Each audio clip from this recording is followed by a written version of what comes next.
Thank you very much, Chris. 248-539-9797. This hour, you can win a pair of tickets to see the Lions Sunday take on the Minnesota Vikings, last regular season game of the season. And you also get passes to the Lions VIP tailgate at Eastern Market by the Bullseye Group. Lions VIP tailgate is awesome by the Bullseye Event Group. All you can eat and open bar for 3 hours before kickoff. Go to bullseyeeventgroup.com for tickets today. Now, to win those tickets, be the 8th caller at 248-539-9797. When you hear Doug Karsh say, "Touchdown Wolverines," you get your Lions-Vikings tickets. It's a beautiful thing. Yeah, that'd be cool. Yes. NFL playoffs coming up next week. We're asking the question, 49ers, Ravens, or the field. Mm-hmm. So one of those to win the Super Bowl. So one of those teams win the Super Bowl, or one of the other teams win the Super Bowl. Whoever that may be, because we're going to find out. Anybody. I mean, it could be whoever wins the Ginger Bowl in Indianapolis this week. Right? No, the Ginger Bowl's, Carson. No, the Ginger Bowl's is in San Francisco. My mistake. Carson Wentz versus Sam Darnold. Yes. That's the Ginger Bowl. Wasn't there something like 5 years ago about redheaded quarterbacks not doing good? Yeah, it was Andy Dalton, Carson Wentz. Oh, you don't draft a redheaded quarterback. Was what the take was, or something. Is anybody in the draft this year? Brad Johnson was redhead, right? Yeah, I guess so. Borderline, yeah. Not true. Not like Darnold. Drake May's not Dalton's red. The ultimate. Yeah, Drake May's not redheaded. No, no. I don't know.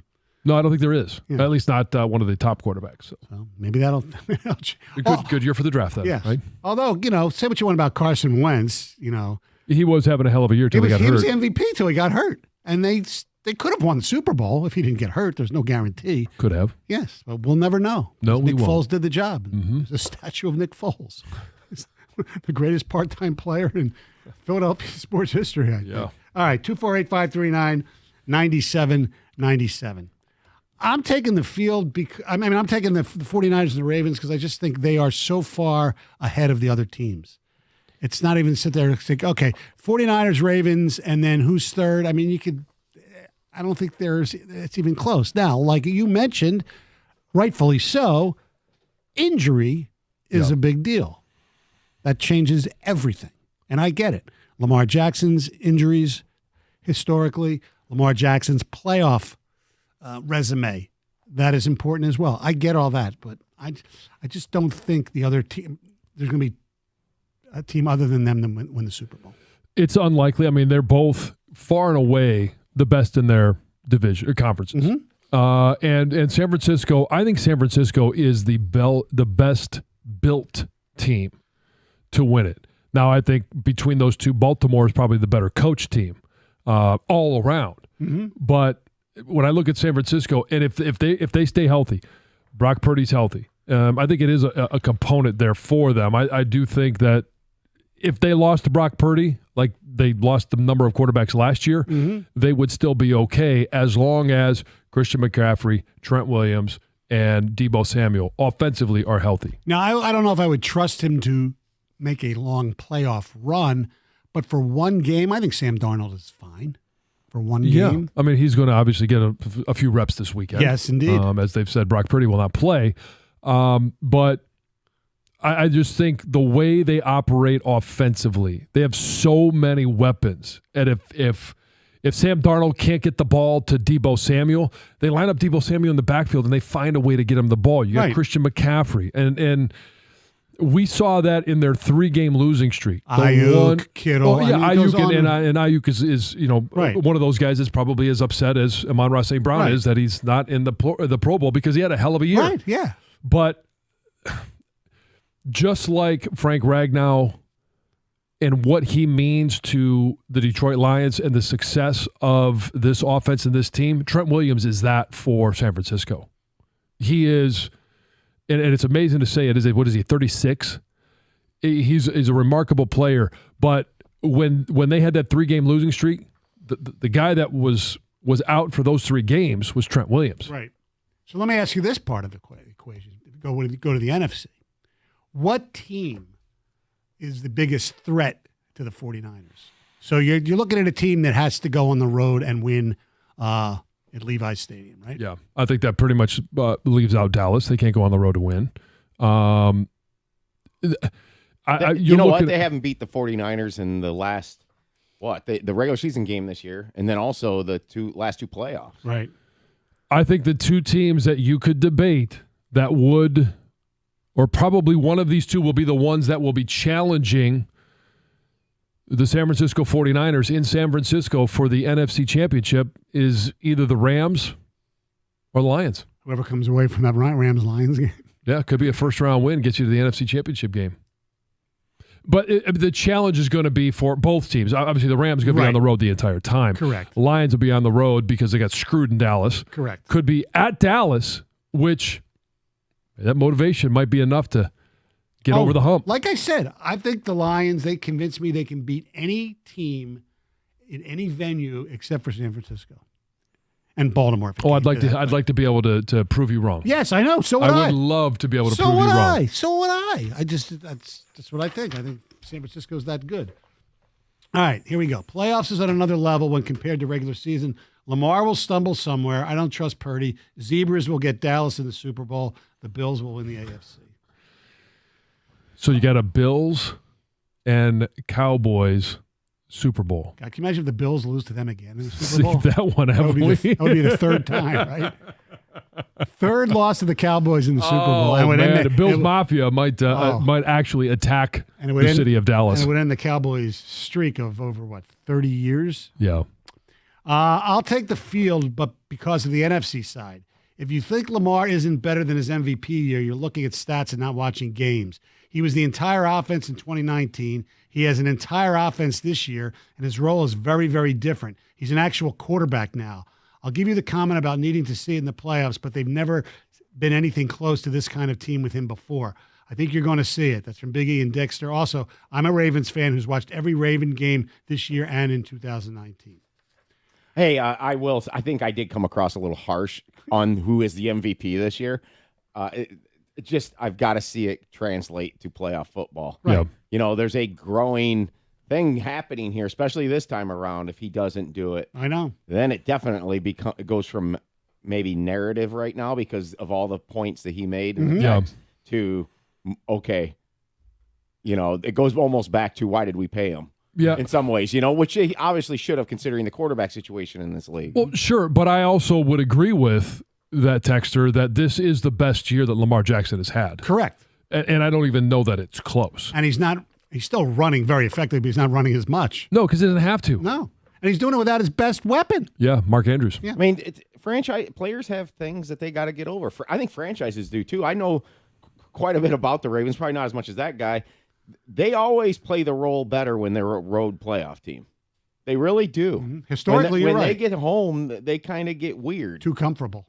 Ravens, and it's not even close. Maybe I'm biased because I was the one who said the Ravens would beat the Lions by over 10 points because of the Suggs Ring of Honor ceremony. Okay, you were right that they were going to beat them by over 10. The Suggs Ring ceremony had nothing to do with them winning that game. That's gotten way more airtime than it ever deserved. Just like Jimmy Johnson, I did it again. Jimmy Johnson into the Ring of Honor had nothing to do with why the Lions lost. That loss was on Brad Allen, among other things. The question about the NFC team, I think the most telling thing that gives this team a reason to go into San Francisco and maybe beat them, it is the Lions. Yeah, because the offensive line. It's the run defense. True. They're the only, other than if Tampa makes the playoffs, which they probably will, they got to beat Carolina. There's no other NFC playoff team in the top 10 in run D. Right.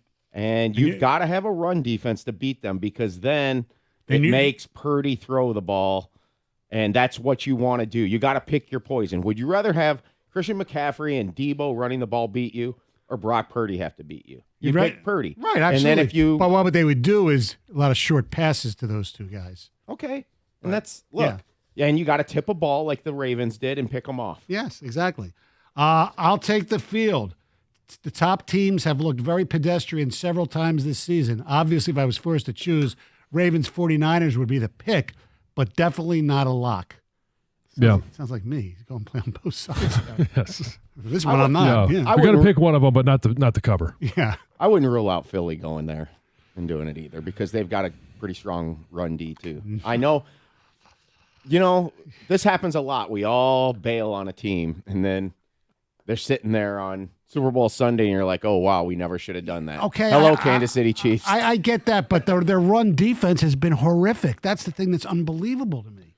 Recent, they rank top half. Yeah, but the last 4 weeks, they've been horrible. Well, the Colts that one year, though, with Manning, I pointed this out several times throughout the year. Yeah. Their run defense was horrible, and everybody said they wouldn't make the Super Bowl, and that's the year they won it because they fixed their run defense. Can Matt Patricia fix it? Oh, yeah, I forgot about him. Yeah, exactly. Hey, you boneheads forgot the Brownies and Elite Joe Flacco. NFL script is Brownies and Lions Super Bowl for max exposure. Okay, max exposure. There's the game is being watched by zillions of people anyway. But what about Cleveland going into Baltimore and winning? Well, they could do it. Get to the AFC Championship game, and then Joe Flacco going in there, and then you got the Bills or Chiefs sitting there. Yeah, it's possible.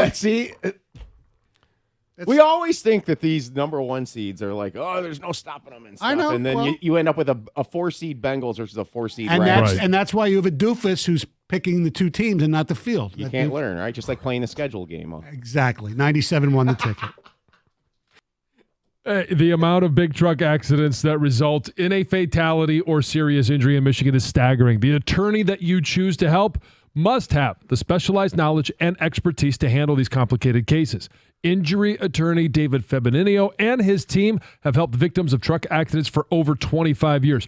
That's 2.5 decades of that specialized knowledge, expertise, and experience that you need, and they stand ready to help you right now. If you've been injured by a big truck, call 855-65-CRASH or go to his website, getdavidgetpaid.com. That's 855-65-CRASH, getdavidgetpaid.com.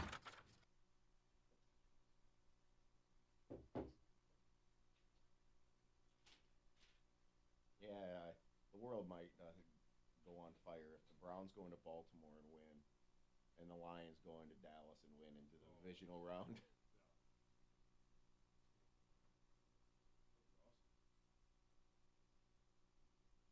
Bills Browns AFC Championship game in Buffalo, late January. Hell yeah, that would be.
248-539-9797. Coming up at 9:35, we'll discuss the head football coach at the University of Michigan. By the way, John, because they have a bye this week, I would anticipate the coach of the Baltimore Ravens and maybe his defensive coordinator being in Houston, lending some support.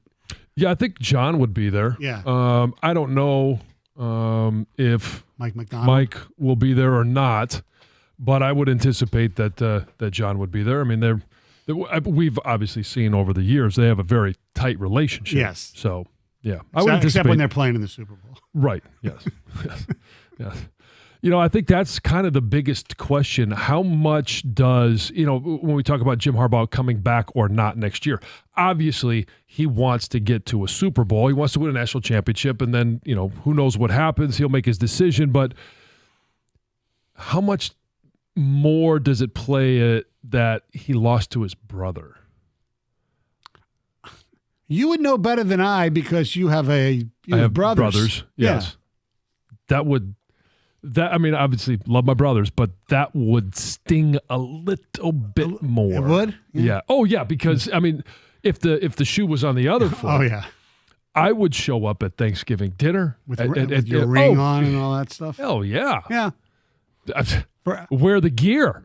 Well, maybe the first year, but still, year after year after year after year. Yes. Oh, no, because you're a vindictive a-hole.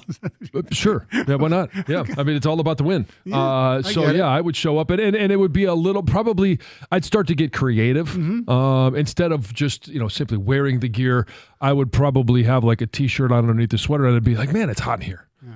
And you peel off the sweatshirt, and then you got your world championship T-shirt on. How about this one? Change your ringtone. To have somebody call you and it'll be like whoever the announcer is. Oh, like the Travis Kelce commercial with Jason, the soup commercial where his ringtone is Travis is a champion. Yeah, something like that. Yeah, something like that. Yeah. Of course. Yes. That'd be fun. We right? are the champions. Yeah. Sure. Why not? Yeah. I mean, I'm sure. I would enjoy the rest of my life finding different ways to subtly turn the knife. Yeah. That would be your mission. Yeah. So I'm curious as to, does John subtly turn the knife? I've got to imagine at times he does. And how much is that just grating and irritating Jim Harbaugh?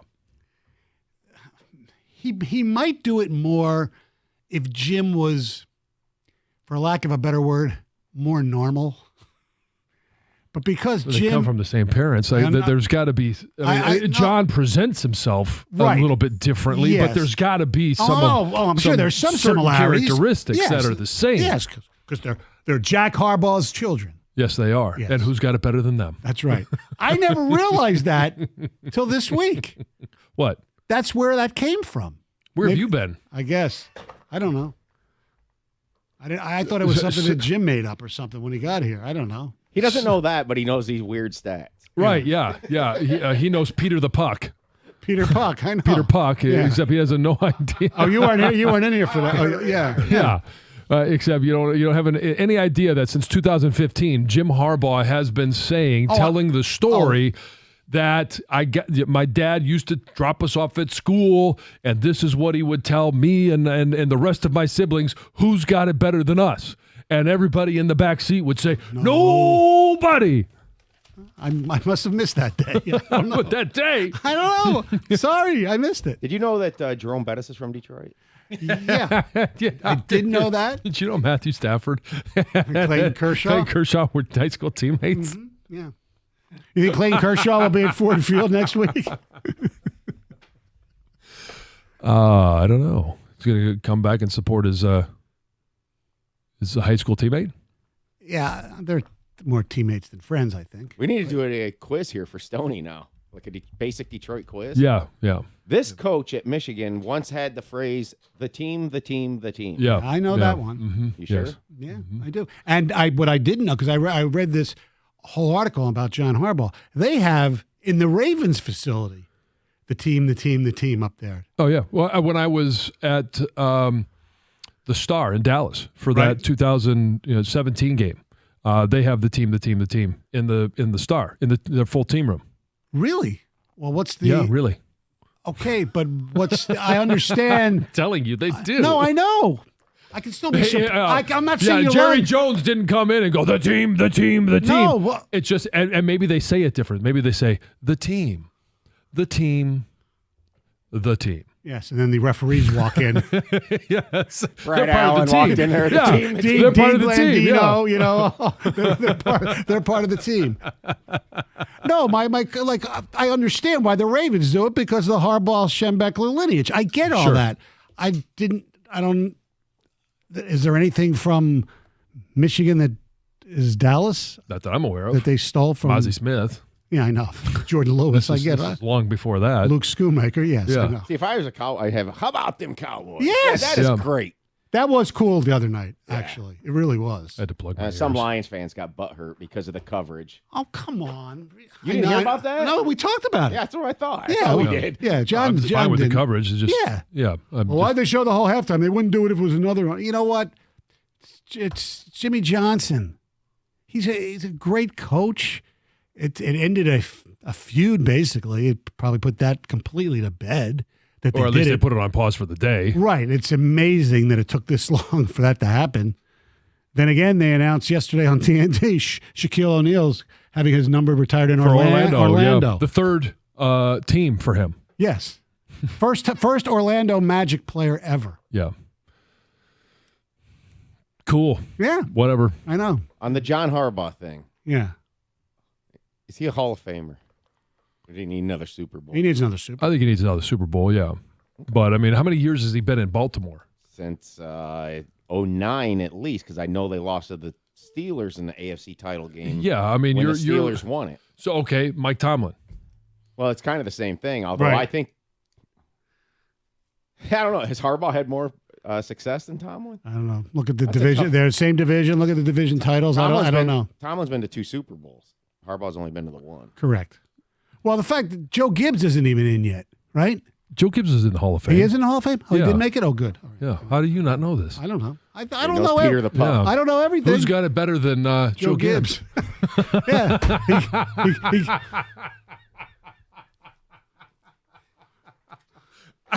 You know what it is? It's Joe Gibbs. Tom Landry's in the Hall. Yeah, I know. You know what it is? It's part of my. I don't think Joe Gibbs gets enough respect as one of the great head coaches of all time because he did it with 3 quarterbacks, and he actually had to, coach. Amazing that he had. He coached. Joe Jacoby and you, right? Did he coach you? Yes, yes. He was the head coach that I played for 2 years. Right. Yes. I know. That's what I'm saying. So Yeah. had Joe Yeah, Jacoby. who had it better than me? Nobody. Nobody. I mean, come on, you had Joe Gibbs and you had Steve Spurrier. I mean, what else? What else can somebody want in their lives? Marty Schottenheimer. I mean, a bunch of coaches. Yeah. Mm-hmm. Steve was one of them. Joe, one of them. Yeah. Did you like Gibbs? Yeah, Joe was a nice guy. I liked him. He shouldn't. He didn't need to come back. He didn't need to come back. No. And it was fine. He was there for 4 years. Longest coach I had in the NFL. But my favorite was Marty, and he was only there for a year. Mm-hmm. It's phenomenal that I know who Spurrier sucked in the NFL, but he did win a national championship. The resume. He was a great college coach. The coach. resume of the coach that you played for, Schottenheimer, probably greatest coach never to make the Super Bowl. Yeah. And then Joe Gibbs, a 3-time Super Bowl winner, and he just shoved them all out the door quickly. And Spurrier deserved it. I get it, but the Snyder. Oh, it was unbelievable. But you still liked him. Yeah, he was good. He was good to him. Good to me. Yeah, exactly. He can be a sexual harasser. He can do whatever he wants, but as long as he's good to me, it's okay. I don't blame you.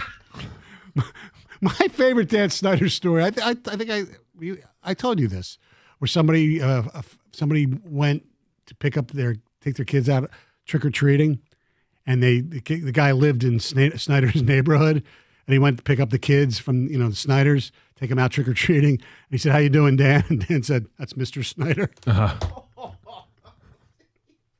I've run into that, but not with him. I've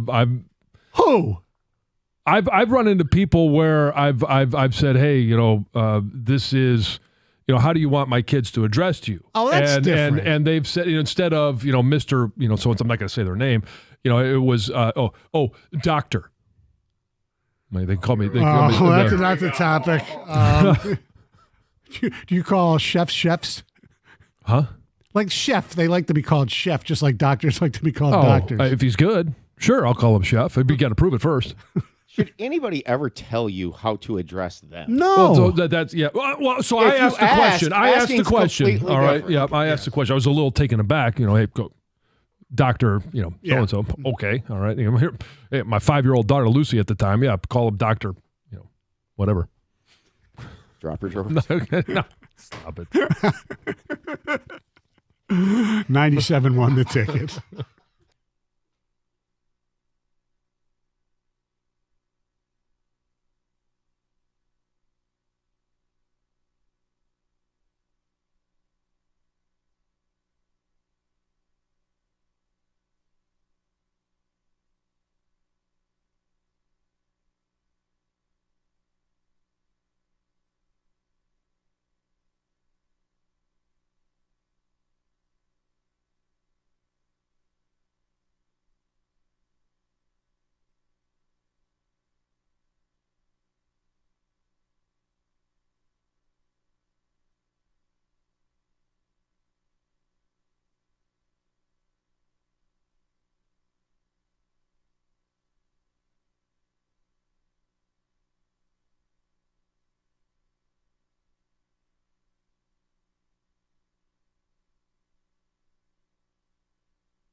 Two four eight 539-9797 Monday night.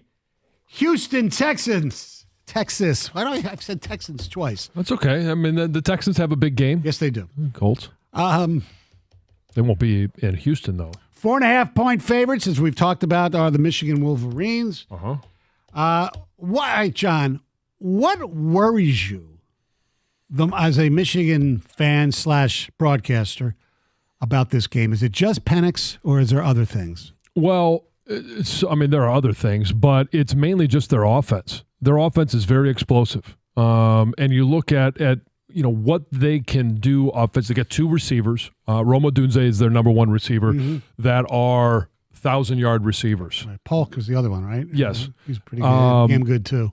Yeah. They've got quality tight ends. They've got a running back that's over 1,000 yards. They can hurt you in a number of different ways. And here's what worries me about Michael Penix. And what I think he has done so much better this year than he did last year is the timing, the anticipation that he throws the ball with, the trust that he's built with those receivers. He will at times throw a ball that the receiver hasn't even made his second cut. And the ball is in the air. Receiver all of a sudden makes the cut, looks back, there's the ball. And receivers got trust that Michael Penix is going to put it there. And obviously Penix has trust that the receiver is going to be where he's supposed to be when he wants to be there. And being able to adjust during the game as a defense is obviously operating as well. That's, to me, is the biggest concern. And but the one thing he does really, really well, first of all, he gets rid of the ball quickly, number one. And number two, everybody talks about his rifle arm, which is great. He puts amazing touch on the ball. Oh, yeah. He's got great touch and great accuracy. That's the big thing for me. Now, on the flip side, I do like the fact that we've got Will Johnson, we've got Mike Sammer still, Rod Moore, Makari Page, Keon Sabb, Quentin Johnson. Josh Wallace played very well on Monday night. Yeah, and so I like the matchup, but as we've seen, you can have great coverage. There were times where Marvin Harrison Jr. was covered, by Mikey Sammerstill or Will Johnson, and you still can make a completion. Like a good pass and a stud receiver, that's hard to defend. Do you think schematically that Johnson stays on Odunze more than any of the others, or they're just going to, Johnson? If there was only one, sure. But there's more than one. I know. And so I think they will have a rotating cast of characters. They're gonna switch up the coverages and try and slow down that release of Michael Penix.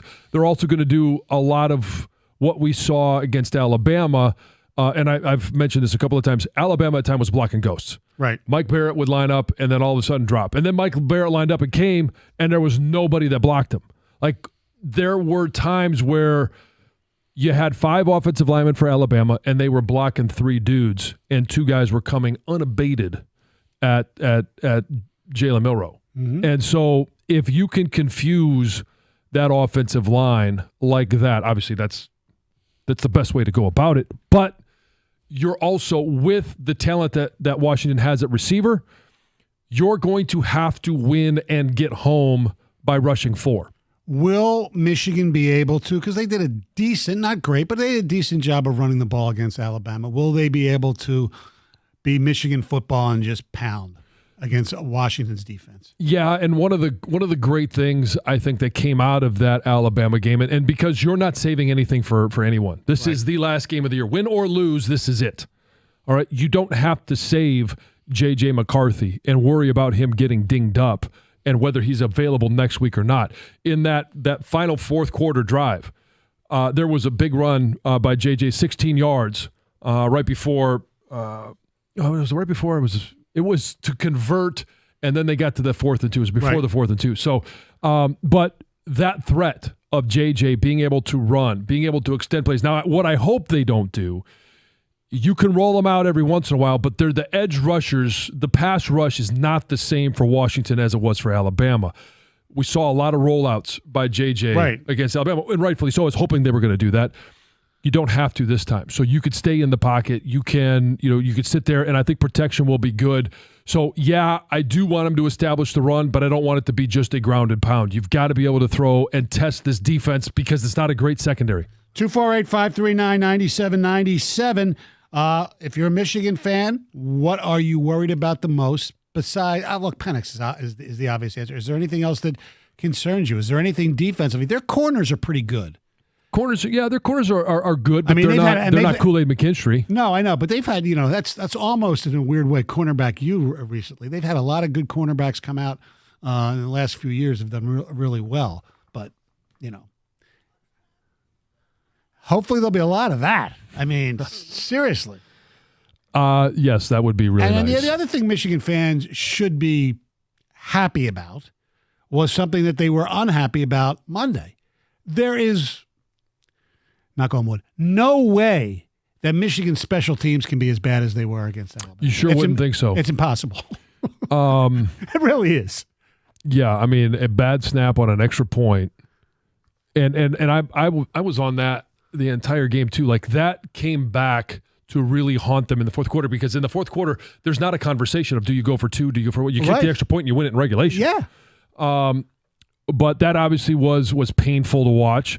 Samaj Morgan was painful. Jake Thaw, that was as holding my breath as much as you possibly can at that moment. And even Tommy Doman, who's had a great season, he had a lot of short punts that were very uncharacteristic of him. They were. And for the past 3 years, they've been such a weapon. Yes. Whether it's flipping the field and being able to hit 50-yarders, 52-yarders. Yeah, I mean, we had a missed field goal, not just a muffed extra point. So, the key for them is don't make mistakes. Don't shoot yourself in the foot. And when points are there to be had, you've got to have those. Whether it's an extra point, it's a field goal, you've got to be able to convert those moments into points. We all hate when they get teams, not just the Michigan, or our favorite teams, Lions as well, when you get into the red zone and you have to settle for a field goal, even if you make it. Against Washington's offense, can you afford to do that frequently? No, I mean,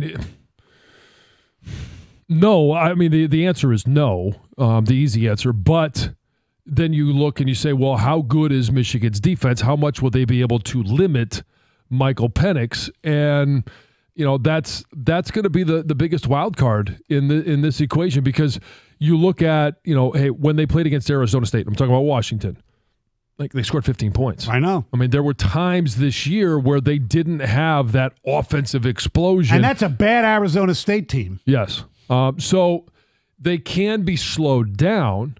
Against Washington State, they only scored 24. Against Oregon State, now Oregon State was a good team this year. Yeah. They only scored 22. So they can be slowed down.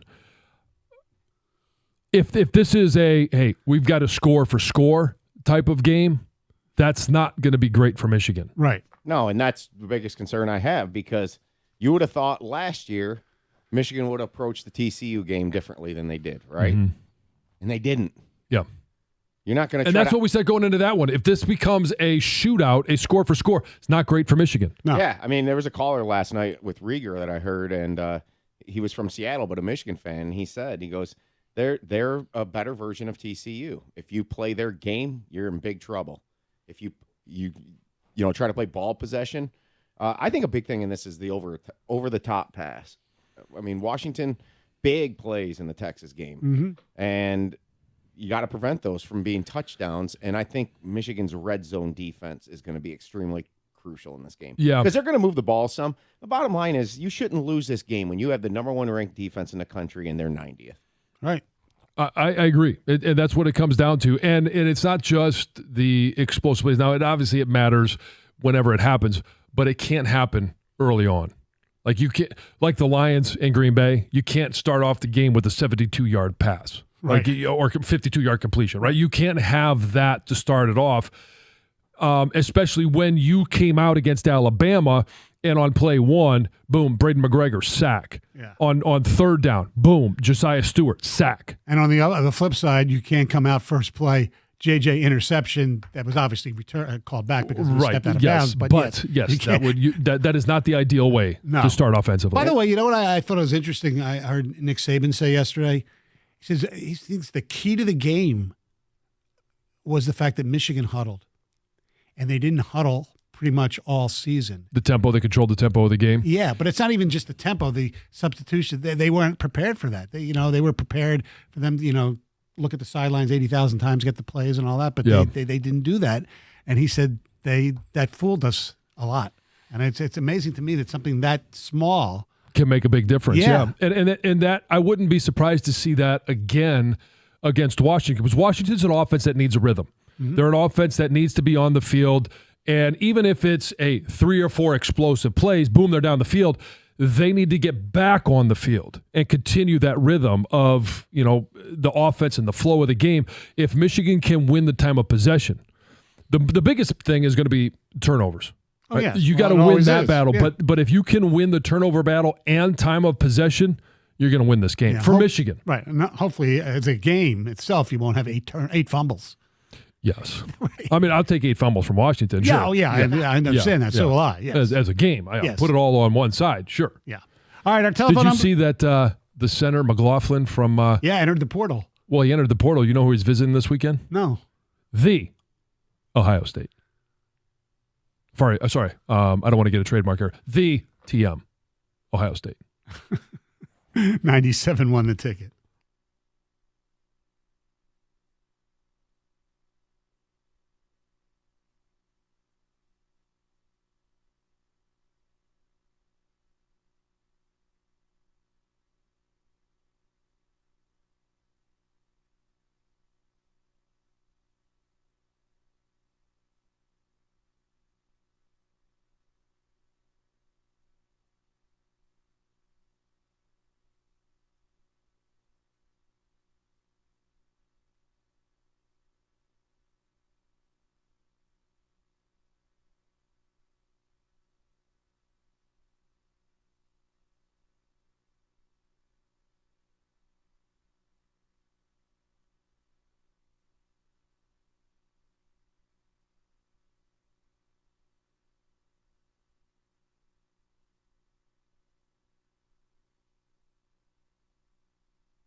Congratulations to Ben in Shelby Township. He heard Doug say touchdown Wolverines.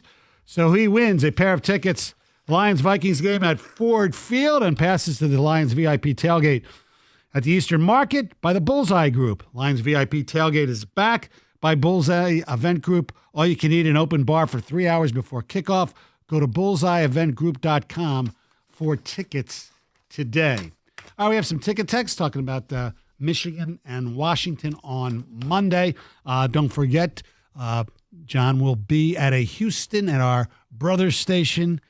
He'll be with us Monday before the game and Tuesday post game. Hopefully celebratory. Hopefully you'll be drunk as hell. Yeah, that's not going to happen. But it will be early. All right. Against TCU, here's some ticket texts. Against TCU, Michigan threw 2 pick sixes and fumbled on TCU's 1-yard line. That is a 21-point swing. The loss was a series of catastrophic errors, not some grander error in the game plan. Yes and no, but there was no reason to try their version of the Philly special and all that kind of stuff that they did. Interesting they brought up, we were talking in the break. Yes. I honestly believe if Edwards scored the touchdown on that run to start the game, or Michigan just would have scored 7, that game would have went completely different. Or if the Roman Wilson thing would have been a touchdown and Mullings wouldn't have fumbled, who knows? But my point in that is that Michigan played out of its norm for some reason, and TCU's offense was part of that, getting into a shootout, tempo, JJ pressing. Yeah. Why'd it happen? Well, because they got behind. Right, but you wouldn't have expected that to happen, and that's why, again, it goes back to trusting Harbaugh in this spot in his career. When you're talking about matchups and how Michigan has restructured its defense specifically after COVID, Michigan's defense was pretty much built to stop what Ohio State can do in 21 and 22. Washington reminds me a lot of those teams with C.J. Stroud. I like the matchup for us. Washington has a terrible pass defense. I'm worried Michigan will try to run too often instead of letting J.J. turn it loose. I still feel Michigan is going to win 34-24. I am worried about getting in a shootout with Penix. We do not have the offense to go point for point with Washington. Well, they do have the offense to go point for point if they run the ball a lot, they climb off the clock, that type of thing. They can go point possession by possession. But no, if they try to pass the ball all the time and then they get stopped, then they're going to fall behind. I would say this of Michigan. Run their offense. Right. Run your offense. Right. I don't quite understand this idea of getting a shootout versus getting in a low-scoring game. When Michigan has the ball and they have possession, they're going to try to score and score touchdowns. Yes. When Washington has the ball, Michigan is going to try to stop them from scoring touchdowns and scoring points. And yeah, I mean, this is where you do go full Magic Johnson and you switch up the run and the pass and the pass and the run. Yes. But you're right. Run your offense. And teams, if Washington has 2 huge plays and they score 2 touchdowns in 4.5 minutes total of drives, still run your offense. That's what I felt Michigan did last year against TCU. Once things went bad, they completely started playing football the way that they didn't play it all year.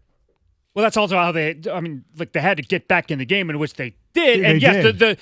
the thought is on the mistakes of what the texter said was that the 2 pick sixes and a fumble on the goal line and a Roman Wilson overturned controversial touchdown. My play in that game, if you go back, was the Quentin Johnson score. Right, there's no reason to blitz on that play. I just don't know what Michigan was doing there. One-on-one tackle. Look, Keon Sabb made that tackle in the Rose Bowl. DJ Turner did not make that tackle on Quentin Johnson in the Fiesta Bowl. But they made the tackle all the time, all the year last year. They did it against Ohio State and C.J. Stroud in Columbus. Yeah, but there was when no you're reason in the to blitz college in that football game. playoffs, you make one mistake and it can cost you the game because you're playing against the other best teams in the country. And I mentioned it when Keon Sabb made that tackle, head across. Like that, if he doesn't make that tackle, he's gone. And it changes the complexion of that game. Right. A lot of that stuff, though, this has been Harbaugh's resume when he gets to the end. In his career in the NFL and his teams get behind in big games, and they make mistakes. There were some mistakes made, but they didn't get behind big in this game. The fumble punt in the 2011 NFC Championship game that gave the Giants the game-winning field goal. The Jacoby Jones kick return in Super Bowl against the Ravens, last year.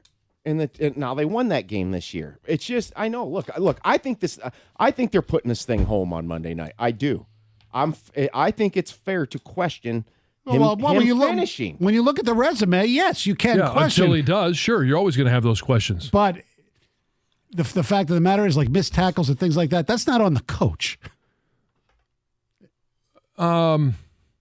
No, it's not, especially at this time of the year. It's not on the coach. No, you've got to go out there and perform. Right. You've shown that you've done it before. You should be able to do it again. Where you go off, when you criticize the coach, it's for all of a sudden if they alter their strategy or they make a ridiculous call in your opinion. Mm-hmm. Statistically, who's the best defense Washington has faced this season? How did they fare, specifically against the pass rush and air attack? That's from Ross in Ann Arbor. The best defense that Washington would have played against? Probably. Would it be Oregon? I don't even know. Oregon or Utah?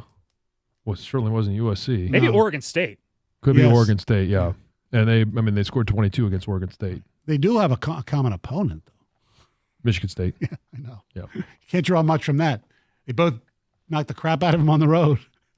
Was it 41-7? 41-7, yeah. And that was the first nothing, right? That was the first year or the first week after they had a new coach. Yeah. So, is there anything you're looking forward to doing in Houston besides going to the game? We were in Houston for a Super Bowl. I don't remember, historic, great places to eat or things like that. Lots of steak. Oh, good. Lots of steak. Any place as good as the place in Seattle, the Metropolitan? I will let you know on Tuesday. Okay, good. Yeah, I'll make that determination. I will be ordering. Hopefully, you'll let me know on Monday. Well, yeah. But there's still lunch. I have another data point to add to it. Okay. On Tuesday. Mm-hmm. So, yeah, I'll be having steak every day. Oh, nice. Yeah. Well, bacon every morning. That's kind of a standard. By the way, I forgot to mention this to you when we went to for my birthday dinner the next night at Hyde Park. Yeah. In Northville, got an appetizer of the bacon. Mm-hmm. It's really thick. Somebody wanted me to ask you how Pork do they? Belly?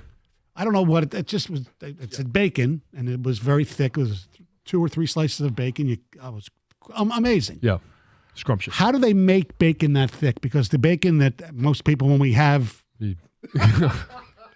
Or how do they? Where do they get? All right. So bacon comes in a slab, and then you could choose. Okay. We go to a butcher. Just to say, I want. So how come like your lunch meat? Well, how thick or thin? Yeah. How thin do you want this bacon? Right. Yeah. Well, I'd like it. A centimeter. So John likes it real thick. So when we, I do. And fatty. So when you go to like the supermarket, because you don't get. You don't have those options, no. Right. Because there's not a lot of people that want thick bacon. You have the choice of basically regular cut bacon or thick cut bacon, which is basically like it's double of one piece. But you don't get a chance at really thick cut bacon. I know that. And so, yes, you go to a butcher and you just say, hey, I want this to be, I want it to be a half inch or I want it to be an inch. I've never got. When you're talking about bacon, size certainly matters. Oh, and it was so good the way they prepared it. It's got to be juicy. Oh yeah, a lot of fat on it. Oh yeah, it was delicious. Fat on the edges. Yeah. So when you travel in these situations, what's the do you stay at the team hotel or do you say? Yeah, we stay at team hotel. Okay, yeah. I didn't know. Yeah. What's the atmosphere like? Are there many fans around? Oh yeah. Yeah, especially for the Big Ten championship game. For this one, at normal games, there's always some fans there that are waiting for the team to walk in, sign some autographs, take some pictures. Some guys do, some guys don't. But for this, there'll be. It's a much bigger venue as well. You get lots of shout outs? I do get a few of them. Yeah. You love it. Yeah. Oh, yeah. Who doesn't? I know. Yeah. If you get remembered, get recognized, sure. I'll stop and take a few pictures. Flash that ring. By the way, the question: do you guys get national championship rings if they win? I will let you know if that happens. Okay. What's your guess? What's your gut? I would say yeah. All right, good. But I'm not expecting it. All right. Gator is here. Carson Anderson coming up next. How are you, Scott? I'm fine. Do I get a ring? No. Sony announcers usually get them. It's the pre and post game host. I know. I understand that. Yes. We've gone through that with the Pistons. Not for me personally, but you know how it is. Although I got a state championship ring for the PA. Yes, you do. Yeah. For You're an high announcer. school. Yeah. It's awesome. Yes. They give rings to anybody, man. I know. Yes, exactly. I lived in West Bloomfield. Should I have gotten one? If you would have gone to some games, maybe. I know. I didn't go to high school. Because you went to the rival. Not even. We never played them in anything. That's Back in the day, we didn't play that's them. true. What's up, Doug? How are you? Doing good. You ready? Yes. Ish. Ish. Got Yes. some work to do still. So, yes. Got some work to do. Yep. Did you have the ready, set, puke moment with that game? Overtime. Yeah. Overtime. It's funny listening back because I went back and try to listen and critique. I thought we held it together reasonably well. Yeah. From a until Josiah Stewart made to about the 20-yard line, and I lost my mind. Yes, you did. Yeah, you did. Stepped all over I had an him. idea. If we end up speaking at that event, Yeah. I think I should start. And I'll just start you just screaming go, over top of you. And I'll try and continue, and then you just scream, yeah! Go to Houston, baby! So have you mapped out a place maybe to watch the Lions on Sunday? I don't think it's going to be the main game there. I have not, and I'm glad you reminded me. Mm-hmm. I've been a little bit preoccupied. Yes, I understand that. Watched a lot of Washington football. And Does Yes, Giles but Jackson still play at all? yeah, he does a little bit. Yeah. He's wide receiver 5, it appears. But you have some assistants that are going with us that we could put them on that, right? Yeah. Actually, it's funny. It's gotten to the point where for the Rose Bowl, it was my 21-year-old son and my wife's 30-year-old cousin's kid who lives in San Diego. They did all the tailgate prep, which is funny because when you put it in the hands of young men like that, you know what we had? Beer? Tons of beer and a little bit of food. And a snack. All right, That's Carson great. Anderson coming up So next. we got 6 cases of beer and a bag of pretzels. Yeah. John and Doug, Dunkin' Donuts. fly Donut safe. We'll holes. talk Thank to you. you on Monday. All right. Carson Anderson, like I said, is next. Have a great weekend. 97 on the ticket.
Friday indeed. Karsh and Anderson, 97.1 The Ticket. Hope you're all doing well.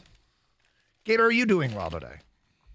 I'm all right. He's tired today, people. I will warn you. I don't know if that means We're going to get sort of punch-drunk Gator, or we're going to get grumpy Surly. Gator. Yeah, surly Scott, the Gator Anderson, and he's tired because my man made a commitment last night and stayed up for that Red Wing game. That's right. Attaboy. It paid off Well, because they won in overtime. they did. Or actually in a shootout.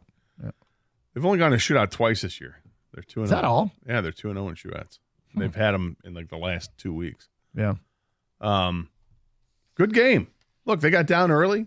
Couple goals in the first 5 minutes of the game. They're down, and they come back, score 2 in the second to tie it up, take the lead in the third, give up the lead late in the third, go to overtime. And if you have a chance to watch any of the 16 replays they're going to have of the game on Bally's today, Yep. the overtime period is worth watching. That 5-minute period is silly with scoring chances. There's a couple of breakaways for DeBrincat, and he gets stoned. I mean, it's pretty impressive that overtime It's period. overtime hockey, man. It's fun to watch. It really is. Some people hate it. I kind of understand why. Just I because, get it. Yeah, it's nothing like the rest of the game. I mean, the whole game isn't just 2-on-1, opportunities, odd man rushes. It was great though. And they get to the shootout, and Lucas Raymond has been phenomenal this year. Mm-hmm. He's really stepped his game up, and he scores the first one. Well, actually, the Kings come out. They don't score the first opportunity. Raymond scores, and then the Kings come down, don't score. Patrick Kane comes in and does the slowest shootout you've ever seen. For some penalty people, shot. That's their deal. Yeah, and he That's just how I puts it do in it. the net. That's how I do it. Is that how you do it? Yeah, Yeah. I take my time. I do too, but only because I'm worried I'm going to fall on the ice because my boots aren't going to secure to the ice. Your boots. Right, because I can't skate. Oh, you do the broom ball? The moon boot hockey, Yeah. all-star team back in 1983. Okay, so there was that late night for Scott. So Scott might be, I don't know, he might be grumpy today, or maybe he'll get that tired punch drunk thing going on, but good for you. College basketball on the Peacock Network last night. Michigan State, Penn State, and Michigan, Minnesota.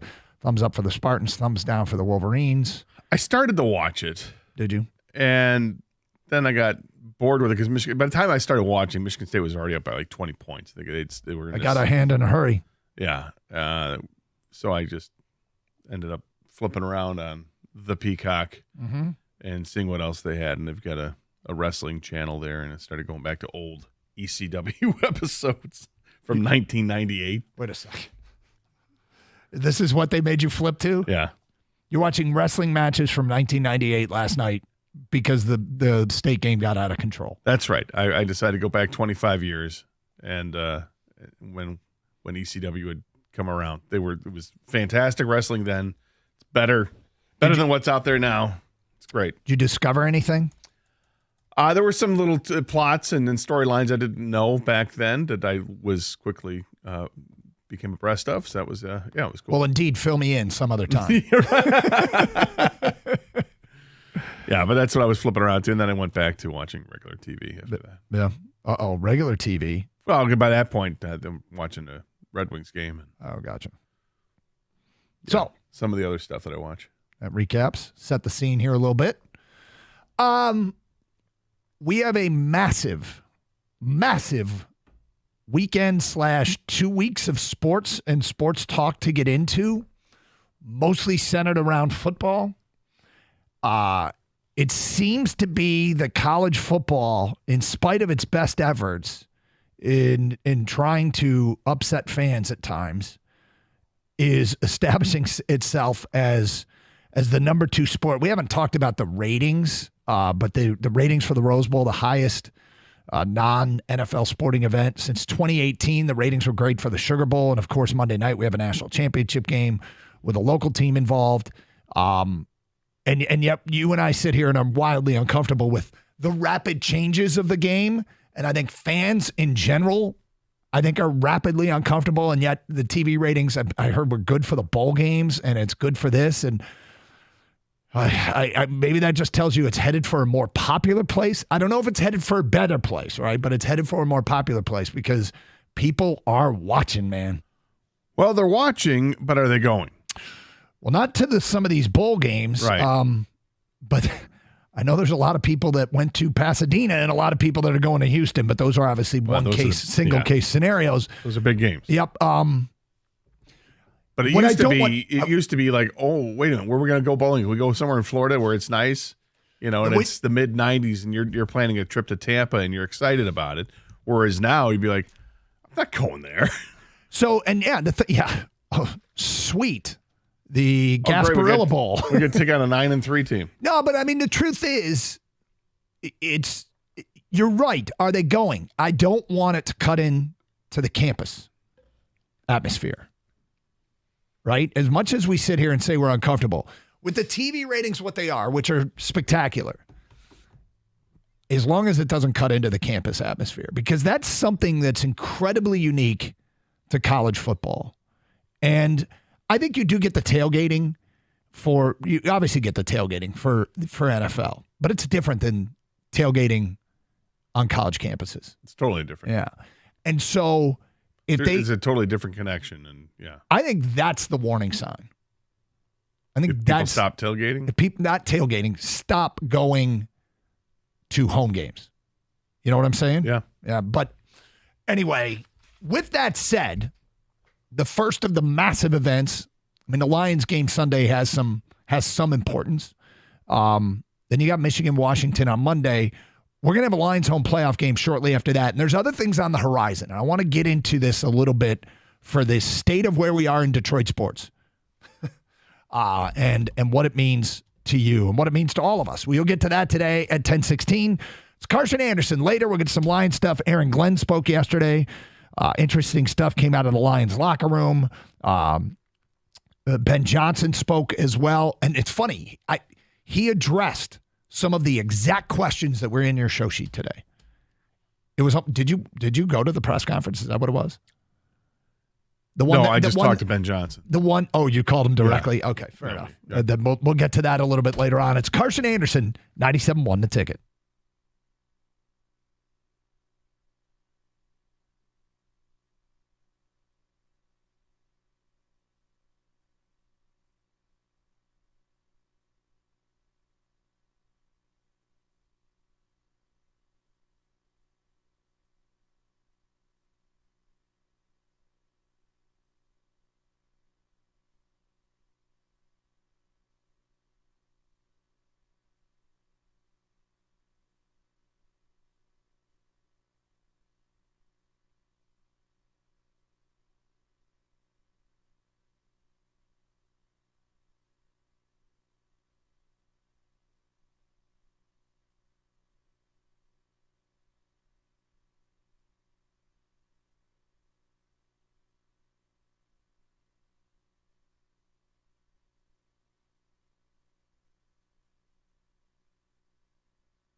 All right, it's Carson Anderson, 97.1 The Ticket, 248-539-9797. All right, so here we go.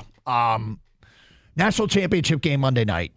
And, I mean, it might be a week from tomorrow, right? The first Lions home playoff game in 30-ish years. 31, is it 31? It's 31 years, right? It'll be 31 years. Well, 30, it would be 31. Was it the 90, well, it was the 93 season? It was the 93 season. So it was the 94 playoffs. So 30 years, whatever it is. Yeah. The playoffs took place in. Got it. 30 years in a week. It's irrelevant. Yeah, it's irrelevant. It's the kind of stuff that people kind of dream about as fans. It's a national championship game, and it's a Lions home playoff game. And on the horizon, I mean, let's think about something else that we are starving for. And that is the Stanley Cup playoffs. Like, the Red Wings are a point out. They're still in it. They've faded a little bit, but their seasons are filled with ups and downs. I mean, we might get a Stanley Cup home playoff game, which would be a hot ticket. I don't know. I don't have any data to support this. I just know when, like, friends call me and say, hey, are there any spare Piston tickets around the station? Are there any spare Red Wing tickets? The Red Wing tickets are still hard to come by.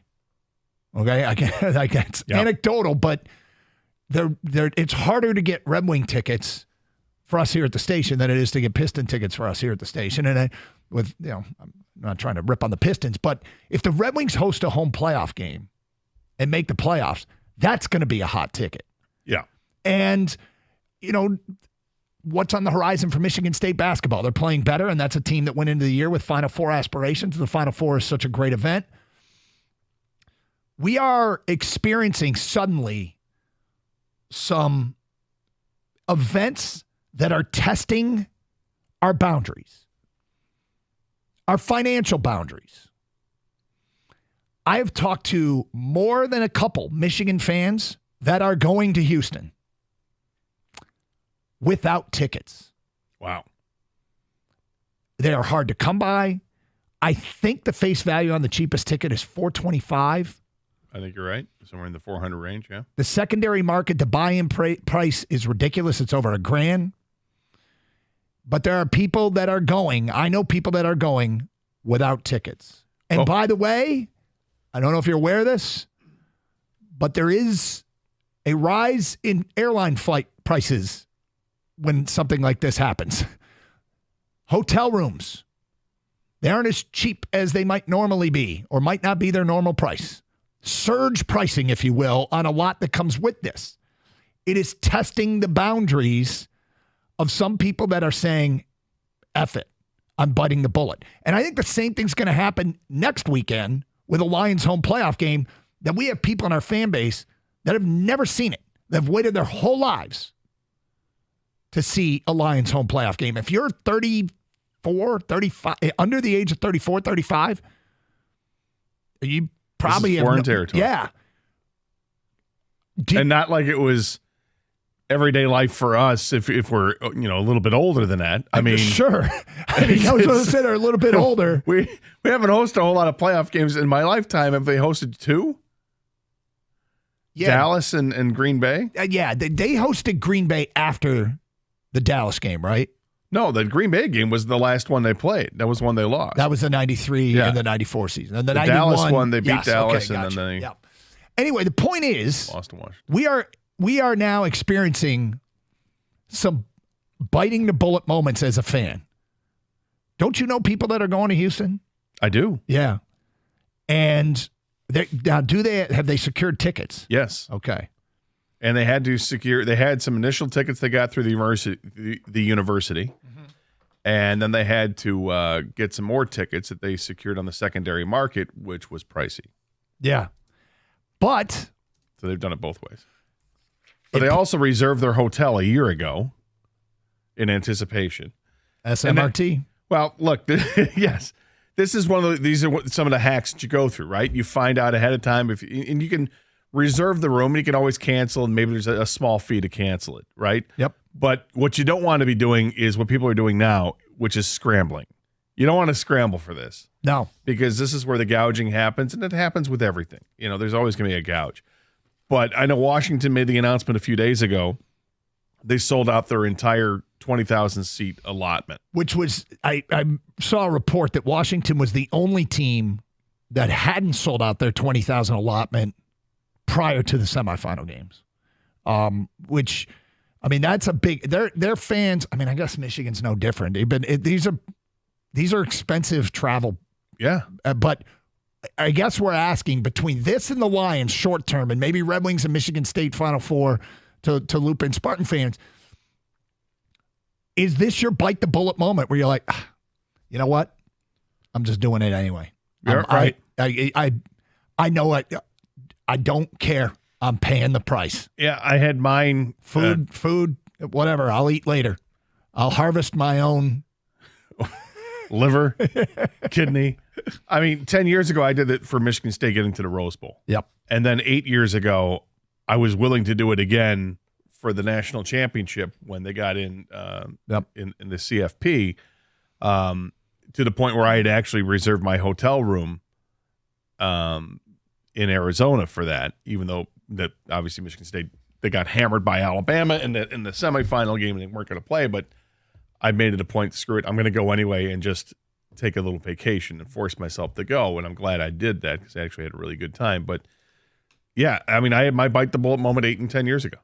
And if it were a situation were reversed and Michigan State were in a situation now, yes, I'd be doing it again. And thankfully that I had the financial wherewithal to do it. But you start to look at it. If you're going to do the trifecta, if you did the Big Ten championship game, it's expensive, but it's not terribly expensive. You can drive to Indy. It's not too bad. You can find places to stay outside of Indianapolis in the periphery that may not be terribly expensive. Right. And the ticket itself is, probably a few $100. You can circumvent the most expensive trip to Indianapolis. You can't to Pasadena. No, Pasadena is ridiculously expensive to get out there. Stay in L.A. or if you're going to stay in Pasadena, good luck with that. And the ticket price goes through the roof, and airfare is expensive and all that. But the national champ, and then to do it, to triple down and do the national championship game, I mean, this is a financial commitment. This is people taking out mortgages and all types of things, whatever loan they can do. It's a lot. It's an awful lot. It's a lot, but have you decided to bite the bullet, whether it be for this, whether it be for the Lions home playoff game, where you're just like, I don't care what it costs. I'm going to be there. And if it wasn't this, have you ever done that in your life? You've done it in your life. You did it for the Rose Bowl. And you were going to do it for the national championship game. 248-539-9797. Let's get to the people. Lisa, you're on 97.1 A Ticket. Hi, Lisa. Hi, how are you? Good. So my son is a December grad, and it's his last student price ticket. So all along, he's like, if they make it to the Natty, I'm going. Meantime, fast forward. I mean, for $2,500, you can get an airline ticket that'll take you to a delay overnight in Vegas or LA, something crazy. So my husband said, fine, I'm going to buy a ticket. Bought a ticket. They're hitting the road tomorrow. So they're driving. And I have the wherewithal to book a room. It's about 15 minutes from the stadium. I booked it about a week ago. So they're all set. So I guess they're biting half the bullet because they're not paying the airfare, but come hell or high water, they were going. So there's a couple things, Lisa, here, and that, sort of as we peel the onion of the topic, one of the things I was going to ask, you've already addressed, and that is the drive to Houston. Yeah. It is drivable. Yeah. I think it's 18 hours. That's not too bad. No. It's 20 hours if you were to just go. And we're a family that have done our fair share of road trips in the past, so driving is not foreign to us. Yep. But they've mapped it out. They're going to try to do 2/3 tomorrow, leaving less than half for Sunday. They're going to, their goal is to hit the rally Sunday, make it for the rally. So they've got their plan, loose plan. Driving leaves you some flexibility, but, 20 hours is not for the faint at heart. So we drove to to New Orleans.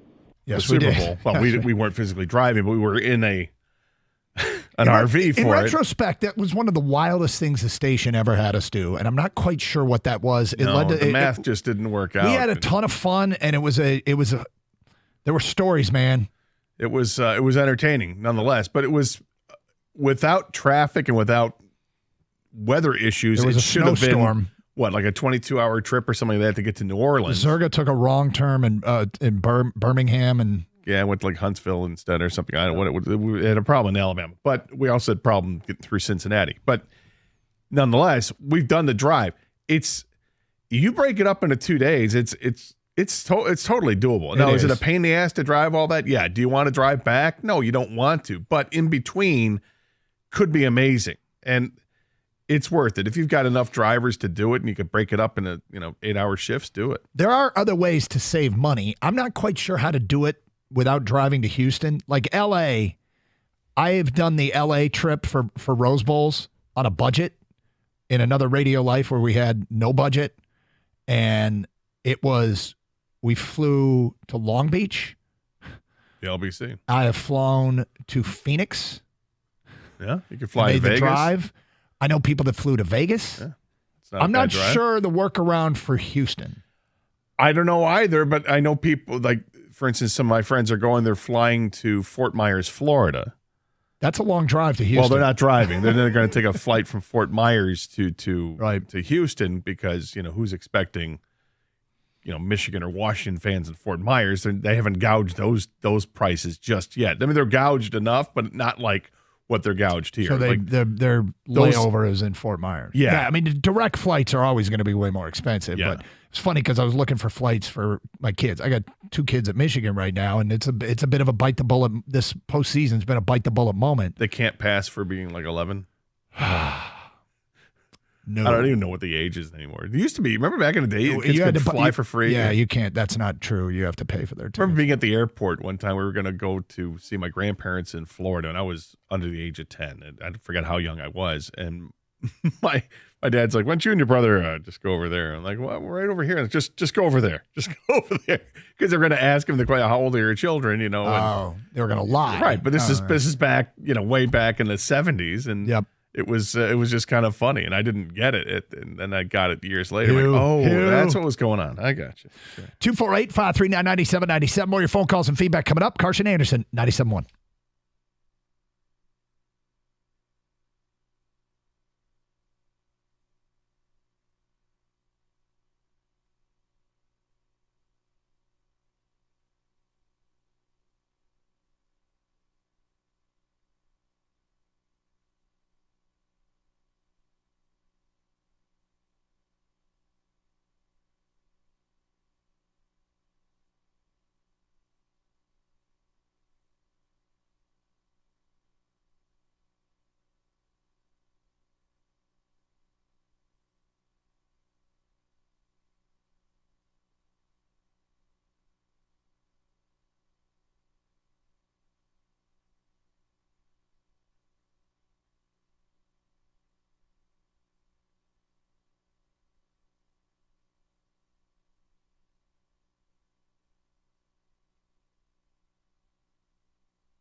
Got some Lions stuff to get to a little bit later on. Most likely at 11:05. Some stuff on the field for Michigan and Washington in the second half of the show. Got some fun mixed in between. Rumor that the big old tub of pretzels might make an appearance. But we have got some moments that, given it's been a pretty bleak time for Detroit sports, I think Michigan fans and Michigan State fans have had some stuff to cheer about, football and basketball. But, the Lions are about to do something that hasn't been done in 30 years, is host a playoff game. And it's a bit of a bite the bullet moment. I don't know, Lions fans, have you looked at the idea of trying to get in? Or have you purchased your tickets already? Or are you planning on saying, when the secondary market, when those things are out there, I don't care what it costs. Michigan fans piecing together budgets for postseason football, which, by the way, is going to be interesting when we get to the college football playoff and fans are asked to travel potentially, would it be 3 times? I think it'd be 4 times for seeds, potentially 5 through 12. If you're 12, 11, 10, or 9, could you travel to a campus site? Then you're down to 8 teams, travel for the quarterfinals. Those teams aren't going to win. Who are we kidding? Right. I mean, I hear you, but it's kind of why sometimes you get the first round NCAA venues and the places are empty because the fans are like, I'll go to the regional finals or I'll go to the Final Four, but I can't afford to travel 3 times. It's expensive as hell. And I don't know what potential workarounds there are for Lions tickets. The workarounds for some of these road trips, you can find a way to fly to Phoenix and drive, or you get frequent flyer miles, you get points for hotels and stuff like that. Those are the easy hacks to get through that. But the ticket price, there's no hack around it. You've got to pay a price. Good luck with it. I'm starting to question if am I a good fan or not, because I would not bite the bullet. And maybe it's where I am in life now. Maybe a 20-year-old Ken would be like, I think it's 100% of where you're in. Because I'm not taking on a loan. I'm not going, I'm not spending thousands of dollars. Like, no way. Let's recap where you are in life, okay? Because we have known you at 20 years. At many stages of your life. Where you are right now is young dad to 2 daughters, married guy. Yeah, young family. With a mortgage to pay. This is not probably the ideal time to bite the bullet. But I think there are people in my situation that are biting the bullet. Sure. Yeah, and I can't. Yeah. I don't know. Like, hey, do what you want to do with your life, your money. I'm just speaking for myself. Mm-hmm. If they were to ask my advice, I'd be like, no, don't do it. The Lions the Lions and all these playoff teams you mentioned, Doug. These are maybe once in a lifetime experiences, and it is for the experience. I get that you can't get those back, but it might be easier dealing with the Lions part, because if you feel like they've really changed things around, changed the culture, and you see a window here with this team that you think that this can happen for a few years in a row here, that this window is here, and hopefully they can extend that window by being smart and retaining Brad Holmes and continue drafting the way they draft. And this will not be the only playoff game this team hosts in your lifetime. You're not going to have to wait another 30 years.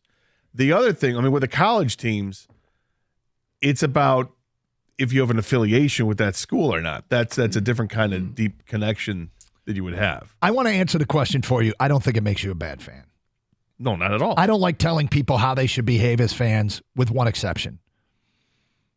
Don't personally attack players, coaches. Like the stuff about putting out the personal information of the Alabama center, or people that go after players on social media. But that's more, I think that might make you a bad person and not a bad fan. Yeah, that's a bad person. Yeah, that's a bad person. All right. It happens to be a bad fan, yes. 248-539-9797. Poisoning a tumor tree. That might be, that's a bit much. It's a bad person and a bad fan. Let's go to Jacob here on 97 on a ticket. Hi, Jacob. Hey there. I just wanted to call in about the national championship game. I'm currently a senior at the university, and I'm very grateful that I had the opportunity to pay for student price tickets. But for me, I right when I knew they won the Rose Bowl, I had friends that went to the Rose Bowl game actually. But once I was watching it in Ann Arbor when they won, I'm like, I gotta go. Especially just being around for the last 3 years, being a senior and watching some of these players develop as a team. I really think it's just like a once-in-a-lifetime opportunity, especially as a senior in college, going to the university. So I wouldn't have it any other way, and go blue. I think the other thing is if you're a college student or if you're in your early 20s, you're driving. You don't care. Are you driving or are you flying?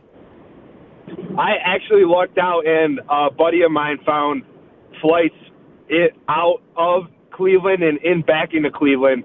So we're going to get back on Tuesday night and have classes Wednesday morning, but I don't care. I mean, you got to make the trip for something like this. Okay, so Jacob, a couple things here. I have a son who's a senior at Michigan who went through a similar thing where he's like, okay, a bunch of his friends went to the Rose Bowl. Fewer are going to the national title game, but there's a massive party being thrown to watch the game. And he's like, do I want to be with all my friends at the party on campus, or do I want to go? And did you wrestle with that at all? Or it was not being at the Rose Bowl enough to motivate you, you'd rather be there?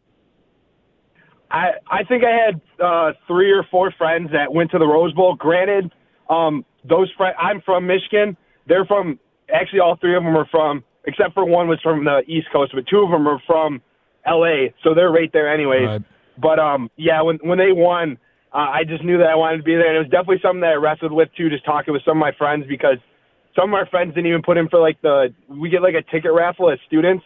Yep. And I put in for it, and I was lucky enough to get the ticket. But just with that being said, I thought I definitely had to go. So, hey, appreciate the phone call. Have fun, Jacob. Thank you. Appreciate it. 248-539-9797. My son decided to go to the game, which I think, is going to be a memorable call and probably the right call. But I think when you're a college kid, it's your mentality obviously is totally different. And I think you're like, well, I'm already in huge debt anyways. What's another $2,000 at this point? Yeah. Right? Well, you're started. Yeah. And by the way, some of the biggest college football fans that I know, Michigan and Michigan State, didn't even go to the school. They are just diehards of the school and the sports. Let's go to David next on 97 on the ticket. Hi, David. Hey, guys. How's it going? Doing great. Hey, so I've kind of grown up with you guys here in Detroit, same age kids, same age as you, and I like to do this travel thing every once in a while. What I do is say, keep me raw. In a point in life where I can afford a hotel and a flight, but sometimes I like to do it just to rough it and keeps you raw. But so some tips for traveling. Number one, like the previous guy said, fly out of Cleveland or something like that. Don't fly out of Detroit, Chicago, Cincinnati, something like that. You're saving a bunch of money there. Number two, fly into a location that's 3-4 hours away and rent a car. Yep. When you rent the car, take the car, sleep in the car when you get to the event or in the area. Get your groceries, some stuff that'll stay, and get your groceries so you just have food there. You can still afford your beers and stuff at the bar. And then when you sleep it in the car. Find like a Planet Fitness or some kind of a fitness facility. You stay in the parking lot, sleep in the parking lot. You get up in the morning, get your workout in so you get the kinks out, feel good, get your shower in. Wait, you've done this? You stayed in your day. car in the parking lot of a Planet Fitness, worked out and showered. Absolutely. You get like a weekend pass or something for $20. Instead of spending $1,000 on a hotel, you just did the same thing for $20. And it's to be honest with you, it's fun. And if you do it with a buddy or something like that, it's a good time, and you're saving 75% of what the cost would be of a trip like that. Put your money towards getting the ticket. And I'm not saying do this every day. I'm saying, for an event like this or once a year, something like that. I do this because I follow my kid around. She plays hockey, so sometimes I'll do it to save some money. But you can do it on the cheap if you're just willing to make a few sacrifices, and you can cut the cost by 75-80%. I think context is important here because he did start the call. David did start the call by saying, keeps you raw. Keeps you raw. Then talked about sleeping in his car and parachuting in on random Planet Fitnesses. I like it. There you go. San Antonio is roughly 3 hours away from Houston. Austin's going to be a little bit closer than that. New Orleans is probably between 3 and 4 hours away. Shreveport, Louisiana might be, or Baton Rouge, they might be a little bit closer. There are areas where there are airports that are reasonably close. Maybe Shreveport's not 3 to 4, but even Dallas, maybe if you're going within 5 or 6 hours, Dallas could be an opportunity. Okay. Somebody just brought something up that, we're talking about Michigan fans and biting the bullet and going without tickets and all this. Scott just wrote in, if the Lions make it to the Super Bowl, I may drive to Vegas. My wife thinks I'm kidding, but I might. Okay, so there's two things here. I mean, that. Do you think we'll get people going to Vegas without tickets? That's different. You don't even need, Yeah. Vegas is Vegas. So But the problem is finding a place to stay in Vegas for the Super Bowl. yeah, it's going to make it super expensive. You're going to stay off the strip. You're going to look for an Airbnb or something or a really bad hotel. So this is where we talk to the mayor of Vegas over here. That's right. Kang being the mayor of Vegas. Second hometown. But everyone, so when you go to Houston and you don't have tickets, what are you going to a local bar and watching the game? I guess. And I don't know what else. Get in. Yeah, I don't know what else. They're not going there with the plan not to go to the game. They're going there hoping that they go to the game. When the Super Bowl was here in Detroit, in Pittsburgh and Seattle, I had a couple friends of mine stay with me, and they were from Pittsburgh. Mm-hmm. And they brought with them one of my friends, like nephews or something like that. He came as well. And he was in his late 20s, I think, at the time. They stayed with me, so there was no cost in terms of hotel. They drove, so no cost in terms of that. Two of the guys had tickets. The nephew didn't have a ticket. And his thought was, I'll just buy a ticket. We'll get down there early, and I'll buy it from a scalper. I said, all right, man. Well, good luck with that. And I dropped the guys off on that Sunday early in the day because they wanted to, stay down there and party all day. And I'm like, you got my phone number. Give me a call. I'll come pick you up if you need to. I said, I'm going to a party. You're more than welcome to come to the party with me. So he was down there for a few hours. He's like, and he gives me a call. He's like, yeah, I need to. I'm like, how expensive were they? He's like, dude, they wanted like $800 a ticket. And that's back in 2006. Seems kind of reasonable now. Yeah, now it's like, all right. That's a steal now. You'd be talking, for the Lions, if they made a Super Bowl and it's in Vegas this year, it would be. Because, I'm telling you, $10,000 a ticket? Because in Vegas alone, though, it's like a whole trip. It's not just, obviously the reason you would want to go is Lions and Super Bowl, but then you got everything else there. If you go to Vegas, right, and you're driving and you don't have Super Bowl tickets and you haven't reserved a hotel, are you sure you want to be in that hotel in Vegas that you'll end up in? No, you're going to end up at Planet Fitness. Yeah. 24 hour. That's what you're doing. I'm listening to people call in and reading these texts, what people are willing to sacrifice. Yeah, I'll just go there and not eat. What? I'll just go there and sleep in my car. What are you willing to sacrifice? Is there a campground around Houston? Exactly, right? I'll blend in with the homeless people. Is there a campground in Pasadena, Texas? Golden Acres. Wait, there's a Pasadena, Texas? Yeah, it's right by Houston. Is it? Yeah. Who's staying in Pasadena? Twice. Yeah. Carson Anderson, 97.1 The Ticket.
That's fun.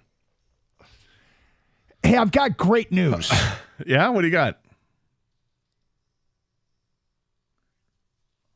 I leave for Houston tomorrow morning at 6:30 in the morning. Uh-huh. Someone just charged my credit card an unauthorized charge. Like, somebody's got a hold of my credit card number. What? And I have to go on a road trip.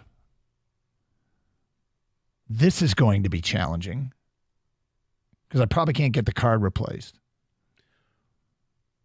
Well, you need to call the credit card company and Yeah, make I sure do. that the alert you got was Legit. legit and not bogus. Make sure it's a legit alert. Like they call scam call the number on the back of your card. Yeah, don't not call the number that- that texted you. Yeah. Don't call that text. Don't respond to the Even email. even if that's a text message you've gotten from in the past.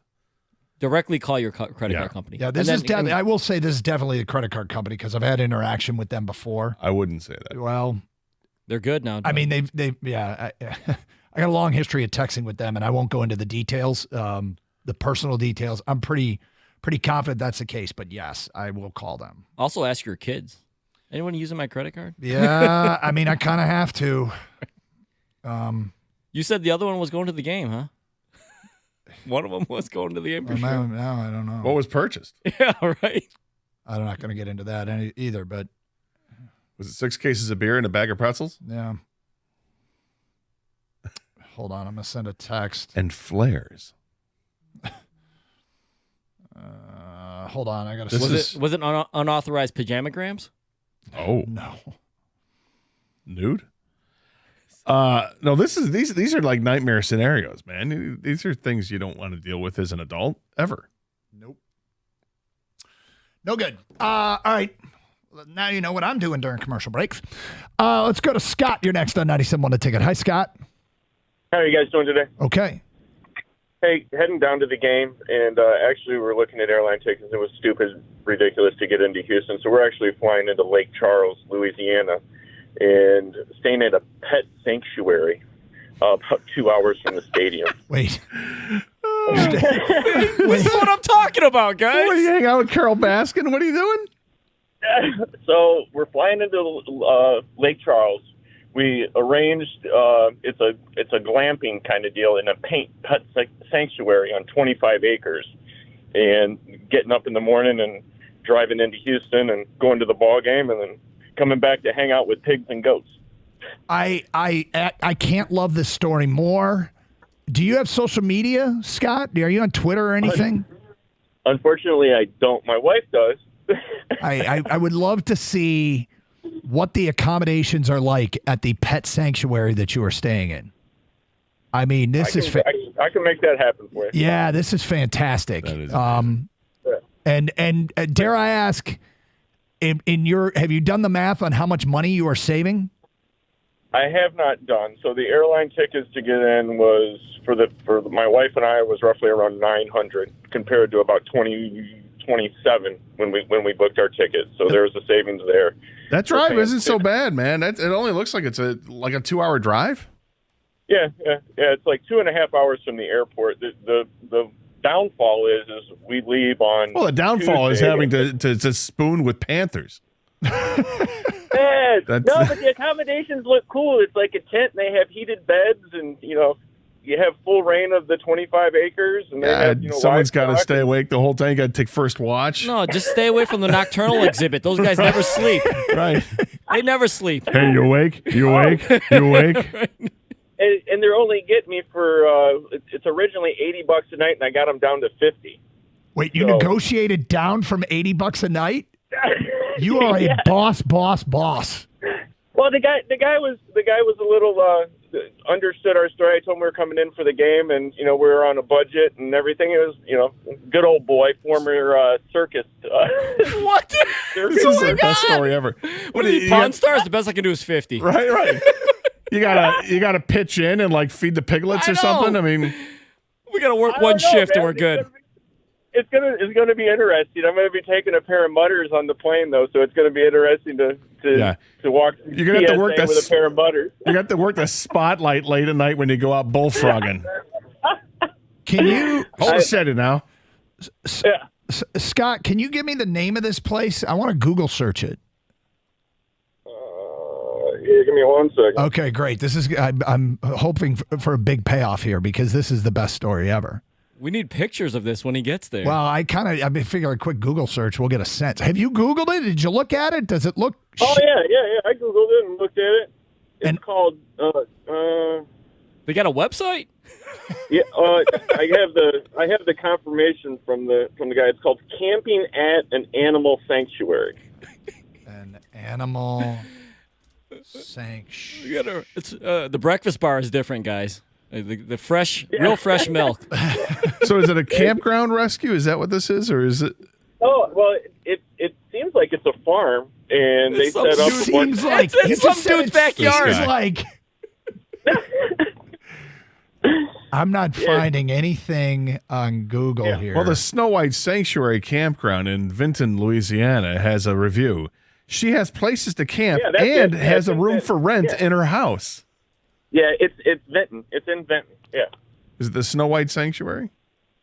I don't know. It doesn't come up on mine like that. I got the confirmation, the number, and I've been dealing with it. I got you. No, it's a dark web thing. I got you. Yeah. I'm picking up what you're putting down. Hey, you don't want to know what we're going to do with those goats after we win. No, you don't. Oh, come on. Come on, Scott. Scott! Come on. Scott! Scott's like goat's milk cheese comes one way. Let's go. Wait a second. That's not a cow. Okay, well, you have to I have keep nipples, us Greg. updated. You want to milk me? Hey, Scott, we're going to be on the air Monday, okay? All right. And please call sometime between 10 and 2 Eastern and let us know how it's going from the Snow White Sanctuary in Vinton. Yeah, between 10 and 2 on Monday. All right, yep. Eastern time. If I'm somewhat conscious, I'll do that, boy. Best of luck. Good luck. Yeah. This is the greatest ever. Wow. He's dedicated, man. Yep. Well, he'll be up at like 5:30 because of the Roosters. Exactly. Feedback coming in. I was all in on paying. What could go wrong? Yeah, the Gators down. There's a Gator territory. There's got to be. It's an animal sanctuary. I'm sure that there's a gator area. One would imagine, yes. Keep them away from Troy Landry and those swamp people. I was all in on paying the money to go to the Natty until my 5-year-old asked to watch the game with me. I can't say no to that. That's fair. I can't afford taking the family to the game. Watch it with your mother. I got to go. I can afford taking the family to the game. However, I absolutely refuse to pay that kind of money for any sporting event. I'll just stick to my U of M season tickets. Unnamed texter, guys, home playoff game is huge. I'm 39. Not only have we not had a home playoff game in 30 years, the Sterling Sharp game did not sell out in time for us to see it on local TV. Having to listen to Mark Champion say Sharp was wide open was the icing on the cake. The buy-in next weekend will be huge. God, I didn't remember that game was blacked out. I don't remember it being blacked out because I remember watching it. John in Lake Orion says Taylor Swift was my bite the bullet. For the rest of my life, it's ramen noodles and living in a refrigerator box. Should have saw a Taylor Swift cover band instead.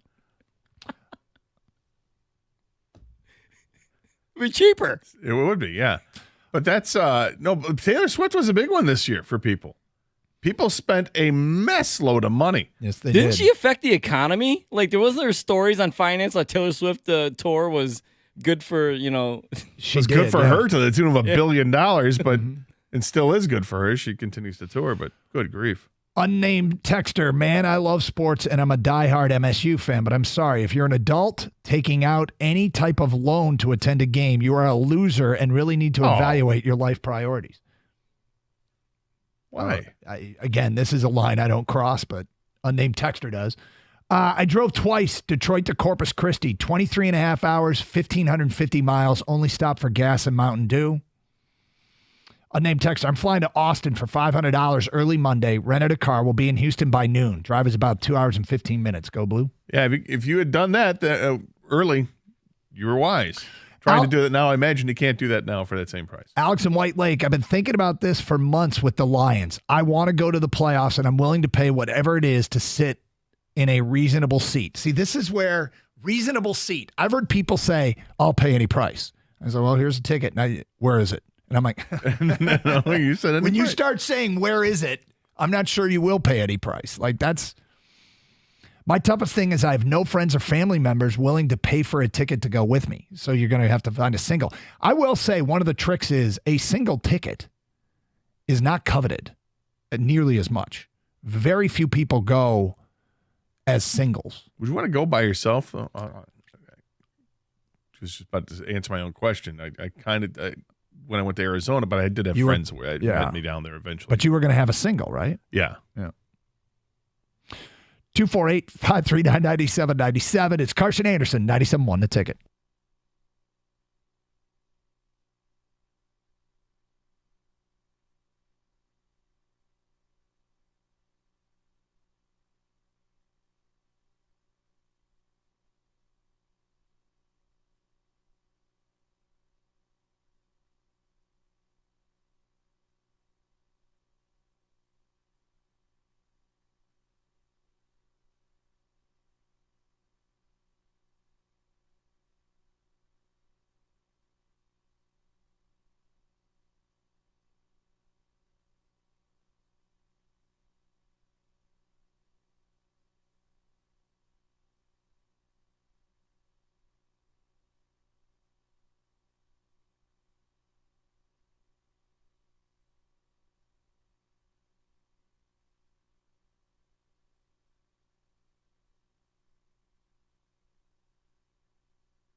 Well, welcome back to the Carson Anderson Show here on 97.1 The Ticket. Taking your calls and texts, 248-539-9797. Here we go. You averting disaster? Yeah, well, sort of. Just got off the phone with the wife. One moment. I got to just look something up real quick. Yeah? Yeah. You seem excited. I should be excited. I said you seem excited. I'm trying to laugh it off. Is all part of the story. This is all part of the story, right? One moment, please. Can you whistle for a second or something? No, nobody wants that. No, probably not. No, nobody wants to whistle. But I am intrigued with the group of people that look. It's one thing if you've got tons of money and you've got scads of cash and you can afford to do these 3 trips. Yep. But if you don't, how creative did you have to get? Dude is staying at a pet sanctuary. I mean, that's as creative as it gets. Endorsing and has stayed in the parking lot of a Planet Fitness so he can work out and shower in the morning. There's a 40% chance he is curling up next to an anaconda of some kind. Oh, dude, at the what is it? The Snow White? The pet sanctuary. Yeah. Right? I mean, it's ways to. So what? How do you? Let me just circle back. What are the hacks for a home lion game?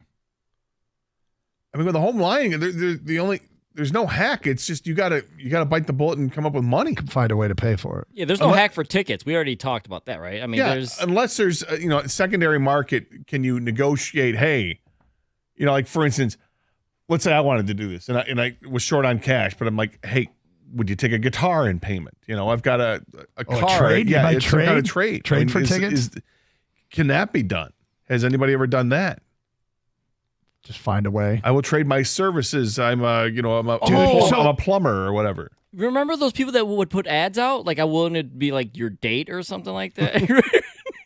Well, dude.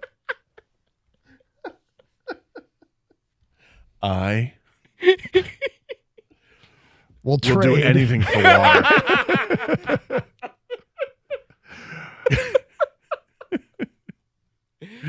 We need the water, dude.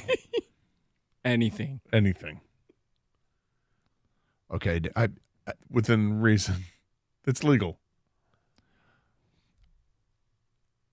I don't want to get distracted here, but I cannot move past dude staying at a pet sanctuary. We believe it's the Snow White Sanctuary in Vinton, Louisiana. Do you want to know what's close to it? Do I? Yeah. Okay. Rural Louisiana. First of all, it's right next to the Sabine Island Wildlife Management Area. Mm-hmm.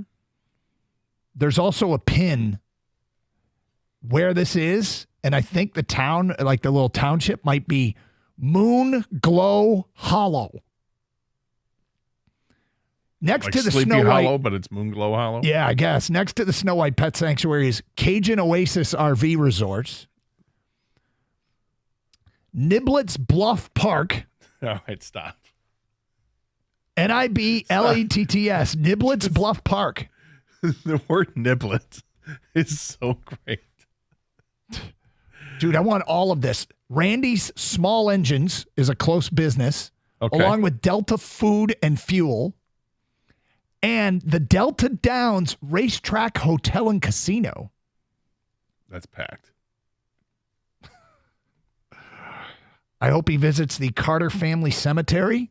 These are all things close to the pet sanctuary in Vinton, Louisiana, that he is staying at to afford the trip to the national title game. Hilarious. 248-539-9797. Now, as far as hacks, didn't you tell me, was it you that signed up and put down the deposit for Stanford season football tickets? Yep. This was one of the hacks that Michigan State fans took advantage of when the Spartans played Stanford in the Rose Bowl. That's right. Is if you put a down payment for Stanford season tickets the following year, you had access to this year's Rose Bowl game. That's right. Word got out. How many Spartan fans do you think did that? You have no way of knowing. But I would guess 10,000. Yeah. I don't know. I mean, yeah, at one point I was a season ticket holder for Stanford football. Yeah, a brief moment in time. What did the deposit get you? I other than tickets at a very reasonable price for the Rose Bowl. Yeah, I don't know if it got me anything. But do you get emails from Stanford still? No, I don't. The cost of doing it was really quite reasonable. So if the cost of doing it to put down your deposit was like $100, it was like $100 deposit, something like that. Yep. And then you got a ticket for, I think they were selling the tickets to students and season ticket holders for like $150 a piece. Mm-hmm.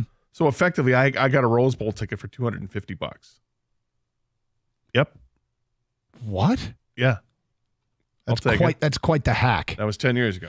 So here's another thing, that a little known fact that's something to keep in. And I don't know if it's changed, and hopefully my memory doesn't betray me here. I think every NFL franchise has access to either Super Bowl or every Super Bowl or every playoff game. Because I seem to recall somebody getting playoff tickets through another franchise. Like, call up the Bears. Do you have any tickets for sale for that Lions game? And it might be worth investigating because I have vague memories of this, that every NFL team does get some tickets to every postseason game. I might be wrong on that. Right now, there's probably people in the Lions ticket office freaking out that information isn't true or is no longer true. And it might have just been the Super Bowl. But anyway, it's just something. If you're looking for something, it might be a bit of a hack. All right, we'll get into some stuff on the field. Michigan and Washington coming up a little bit later on in the show. In the meantime, Gator, Lions preparing for this game this weekend. Can I ask you a question? You can ask me anything you like. How much do you want to see Hendon Hooker play this weekend? I would like to, but I'm not like clamoring for it. I understand the situation they're in, so I'm okay. Smart man.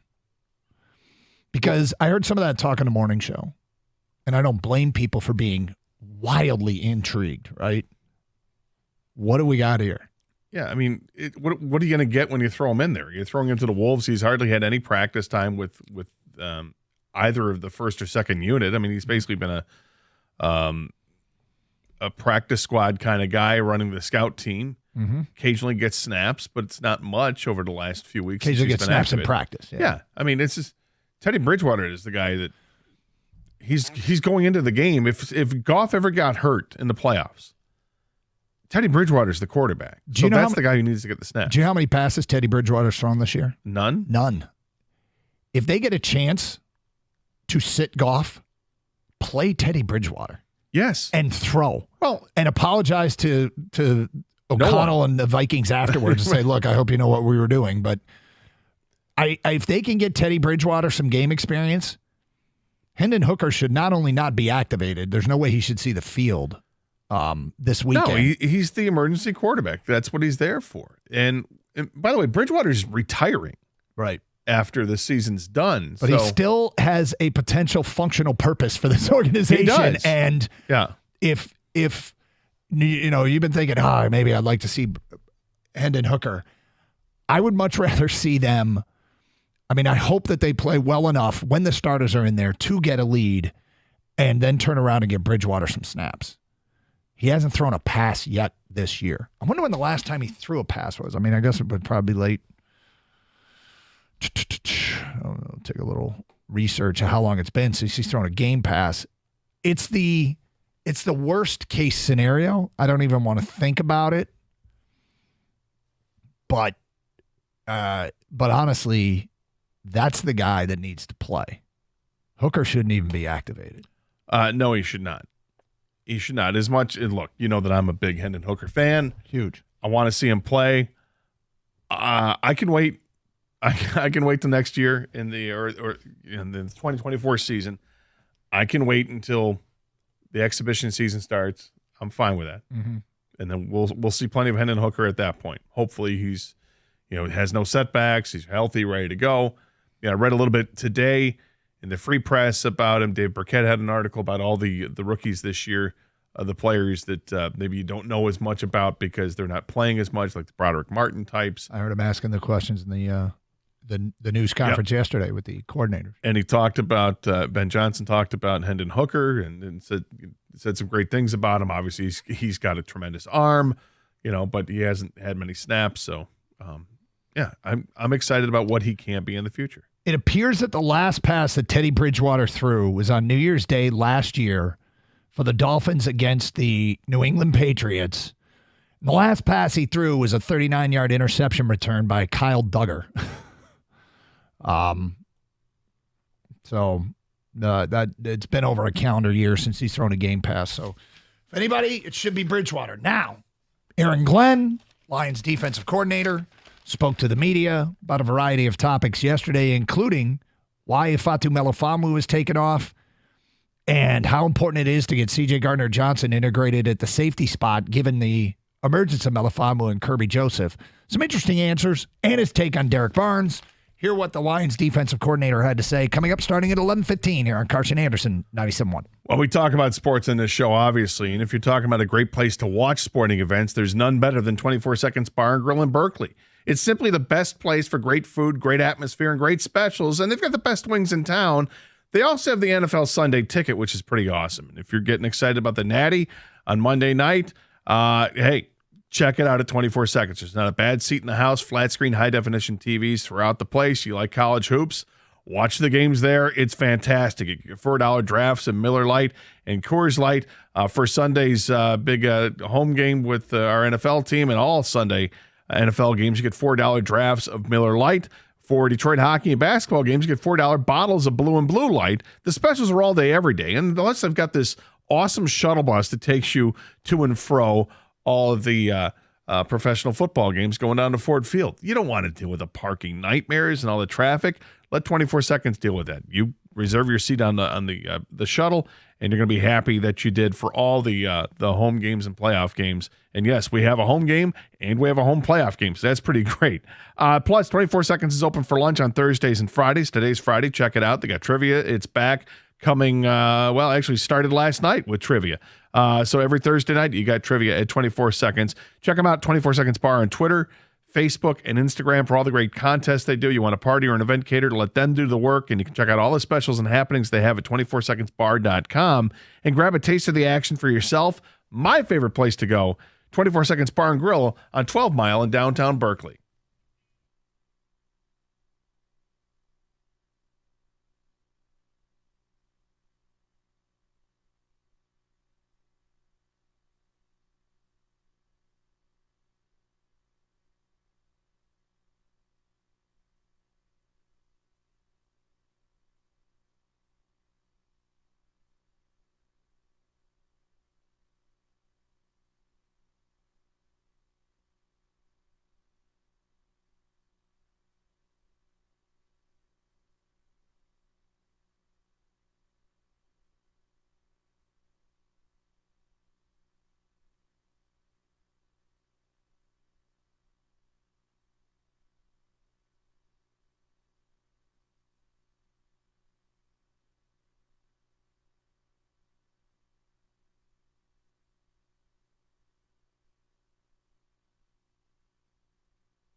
Hey, I'd like to welcome all of you streaming through the Odyssey app, AUDACY. Download for your mobile device today. Here in 2024, more and more people are doing that. We can attest to it. We see the numbers. So it's a great way to be able to listen to this show all over these United States of America and the United Provinces of Canada. You can listen to us anywhere and stream it with the app, use a rewind function, et cetera, et cetera. Also stream to our website, 971theticket.com, where the Birch Kid and Evan provide great content. Reading a bunch of stuff up there today in show prep. There is also stream with video. Hello to the Twitch crowd. What's up and Happy New Year. People watch on Twitch. Go to twitch.tv, search up 971 The Ticket. And hello to the YouTube crowd. I know people stream on YouTube as well. Go to youtube.com, search up 971 The Ticket. So all kinds of ways you can take in the show. This is correct. Yep. Yeah. And you can follow us on Twitter. Although one of my favorites, don't tell my mom, but she says, I can't figure out Twix today. Well, is she going for the left Twix or the right Twix? And I'm like, I don't even bother telling her. I said, well, let me see your phone. And let me see if I can log on to Twix. Actually, I like that. It's a combination Twix. of Twitter and X. Yeah. Twix. Anyway. But you can follow us on Twix. Yes. Well, on Twitter Twitch. or X. Yeah. At Doug and Gator 971. What's funny too is I look down and I've come to realize that the streaming chat on Twitch or Twix, whatever you prefer. Yeah. Oftentimes they've gone completely off topic and they're not talking about anything we're talking about. They're off on a tangent, and I kind of love them for it. We should start doing what's Twitch talking about today. Actually, we probably shouldn't. No. Let's get back on track here. Football. Yes, football. All right, so Aaron Glenn spoke with the media. Now, it's interesting. Aaron Glenn yesterday was named as the most popular, I think that's a way to put it, the most popular defensive coordinator in the NFL as ranked by his own players. I don't know if it was an approval rating or what, but yeah. Wasn't it more than their own players? I thought maybe I read the headline differently than you, because it was like over, unless they just took every single player and added it together, but they only it's a good question. Evaluated their own coach. Because I thought it said something like 1,700 players. Yeah, I've seen two different explanations of the methodology, and I found them very confusing, to be honest with you. Lions, Aaron Glenn, Frank. I'm reading from Dan Graziano's story. The survey is part of the union's broader report card project. It launched last year, surveying players throughout the league on various topics related to their teams. Last year's survey asked players to rate their teams on a number of factors, including ownership, practice, facility, coaching, etc. This year, the union wanted to broaden the survey and include more topics. One of them was coordinators. Quote, we got really great participation in last year's report card survey. NFLPA President J.C. Tretter told ESPN. So the idea of evaluating the coordinators was brought up. They're a major factor in your day-to-day life as a player, and we wanted to make sure players had a voice in promoting the good ones. Tretter said more than 1,700 players responded to this report card survey, which will be released as it was last year around the scouting combine, but the union wanted to put out the list of the top 5 coordinators now ahead of the annual head coaching cycle. I think the more I hear it, you're right, Doug. I think it was their own coordinators, and they're just probably rating them on some kind of scale. Here we go. The survey was specific about who it asked. Offensive players were asked to rate their offensive coordinators. Defensive players were rate their defensive coordinators, et cetera. So I guess it is their own guys. Anyway, Aaron Glenn ranked as the most popular defensive coordinator in the NFL by his players amongst his own roster. What does this mean? Well, it means he's got buy-in. I think that's the logical conclusion to draw. This is a coach who has buy-in. Does it make him a great coordinator? Well, no, that's part of it. You have to be able to get buy-in. And I think it speaks to his leadership, the respect that he has in the locker room. But it's not the whole thing you'd measure a guy on being a head coach. But I think it's pretty damn important. It's one of the reasons why I was a Vrabel fan when he was up in the coaching cycle. And one of the reasons why I like Dan Campbell is I think Dan Campbell has buy-in. And I would say that we can conclude that Aaron Glenn has buy-in. Safe? I think it's safe. Okay. So he spoke to the media yesterday. This didn't come up as a topic. I think he spoke to the media before the story was released. And by the way, Dave Phipp ranked 4th among special teams coordinators. Ben Johnson didn't rank in the top 5, but it doesn't mean he isn't beloved. But here we go. This is Aaron Glenn yesterday. Lions defense has 6 takeaways the last 2 games. And here's what Aaron Glenn has to say about it.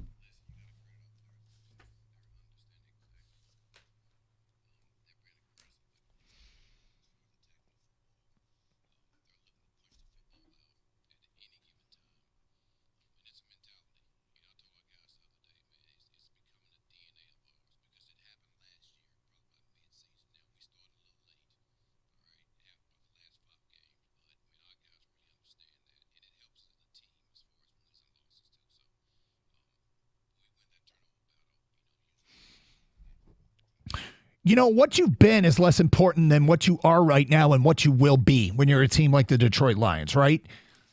And it's cool that they've generated all these new turnovers. They had one in the Denver game. They had, I think it was 4 against Minnesota, and that, given their quarterback situation, probably isn't a huge surprise. But 2 more last week against Dallas. If this is what they've morphed into, and they're going to be disrupting the football, creating turnovers, going into this postseason, that is, as one of my friends used to say, huge. Absolutely huge. This defense has been up and down all season long, right? Mm-hmm. They've had some awful games, and they've had some surprisingly great games. Keeping Dallas off the scoreboard to an extent on last Saturday night was pretty impressive. Now, yeah, was there a play where Dallas was ready to score and through their own stupidity lost possession of the ball because they fumbled it through the end zone? Absolutely. And that would have been, 7 more points there. But can you take that one away with the Derek Barnes play? I mean, maybe, it just goes either way. I thought it was a pretty good defensive effort from the Lions, save for the problem of trying to stop CeeDee Lamb. But in the end, if your game plan ends up being, okay, only one guy's going to shine from it, CeeDee Lamb. We're going to shut down the run game. We're going to shut down any other passing avenue they have. It's just CeeDee Lamb. Then maybe they have a chance. And they held them to 20 points. They should have won that game. When you look at the Vikings coming up, and the last time they played the Vikings, it's the same thing, isn't it? Okay, here's Justin Jefferson. He's going to beat you because he's the best receiver in football. It's going to happen. You can try to limit it as best you can, but would you try to approach it the same way? I've just been impressed with how they've adjusted with the personnel that they have, because the personnel has changed all season long. Yep. And you're behind the 8 ball right away because Emmanuel Mosley's not ready to play, and then you start the season, he's out, and then you've got the other guys you've brought in that get hurt right away. C.J. Gardner-Johnson and James Houston are hurt right away. You're playing rookies, and they're playing serious snaps with Brian Branch and Jack Campbell. They're getting in there and they're doing their thing, and I just rotating guys in and out, back to the practice squad and off the practice squad. Here comes Melon Fanu late in the season, and you got the most out of Jerry Jacobs that you could before it was exposed for being perhaps too much for him. You pick up Vildor off of the scrap heap, and he ends up being pretty decent pickup for them. Now, is he great? No, he's not great, but they found somebody that they could coach up that was a better option than what they had prior. I've been kind of impressed with what Aaron Glenn has had to do without giving, I don't want to give him too much credit, because when you look at it statistically, it's still not a great it's not a great defense. It seems like seems like it's an improving defense at the right time. How does it look when you get guys back? Yeah, and how does it look when you're in the postseason playing better teams each and every week? You hope more than one game, but all right, so what about the emergence of Fatu Melifonwu? Where did that come from? Here's what Aaron Glenn had to say.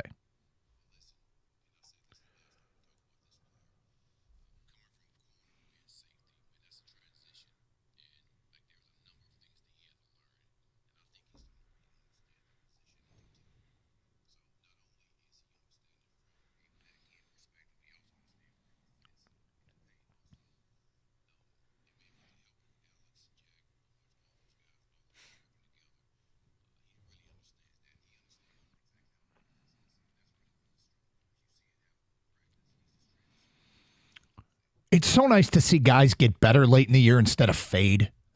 Right. It seems like that's one thing that's pretty consistent about this coaching staff is you get later into seasons. I mean, last year it was Kirby Joseph and James Houston that came on late in the year, who were obviously young players. This year, Fatu Melifonwu's been around and actually has felt like maybe one of the parts they got in the Stafford trade that wasn't going to pay off, and now it's paying off. Because he was a draft pick, yeah. Yep, that they got back from L.A., and he's another example of a player that's getting better under this group. Now, they're going to have an interesting deal with snap counts because C.J. Gardner-Johnson is likely going to play this weekend, and they want to get him up to speed for the postseason. And Kirby Joseph and Afatu Melifamu are playing well at the safety spots. How do you handle that? Aaron Glenn will get to that today at 11:31. Plus your phone calls and feedback. It's Carson Anderson, 97.1 The Ticket.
Let's get back to your phone calls before we get to more from Aaron Glenn. Ray, you're next on 97.1 The Ticket. Hi, Ray. Hey. Hey, Ray. Oh. Hey, guys. How you doing? Okay.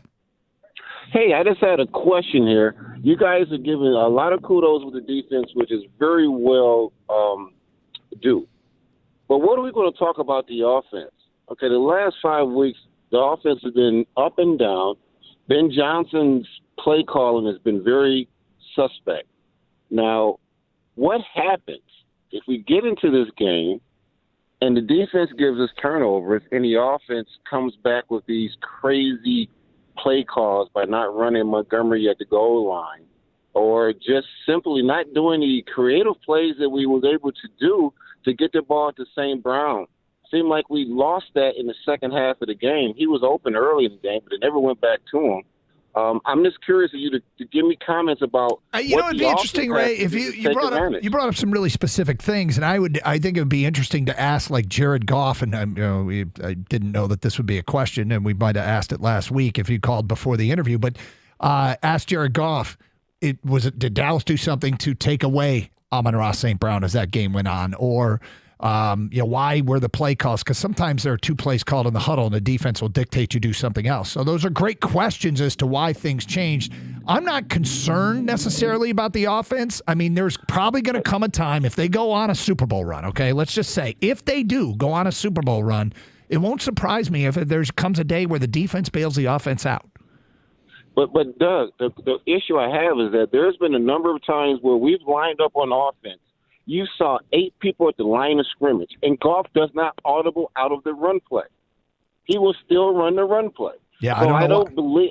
So I'm concerned that he's not able to audible out of the play. I mean, there's been a number of plays where, hey, why are you still running the play when that guy is right in your face? These are great questions that I don't know the answer to.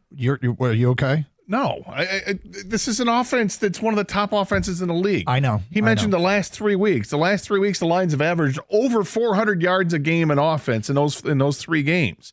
And they won 2 of the 3 and should have won the third if it wasn't for the referee not hearing what he's supposed to hear. What are we complaining about? So I will just say this. There are times during games where I have small minutia questions like Ray had that I don't mind. I don't mind people asking. The big picture is I'm pretty confident in the offense. I'm pretty confident in Ben Johnson. Did it sound like Ray was? No. I think that if you're running 50 to 60 offensive plays a game, there are going to be a bunch that aren't great play calls. Even if you're a great offensive coordinator and you're getting the job done, you're still going to have a bunch that don't work out. And if you are unforgiving of those, then you will never be satisfied. If you do understand that the best offensive coordinators, best defensive coordinators, guys that get praised up and down, make bad calls, the point is to win the game. Right. And some of that minutia can add up and get you when Ray's specific about, I guess, 3 calls there. Well, 1, they didn't go to St. Brown as much. 2 is he didn't like their play calling at the goal line. And 3 was running into 8-man fronts. There are probably logical explanations for why those things happen in the course of a game. I mean, I don't think Ben Johnson just forgot what was going on, nor did Jared Goff. There are reasons, and you have brought this up many times, and I love when you do, that when it comes to complaining about play calls and when you've done it on the air before, you've had coaches talk to you and pull you aside before and say, okay, you want to ask about the play call? Fair enough. What was the defense showing me? Yeah, what was going on here? What was going on? And there's like 10. There's a checklist of 10 things. What hash was the ball on? Right. What was nobody personnel? else is taking into consideration except for a quarterback or an offensive coordinator. Was their personnel? Did their personnel tell me they were blitzing from this area the way they lined up, and so our play call should have worked, and we just lost a one-on-one battle that was critical to the play success? There's all kinds of stuff. Yeah. So forgive me if I'm going to err on the side of caution and trust that Ben Johnson and Jared Goff know what they're doing when they have the 3rd most yards in total offense on the football season, that they average the 5th most points of any team in the NFL this season. Forgive me if I'm not jumping on them. And then when you relate it specifically to the last 3 weeks, where they've won 2 out of those 3 games and should have won the 3rd, I'm okay with Ray's questions. I think Ray was probably far more concerned about the offense. I get it. I will ask. Here's a question that I would ask, okay? If you want to get into minutia. Maybe this is just games I watch, plays I watch. Yep. But it happens to be every Lions game I watch. Does it feel like every time, and then you say every time, of course it's not every time, but it feels like it. Does it feel like every time that the Goff says kill, kill, kill, that they immediately switch to a run play? I haven't noticed that. I've seen some social media buzz about that, and I'll try and pay attention this week, although I'm not going to be a great game watching place. What are you doing, interviews all day Sunday? Sunday's going to be a busy day, and I am hopeful that I can see the Lions game, but I might miss some. Might be a DVR situation. Come on, man. Are you going to try to stay in the bubble away from Michigan? No, that's too hard, right? It's impossible. Yeah. That's not You've got a job. I do, and that's why I might not see the Lions game You've got a live. bigger job. You got your everyday job. Well, there is some truth to that. You know what I'm going to do? I'm going to rely on the notes of my radio partner. That's pressure, Gator. Yep. I know. You better be taking some good ones. I better, right? Andy is next on 97.1. Hi, Andy. Hey, guys. How you doing? Doing great. I just wanted, all week long, I've been listening. I listen to you guys all the time, but Thank you. I was listening to all the callers that called in on whatever the Lion topic may be, and it's like when the Lions are crappy for the last million years, all the guys that say, "See, I told you so," "See, they're horrible," but they never call your show because they don't need to. But now we're all crazy, going nuts, joyful that we're going to have a home playoff game, and everybody that's calling in, I've heard so many people call, just digging at anything to complain about this team, and it's ridiculous. I mean, it's just sad. So used to losing that they're winning now. It's like, well, I got to bring somebody down, you know? Well, I mean, the fans like that in every sport. You know, I've said a bunch of times on the air, I had a friend of mine who, after the Wings won the Stanley Cup, he said, well, they're still not tough. I'm like, come on, man. Like, what do you want? They just hoisted the trophy for the first time in 40 years. You know, I think people, they're never going to be satisfied with things. And this is not a perfect team. It's not. But it's okay. It's a competitive team, and it's a team that can beat any team in the National Football League on any given day. Amen. Because they've got the talent to do it. Now, they can also, lay an egg. We've seen them lay eggs, but we've seen every team in the NFL lay an egg this year. No team is immune to laying an egg in the NFL, not in 2023. No, not at all. I just want to point out one more thing real quick. That last guy that called in talking about Jared Goff checking out of an 8-man front. Let's say he checks out of that 8-man front, and then the linebackers all drop back. What the hell is he complaining about? It's like and by the way, Goff is going to make mistakes or checks at the line of scrimmage too. Like they shouldn't be evaluated against a perfect standard. It's just, are you getting the job done more often than not? Is there a trend though with the offense? I don't think so. I mean, like I said, they're doing what they average, man. 400 yards a game. Yep. They're scoring points. It's they didn't score enough on Saturday night. Would have been nice if they, go back to that safety, get the safety, stop the touchdown from happening, get the ball back, maybe score again. All right, let's get to this. I said we get to Aaron Glenn talking about how do you figure in C.J. Gardner-Johnson with two other safeties playing so well. Here's what AG had to say.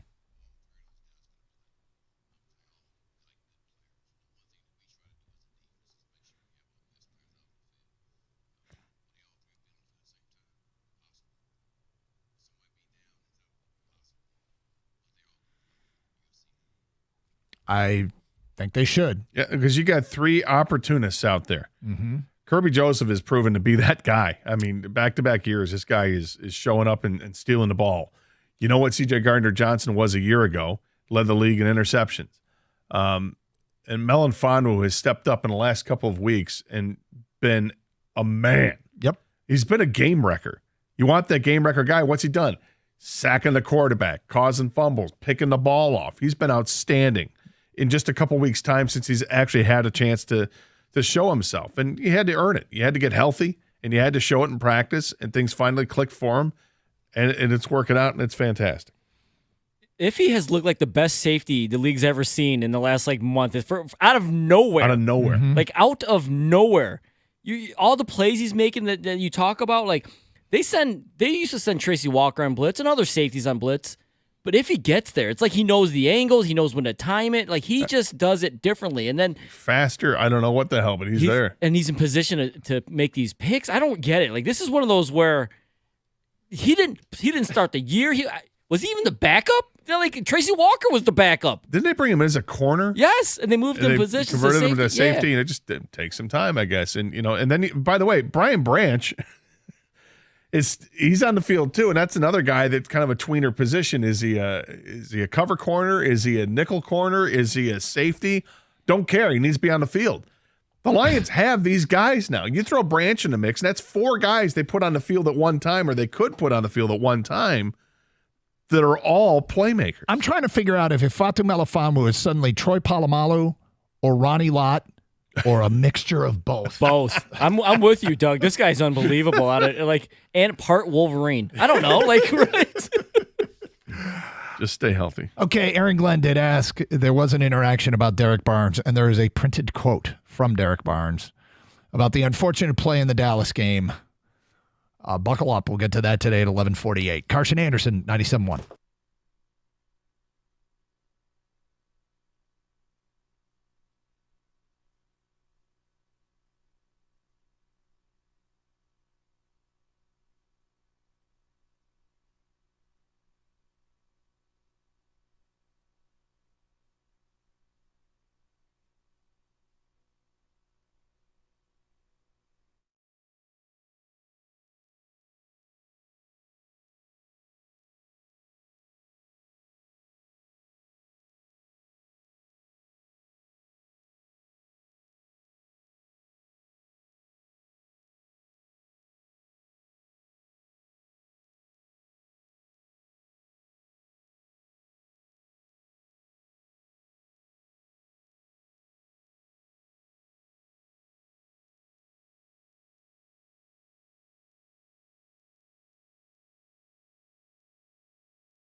Okay.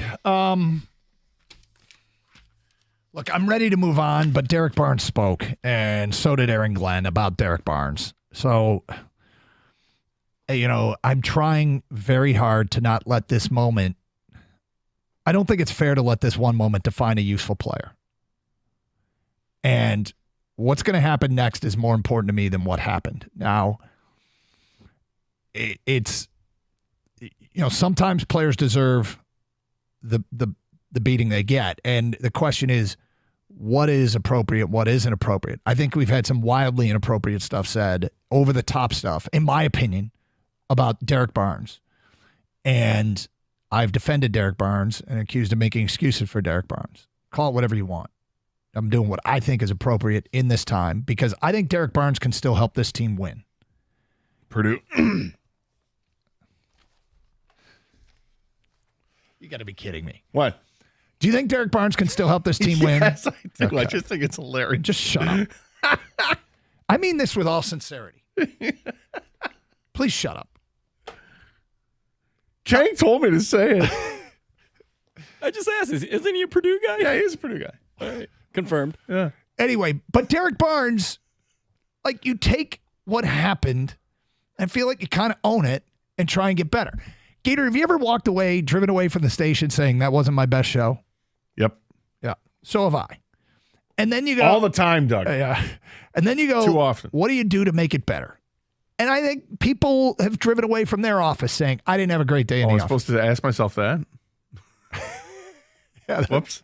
That's the useful follow-up. There's a disconnect. Yeah, that's kind of the useful follow-up, I must say. Note to self. Be I better. have to admit, though, I didn't love Derek Barnes' answer, but let's start with this.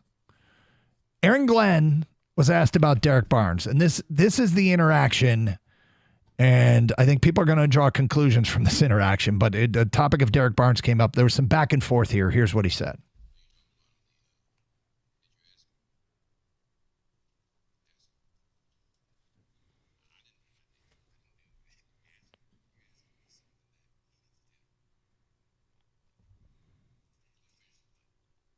Okay.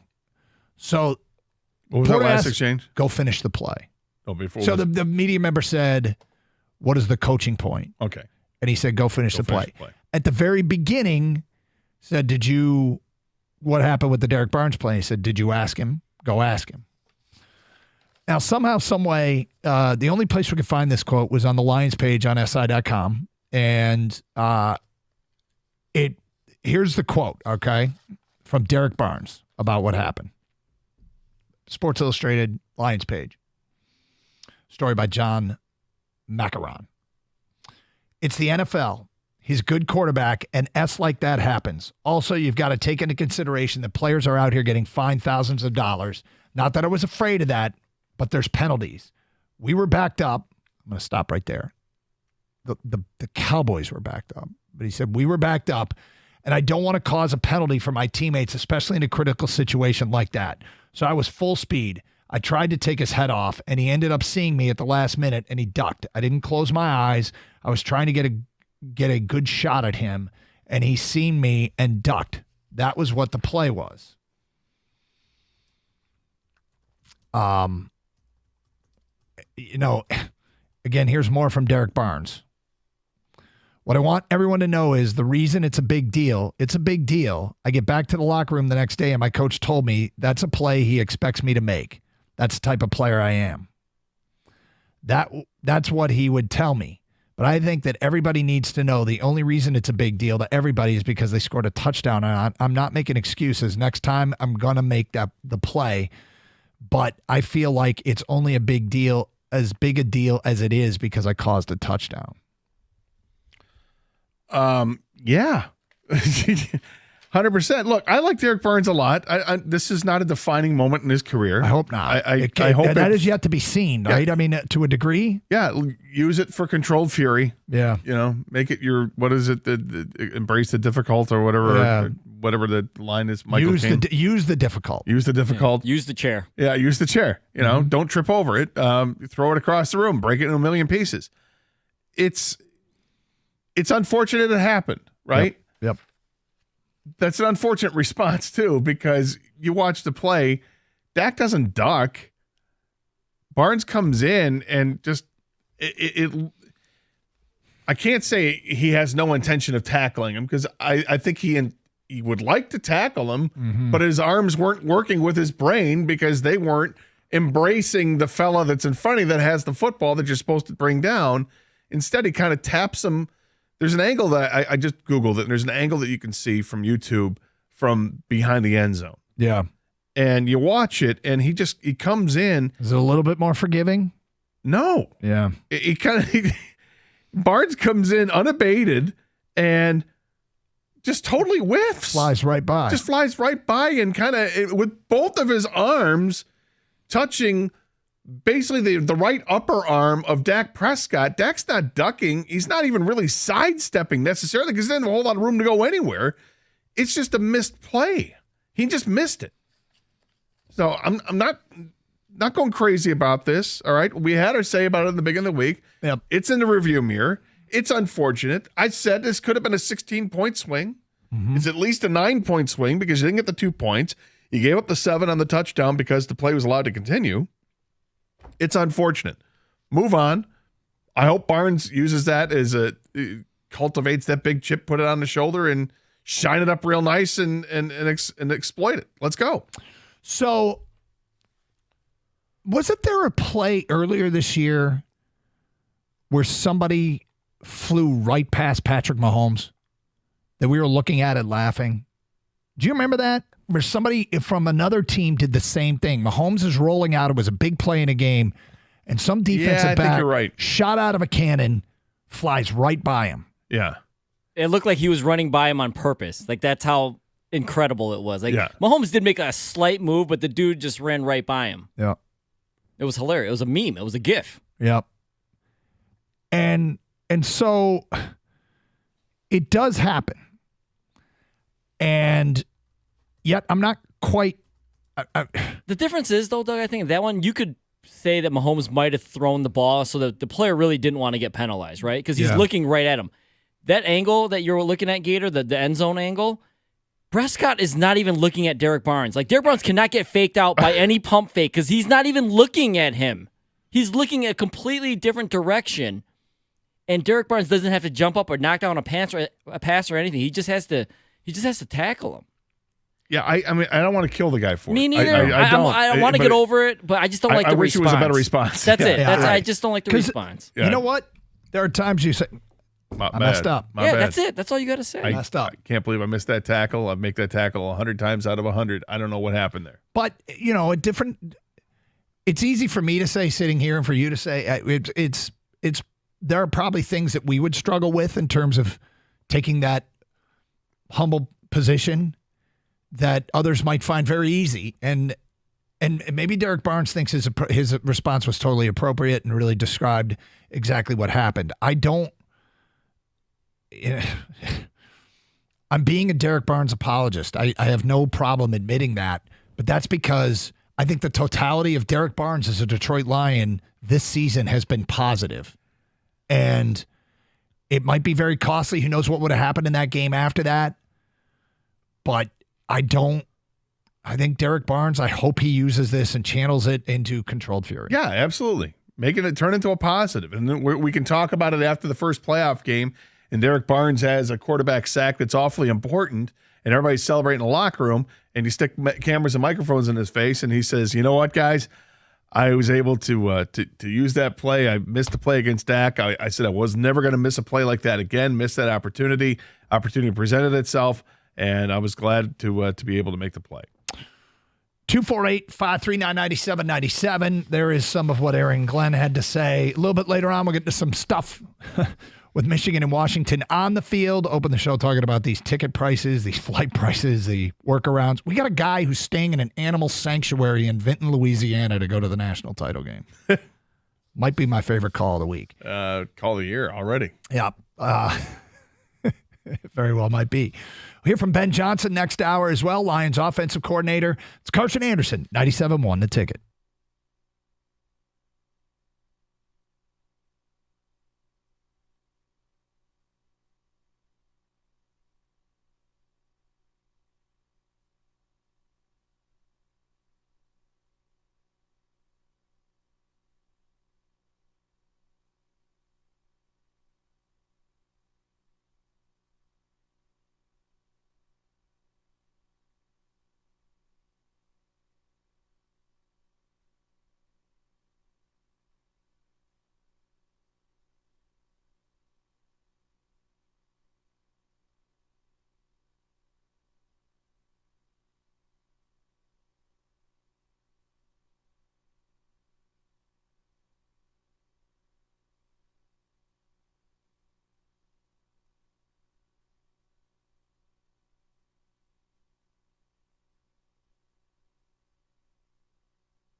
Welcome back to 97.1 The Ticket. Scott the Gator Anderson, Doug Karsh with you on the Karsh and Anderson program, taking your calls and texts. Same number, 248-539-9797.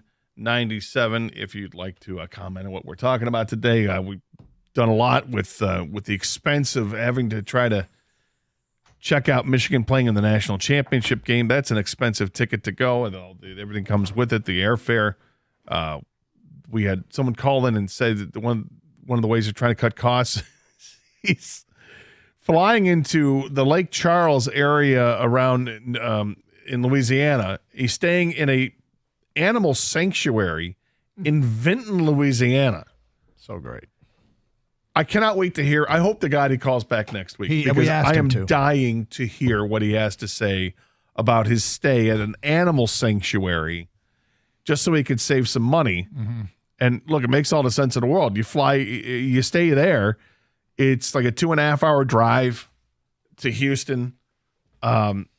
Easy enough to do. You're saving yourself maybe thousands of dollars in hotel fees. He negotiated the price down from $80 to $50. Yeah, which was a brilliant move.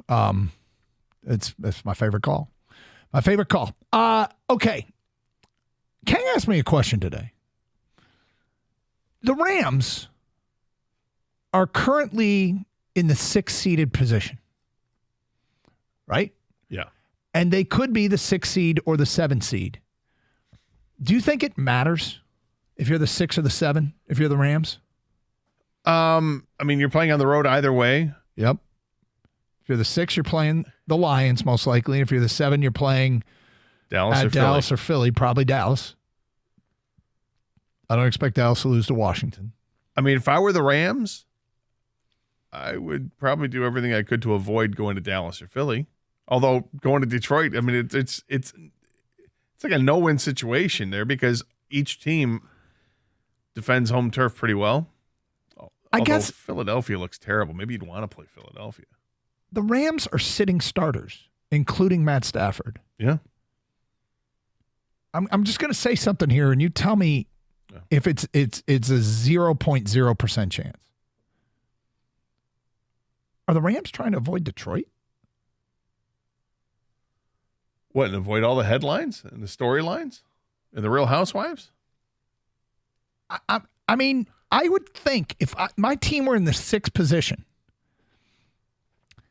that it would be pretty simple. I'd be playing, it would be worth it to be the higher seed.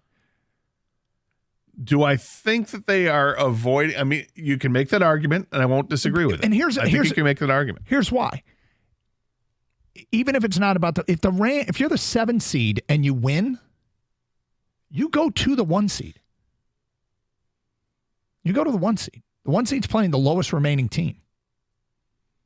That's at San Francisco. It feels like it's San Francisco and then a bit of a step down, and then Detroit, Dallas, Philly, then a step down on everybody else. So they are willing to risk having to go to San Francisco in the 2nd round. I mean, I think it's kind of significant. If I were a Rams fan, I might be looking at this going, are we sure we want to rest everybody? Well, maybe are you answering your own question when you think about it? Because who are they playing this weekend? They're playing San Francisco. They're playing San Francisco. So if they feel like they could be destined to meet up with San Francisco if they win the first round, if they win the first round game, they go into the second round, they're going to play San Francisco. Yeah. Why give San Fran any more film on them than necessary? Rest your guys. Because if you win the game, you don't play San Francisco until the NFC Championship game if you get there. And at that point, I mean, they've seen them anyway. Wait a second. If they win the game, let's say they play Dallas. Oh, they'd still probably go to San Francisco. They'd still play San Francisco. They'd probably still go to San Francisco. But they're not guaranteed to. Pretty much are. I mean, if they come in as the 6th seed, the 7th seed can win and send the 7th seed to San Francisco. You're right. It's still probable. Yeah. I don't know, man. I just feel like the Rams have something to play for, and they're not. And is it a 0.0% chance that they are trying to avoid Detroit? I don't think it's 0.0%. I'm sure there's some percentage that they look at how they match up. As a Lions fan, trying to look at this objectively, I think the matchups, I have no issue matching up with the Rams. You got an immobile quarterback in Matthew Stafford. The strength of the Rams is their ability to run the football, and the strength of the Lions is their ability to stop the run. So I like this matchup. The question I have following this up is, if you're the Lions, taking all the outside noise out of this, just strictly game day, would you rather face the Rams or the Packers? I don't care. I think they should beat them both. Yeah. As you said, take away the noise, take away the sidebar, take away the Real Housewives stuff. I don't care. But since that stuff's there, I want to play Green Bay. But what's the better matchup, though, Doug, in your mind? Take away the noise, like Gator said. I think the better matchup are the Rams. And I'll tell you why. One big reason why. Packers are dangerous. I think McVay's scared for a reason. Honestly. And I do think he's scared, by the way.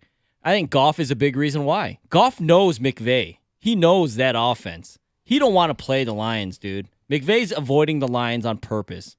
You really believe that? Absolutely. Lean into it, man. Go. Wow. Absolutely. He's scared of Goff. Goff's revenge. I scared of Brad Holmes. Yep. It doesn't seem as though Goff has buried McVay, but he hasn't shied away from it. Like, that's the biggest chip on his shoulder, I think. He wasn't. That story Peter King did with him, remember we read from it earlier in the year? I want to go back and see if I can find it. He wanted to meet with McVay after he traded him. Yep. And wanted to know why. He wanted, many players don't ask for an exit interview when they've been traded. Goff insisted on one. And it sounds to me like Goff has channeled what he heard to his benefit. I think the biggest chip cultivated by Jared Goff out of all the chips that you can cultivate is Sean McVay. Interesting. I think he's pissed because he was scapegoated, man. He was absolutely scapegoated all this there on guy's the Rams. fault. Yeah. So I can't work anymore with this. He's got a ceiling. We're done. I had to move on from him. They moved on from him. He had surgery, and then days later he's forced into duty because the other quarterback gets hurt, and he still wins the game.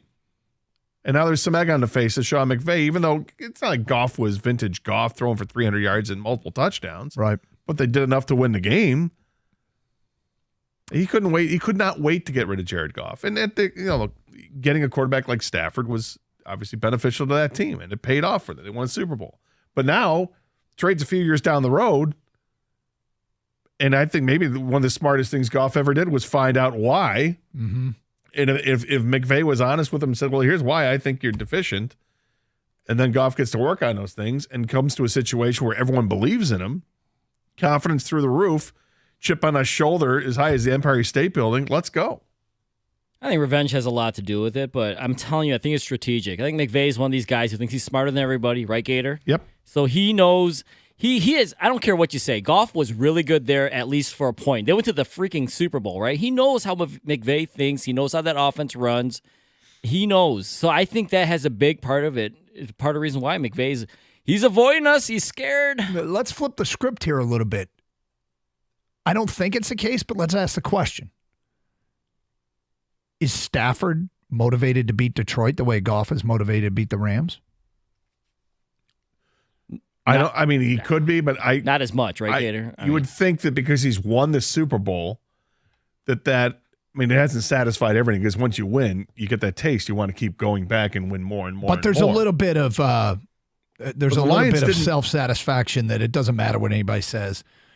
I can't hear you because of the ring is stuck in my ear. Right, but the thing with Stafford is Lions didn't want to move on from Stafford. The Lions wanted Matthew Stafford to stay here. Right. Stafford approached the Lions. It's completely different. Let me get out of here. Yeah, it's a different scenario. But he would just want to beat him just because. Yeah, it was an amicable split. Yeah. Goff getting traded was not an amicable split. No, and plus, with my point for Goff and why McVay wants to avoid the Lions doesn't exist with Stafford, because it's a completely new staff, new offense, and all that. He doesn't know anything here. Okay, this from Phil So Good 313 on Twitch. Phil. To be honest, guys, that's not how teams are wired. They're strictly resting players to put their best foot forward in the playoffs. At the end of the day, it's the playoffs. Avoiding a particular team isn't a strategy. Playing and winning a game is the only strategy. I think he's more right than wrong. But it's an interesting question. It's interesting to think about. And I wouldn't, as you said, you don't think it's 0.0, and I don't think it is either. And Kang clearly doesn't think it is. 248-539-9797. We'll get to your phone calls and feedback coming up a little bit later on this hour. We'll open up a big old tub of pretzels for the question of the day. Some Michigan-Washington stuff at 105. It's Carson Anderson, 97.1 The Ticket.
I was worried about the onions stinking you out of the studio. But no, you know I'm an I like onions, Yeah. so it's not. I mean, you want to invite Jimmy in, see what he has to say? oh, he hates onions. But Can't yeah, I say read a roasted chicken breast on chickpeas and onions, which is Were they red onions or white onions? red onions. Yeah, Oh, they were red onions. raw. No, they were Once baked cooked. in with the chicken. So All right. anyway, yeah, I'm kind of people on Twitch. I'm sorry, I'm kind of out of routine here. Things have been crazy, and I haven't been eating at noon straight up quite as much. How and these dare you? Well, they bet on what I'm going to have for lunch, which is the strangest little cultural thing that's happened over there. But They do it every day, and I feel like I let them down. But when I'm not ready to go at noon straight up, and I apologize. Let's get back to your phone calls. We go to Kevin. You're next on 97.1. Hi, Kevin. Hey, guys. Good work as always. Thank you. Just a quick comment on the, there's 3 people in the world that are going to struggle mightily with the result of a Rams-Lions playoff game. Jeff Rieger and myself being a close second, that I'm just not going to be able to stomach if Stafford comes in here and plays well and wins. It's going to be really hard pill for me personally to swallow. But McVay losing to Goff is something he doesn't want. Now, I imagine they're just trying to stay healthy, but man, I'm sure he wants, deep down, he doesn't want any part of it. And just one more comment, Gator, I love your trying to explain how it was a potential 9 or 16-point swing, and you explain and everything, but I'm pretty sure it was a 9-point swing. We either get the ball back having scored 2, or we get the ball back having given up 7. Now, the 16 takes us into a lot of other extrapolations. Well, I don't think it's that far of a stretch. It's a safety. Yeah. I said it could be up to a 16-point stretch. It's at least 9. Yeah. If we run the punt back from the safety, and then it's a 16-point. If we fumble the ball on the kickoff after they scored a touchdown and they run it back, then it could be like a I guess I'm talking about the ensuing drive. It's a 9-point swing. I'm not just talking about the one play. Well, it's the following drive. It's kind of from guaranteed a 9-point swing, and Gator a 9-point swing. Gator extrapolated and said it could be a 16-point swing, which assumes a lot, but it doesn't matter. It was an important play in a close game. And the other thing about it is, and it's hard to do this unless the play is right at the end. After something does or doesn't happen, and it results in a score or not a score, everything changes. Like you can't say if he only made that play, they win the game, and they win the game comfortably. But they certainly were better set up to win the game. 248-539-9797. Okay, let's get to some of this Ben Johnson sound. The Detroit Lions offensive coordinator also spoke to the media yesterday. We played Aaron Glenn last hour. How do you balance snap counts with your spot locked up in the playoffs next week already? So, offensive coordinator, do you try and preserve some people even though you're still trying to win the game? Interesting answer from Ben Johnson.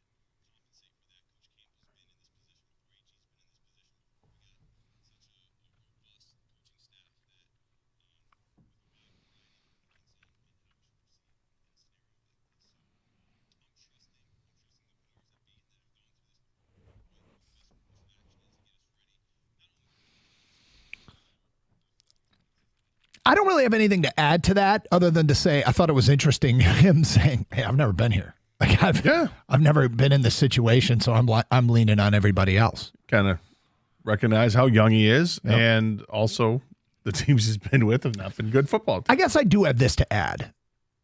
I have, as I age a little bit more every day, one of my beliefs is the smartest people know what they don't know.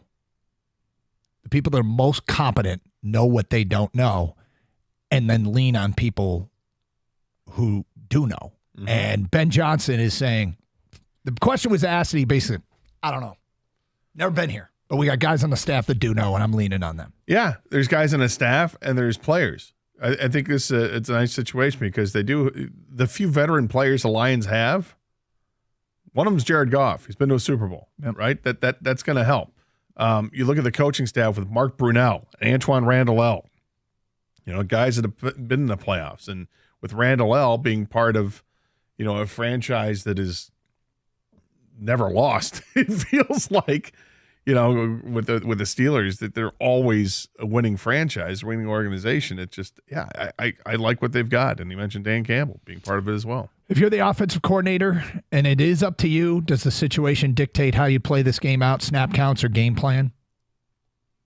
If I'm the offensive coordinator, yep. I'm trying to. I'm looking at this game and I'm approaching it how I would approach it, right? And I think that there's a very small chance that they're going to get this number 2 seed, right? Everything has to fall their way with having both Philadelphia and Dallas lose. I don't think it's likely. What I'm going to do is run the hell out of the football. Yeah. I'm going to be very specific. I'm going to run it with both of the running. I'm going to bring you the third running back off the bench. I'm running it a ton. I'm going to throw it maybe 20 times in the game.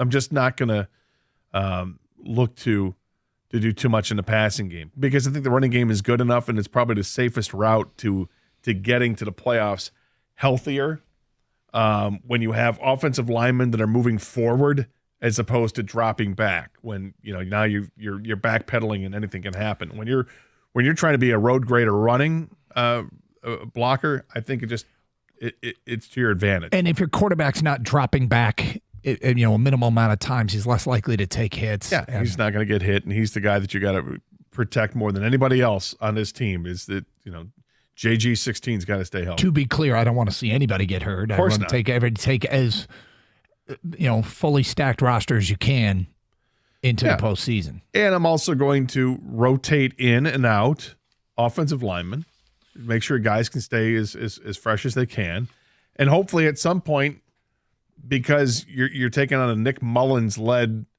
Vikings team that doesn't have T.J. Hawkinson, hopefully you can get a lead and then maybe you can really lean on this and just take some guys out that you don't have to worry about playing anymore.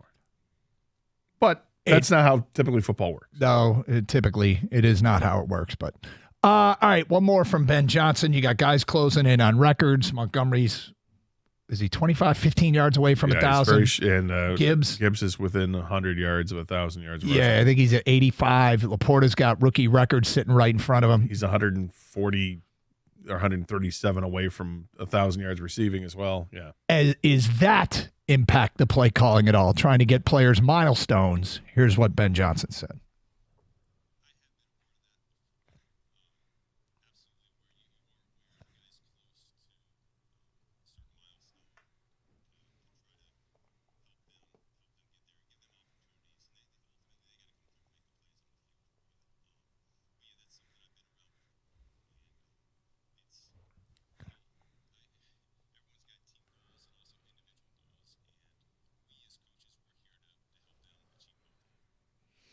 I don't care about this stuff at all. No, you don't.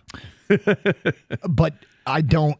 I'm not so arrogant as to think it isn't important to the players, and it might be important to the culture to at least try. At least try. Like, is it important to David Montgomery? I would think they probably want to take care of a veteran before they take care of rookies. And he's closer to it. So. Yeah, and so I think as a coach, you might want to acknowledge, throw your guys a bone, keep everybody happy within reason. I think that's where you have to say, look, we're going to try to do this for you within reason. We don't want to risk you just so you can get this milestone. But rest assured that we're aware of it and we care about you.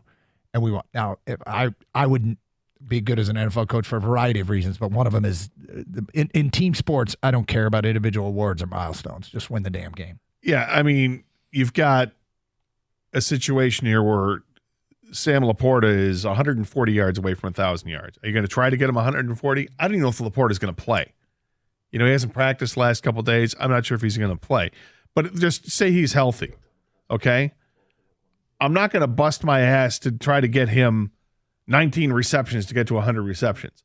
But it's not too much of a stretch to say we're going to try to get Montgomery. He only needs 25 to get to 1,000. That's easy enough. 85 for Jahmyr Gibbs. We can try it. I saw it last night on Fox 2 Sports. Dan Miller was interviewing Jahmyr Gibbs, and they're inside the practice facility doing the interview. And at one point, Dan goes, you look up over in that corner there, and you see the banner. All right? The banner means something to these guys. So why wouldn't I think that the milestones mean something? All right. And Jahmyr Gibbs wasn't hiding from his. Yeah, that's pretty cool, man. It's awesome. And there are things ahead of them. You don't have to go out of your way to ensure that happens, right? Mm-hmm. I think this can all happen organically. Very much so. I mean, Montgomery's going to happen. That should absolutely happen. 25 yards is, you can get that in a handful of carries. Jahmyr Gibbs getting 85, that's above his average for the game, so you're going to have to push that a little bit more if you want to do that. They don't have to do it. You don't have to. But if the opportunity presents itself, and in my game plan going into it, because I just want to get this game over as quickly and painlessly as possible, means I'm going to run the football. Means I'm going to be snapping the ball with 2 seconds left on the play clock, and I'm just going to run the ball and let's keep it in bounds and keep the thing moving, keep our defense off the field, and let's just, have this game done by 3:45.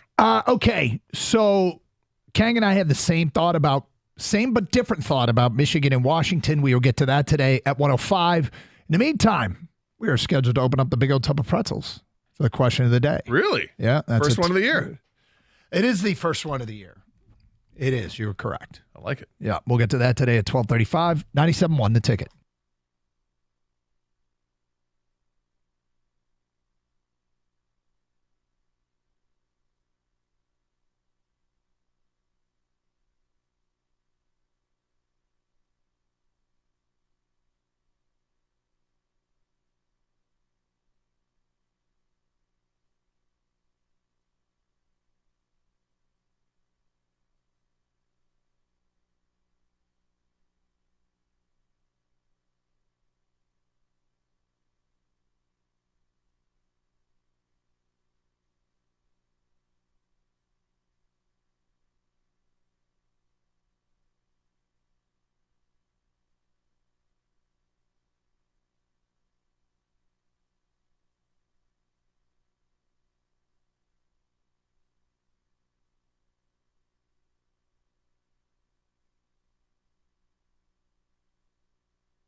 I think we should talk about it.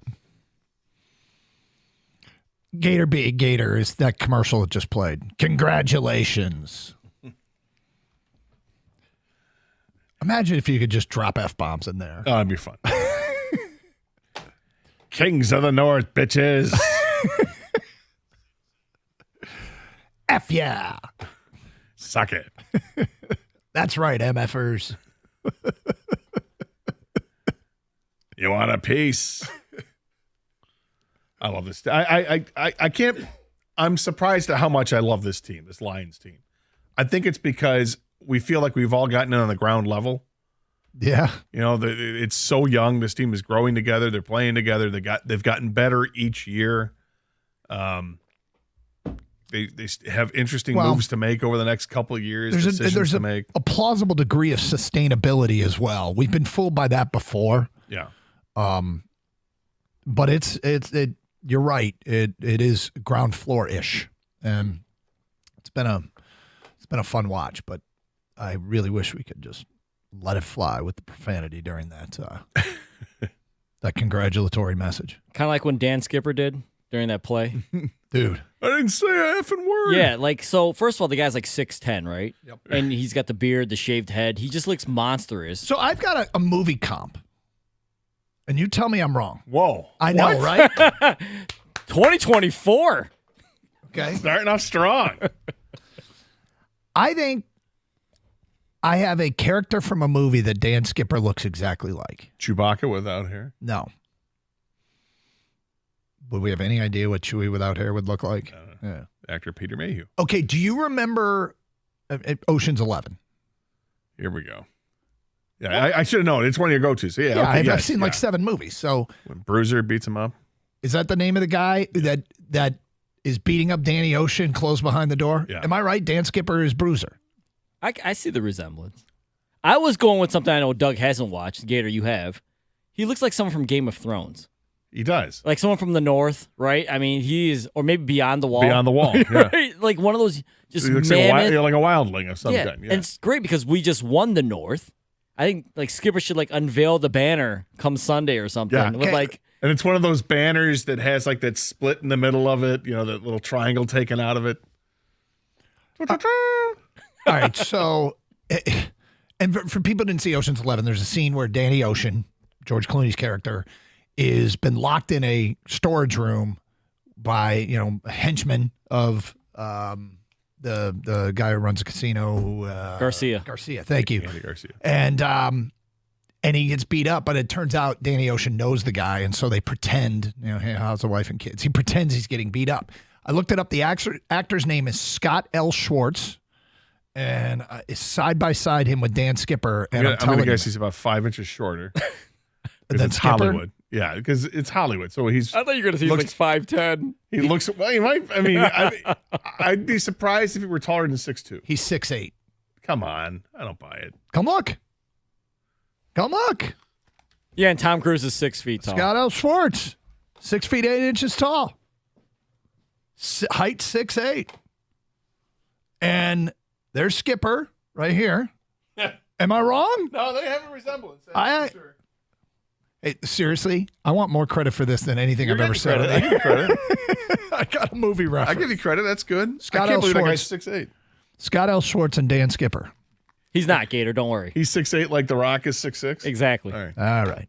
He's tall. Yeah, He's not 6'8". Right. And he's not 6'10", which is how tall. I mean, he can play goofy. Because he's tall. What do you He's want? tall. You want? Anyway, we've sidetracked. You ready to open up the tub? Always ready for Let's the tub. go. So these are random questions that people ask us that you can text them right now at 248-539-9797. And Kang throws them into this old, been here for a decade tub of pretzels that those on Twitch can now see and YouTube. There's no saturated fat in these questions. That's good. Even though it expired in 2018. And we call it the big old tub of pretzels question of the day, and we usually do about 3 of them. Here we go. All right, here we go. Are you guys ready? Yes. Gator, are you ready? I am ready. True or false? At a party or gathering, you can dip right into the dip as long as you don't double dip. Ooh. You know how? Oh, okay. Yeah, yep. There's that big dip in the middle, and there's a bunch of toast points and whatnot, Right. chips around. Now, the question is true or false? You're allowed to dip right into that dip as long as you don't double dip, or do you have to remove some dip onto like a separate plate and use that as your dipping? I can dip right in the dip. I agree, but it's a dangerous game. Yep. It has to be. It's almost like you have to acknowledge, hey, I know the rules. One time. Yeah, there's no double dipping There's going on. no double dip. I think double dipping is clearly out of bounds by any reasonable measure. Well, not everybody, when they have the dip available, will have small plates available too. Well, you could ask for something. If they do have a small plate, there's nothing wrong with putting some dip on the small plate. If there are small plates accompanying the dip and the toast points, then I think it's implied that this is how you're supposed to, and there's a giant spoon in the middle of it, serving spoon. But we're all playing a large game of trust. We all have to trust one another. That's true. That we all know the rules. So maybe it's safer if you have the option to remove said dip and put it on a side plate, that's fine. But if that option isn't there, or even if it's not completely out of bounds to just go in. If it's going to be, it's got to be a thick dip to put on a plate, a side dish. Like it's got to be like a buffalo chicken dip. Who am I kidding? Like I ever use a dip. Just take the vegetable and eat it straight. You like spinach and artichoke dip? Actually, I do. Yeah, see? That's a lot of spinach. Although it does do some stuff to the system. Oh, God. Well, what about someone who gets overzealous and gets like a knuckle in there or something like that? You can't take that chance. Now that person should be killed. Right? I mean, there's a responsibility that goes with dipping without placing on a plate. Yeah, you have. You can't go that far. Right? If you're home alone and you're doing that, then you're licking your knuckles. It happens, right? Yeah. But if you're in a party situation, that is a major party foul to dip the knuckle in the dip. Yep. To drag it through the dip. Oh, God. Why don't you just cough all over it, too? All right. Scoop it out with your hand. You guys already taking this in the bathroom with me? I'll be right back. All right. Next question. All right. Here we go. Next question. Should you be able to bring tortillas to a hibachi restaurant? Tortillas to hibachi? I love this question. Where did this come from? Right? Should you be able to bring your own tortillas to a hibachi restaurant? The Japanese style, when they cook in front of you. The onion volcano, the fried rice. I love it because when it all comes together and you're eating with a fork, have I ever thought about this would be even better if I was able to roll it up in a tortilla? Yes. Or what do they call that? For like a Mongolian pancake, for the Mongolian barbecue? I would love it, but can you bring your own? No. You can't do it. As awesome as it sounds, you can't do that. Yeah, I would never even consider this. Would you know? No. Oh, no, because you're carb conscious, and that's... Oh, that's why. Maybe. No, but I have been in the past at times. And a little bit post-holidays is probably a good time. It's stupid to go away to a national championship game and be worried about your diet. Are you doing dry January, by the way? I've completely given up water. No, I haven't. That's a joke. CGC, that's a joke, guys. Yeah, because you are the filter. Yes. No, I'm adjusting it for postseason That's football. That's what I was wondering. What's going on? I mean, you can't have a national title game and a Lions playoff game and say no beer. So I am doing dry January. Monday through Friday, unless there's a game on a Monday, which happens to be this week and maybe next week. All right, next question. One more. Dry January. Dry midweek. All right, here we go. You get Mexican food for life. Yes. But you will get explosive diarrhea exactly 30 minutes after your last bite. Do you still want Mexican food for life? Yes. Look, I've said at times when you're in that kind of situation, when GOFD is happening, good old-fashioned diarrhea. Mm-hmm. If that's happening, sometimes it doesn't bother me because just get it out. Just get everything out of the system and let's move on. And if you know it's only going to happen once, 30 minutes after I eat the last bite, I just got to make sure I'm in a safe place. And then I'm fine. I have a follow-up. Do I only get Mexican food the rest of my life, or I can have access to Mexican food the rest of my life? Okay, thank you. Okay, and good Mexican, because I think that. Tell me doesn't matter. You're getting the diarrhea either way. With Mexican food, though, I feel like there's elite and there's awful and there's not a lot in between. No, you're right. I agree with that. So if I'm getting elite Mexican food, then I'll deal with it. You'll deal with it? Yep. Because I mean, even I can find a path to food I like, Mexican food I like. So Yeah, I'm all for. I'm here for it all day long. If I got to sit on the pot for an extra 10 minutes, so be it. All right, man. I mean, just don't use any dip after, right? Oh no. But I mean, it's Mexican food. I love Mexican food. We know you do. That is correct. 248-539-9797. We'll get to some phone calls and feedback coming up. Michigan-Washington talk at 105. And maybe I should start caring about this. I say I don't, but can it be used for the greater good? Maybe I should. And I'll explain today at 12:47. It's Carson Anderson, 97.1 The Ticket.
We do open lines here at 97 on the ticket, so have at it. 248-539-9797. Ticket text to the same number. Plus, you can actually contact us on Twitter. I'll just read some of the tweets we've gotten. Joey tweeted us, why has nobody asked how tough a game in Detroit may be mentally for Matt Stafford? Could be. I mean, I think these can make you uncomfortable if you let them. Now, I suspect that professional athletes are more mentally strong than, say, you or I. But I do think, it can be uncomfortable if you let it. It can be a distraction if you let it be. Stafford's played the Lions, but he hasn't played them here, right? Has he played them here? I don't think so. No. Rick sent us this on Twitter. I really believe that Barnes did not think that was Dak. If you look at it, he was trying to get by him and get to the person he thought was Dak. He tried to squeeze by him. Do you think that's the case? I'm getting more nauseous. We don't want to. Every time we bring this up, that play. Should we embargo this? Maybe we should embargo the play. Yeah. Kang, you don't feel good about this either, do you? Yeah, I don't want to talk about it anymore. All right. It's over. That's it. Fair enough. There's no. I respect embargoes, and once an embargo's in place, it should be honored. Do we all agree? We all agree, right? For a determined period of time. Embargoes should be honored indefinitely. Until they need to be lifted. Embargoes are made to be lifted. How about this? You listen to the kid break the Tetris record, and we can lift the embargo. Dude. We'll worry about the embargo next week, and we'll see what happens. Let's worry about Tetris right now. Let's not. We'll deal with it next week if we have to. Maybe we don't even have to, Doug. Well, and if we do, then Tetris record it is. If we do, we embrace it. All right, next up. Something I said before the break. I keep saying, and I've said it a lot, and if your team is bad, I can get behind sort of okay, I got nothing to root for. I want to see, Miguel Cabrera's record-breaking home run, or if your team isn't competing for something, then I can latch on to those things. But for me, it's kind of forced excitement.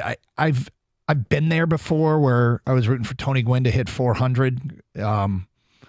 But if your team's good, individual award stuff, I just don't even care about. And even when the team's bad, I personally don't get that fired up over it, but I understand why fans do. It gives them something to root for, and you feel a connection with your favorite player. And I kind of get that. But maybe I should care a little bit more because of the way Amon-Ra St. Brown feels about getting left off the Pro Bowl team. He's not happy. No, he's not. And I'm sure a lot of people are probably screaming right now, he shouldn't be, and that's fine. But maybe that's why I should embrace it a little bit more, is when you channel it. I have no doubt that this guy channels it to help the team win. When you use controlled fury, Doug? Yes. Yeah, exactly. We know that he has certainly used control fury. Mm-hmm. With all the receivers who were drafted ahead of him. He knows exactly who they are, what they've done. We see graphics for the last couple of weeks. We've seen graphics all over TV and on the internet about how good Amon-Ra St. Brown is in relation to the other wide receivers that were drafted. It's not just who the names are, but how much better he's been. And it's tough because you look at the receivers. How many were named to the All-Pro team? 3? There 3 or 4. The first team. You're asking the wrong dude. But just All-Pro or Pro Bowl? To the Pro Bowl. Pro Bowl 4. There's 4. Okay, so CeeDee Lamb, obviously, A.J. Brown, and Puka Nacua. You could see all 3 of those guys. St. Brown has more receiving yards and more touchdowns than Brandon Ayuk. Is Ayuk the other one? Again, you're asking the wrong guy. It's a stacked position. Wide receiver is a throwing league. And then you got DJ Moore is in the mix. This is all in the NFC. There's some really good receivers there, and he's the first alternate. It's not like he's the 5th alternate. He's the first alternate. If he wants to use that, if that's going to fuel him to be better, which he says it will, awesome. Mike Evans is the other receiver, by the way. Mike Evans. No, Evans has 13 touchdowns. Yeah, it's hard not to say that. Yeah, I got it. Fair enough. I would say that Amon-Ra's place in the league. We talked about how prior to this season, we weren't sure that the Lions had a player, a skill position player, that would rank in the top, I can't remember if we said 10 or top 15 in the league at their position. Yet their offense last year was one of the best in the league, and it continues to be. Little did we know. Now they absolutely have one guy in the top 10 at his position in Sam Laporta. And I think Amon-Ra is without a doubt in the top 10. In the league, not in the NFC, but in the league. Has broken that threshold. I'm more comfortable saying it about Sam Laporta. I'd have to sit down and sift it out. I think Amon-Ra statistically now can back it up. Does David Montgomery belong on that list too? I think he might. He's 7th in the NFL in rushing, and he's got 12 touchdowns to boot. Yep, he might. And I'm sure there's somebody out there screaming, "What about Jahmyr Gibbs?" And well, you can make an argument. Jahmyr Gibbs is is putting up numbers and feels like he's just scratching the surface. Like if there were a draft of running backs, my guess is Gibbs would go higher right now than his statistics would tell you he should. Well, he went 12th overall. So I don't know if he goes. I'm just saying draft of running backs. Okay, okay. Just running backs. I think Jahmyr Gibbs might go in the top 5 or 6 because of his age, his contract number, versatility to be a receiver as well as a runner. He's tied for 10th with nine touchdowns rushing. The argument is we have one of the best commodities at the position. A young, explosive, fast player that doesn't cost much relative to second contract running backs. No, it's nice to see. I mean, when you got and DeAndre Swift is a Pro Bowler, former Lion. DeAndre Swift is 4th in the NFL in rushing this year with 1,049 yards, and good for him. We knew he could do it if he could stay healthy. The big question on DeAndre Swift was, could he stay healthy? Well, he's played in 16 games. He's played every game this year, and we'll see if he plays on Sunday. Imagine he will, whenever they do play. He's had a hell of a year. But right behind him is David Montgomery. Mm-hmm. And right behind Montgomery is Jahmyr Gibbs. I will take what the Lions did every day, using these two running backs, and compare that to Swift and Jamal Williams. It's not a comparison. It's really a 2-for-1 because Jamal Williams hasn't had much of a season at all this year. He had a great year with the Lions last year, and thank you. But they were able to make up the loss of his touchdowns in the aggregate with these two running backs. It wasn't unanimous, too, that they had done the right thing at the running back. No, we had position. plenty of people call in that were upset about it. Yep. Like, how could you let Jamal Williams go? Where are they going to get those touchdowns? Well, they'll figure it out. And sure enough, you got 12 touchdowns on the ground from Montgomery, and you've got 9 on the ground from Jahmyr Gibbs. That 21's a pretty good total. So anyway, Amon-Ra's mad. He's hot and he's mad, and the playoffs are right around the corner. And, it kind of reminds me a little bit of, I wasn't happy when the Pistons finally got 4 guys in the All-Star team. I liked the going to work Pistons upset about how they were overlooked as stars. And when they got 4 guys in the All-Star team, I was like, well, there goes that. And chip on the shoulder can only carry you so far. But we've talked about controlled fury all the time, and we're finding more reasons for this team to show controlled fury. Maybe it's because my love of sports started at an early age with collecting cards and stuff like that. So seeing All-Star next to the player or All-Pro next to the player, it does mean something to me. I always love that, and the card was different because, well, that's an All-Star player. And how do you know that? Because it says right in the top of the card, All-Star. Like a red, white, and blue banner. Yeah, however, each year was a different looking card, and I always loved that. So I always wanted to see the guys that I root for, whether it's football and rooting for them on Sundays, I want to see them rewarded for being the best of the best. So, yeah, I get it. It would bother me if the recognition isn't there when it's deserving to be there. Now, the Pro Bowl thing, it's lost it's so not much even a game. significance. I don't even care about the Pro Bowl. It is lost all significance whatsoever. But the acknowledgement of being there still matters. And maybe that comes with the not Pro Bowl, but All-Pro moniker. I don't know if Amon-Ra St. Brown is going to get All-Pro status, but I think in that first team, but hopefully it's within the first 3 teams, and because he's deserving of it. And I want him to get some accolades, get some flowers, if you will. Okay, since I'm leaning into this a little bit, should Goff be pissed? He was basically ranked number 5. He was the second alternate at quarterback behind Brock Purdy, Dak Prescott, is it Hurts? Stafford. Oh god. Then Hurts next? I know there were 4 ahead of him. It may have been I think it was Hurts. Okay. So is that a chip that can be cultivated? If he wants to. Yeah. I don't know if Jared Goff doesn't strike me as the one that will use the personal achievement for the chip. Like, I don't think he's paying attention to his stats. Not that it's good or bad, because obviously St. Brown does. I just don't think he seems like such a team-oriented guy. Yeah. That, hey, if he throws a couple interceptions and the Lions win, it doesn't matter. We won the game, and that's what's most important. We really got it done at the end. But should he be a little cheesed that Stafford is a Pro Bowler over him? I would be. He's had a better year. Yeah, he should. It's not even close. Yeah, he should. Do you have the stats in front of you? Yeah. How's he compare to Dak? He's got more yards passing than Dak. I mean, how does he compare to Stafford? This is like Stafford's worst statistical year for a full season in a while. He's got 42-55 passing to Stafford's 39-65. He's got 4 more touchdown passes than Stafford. Yeah, interception numbers are probably pretty similar. Yeah, he's thrown 1 more interception. Goff has thrown 1 more than Stafford. Yes. His quarterback rating is 96.4. Stafford's is 92.5. Yeah.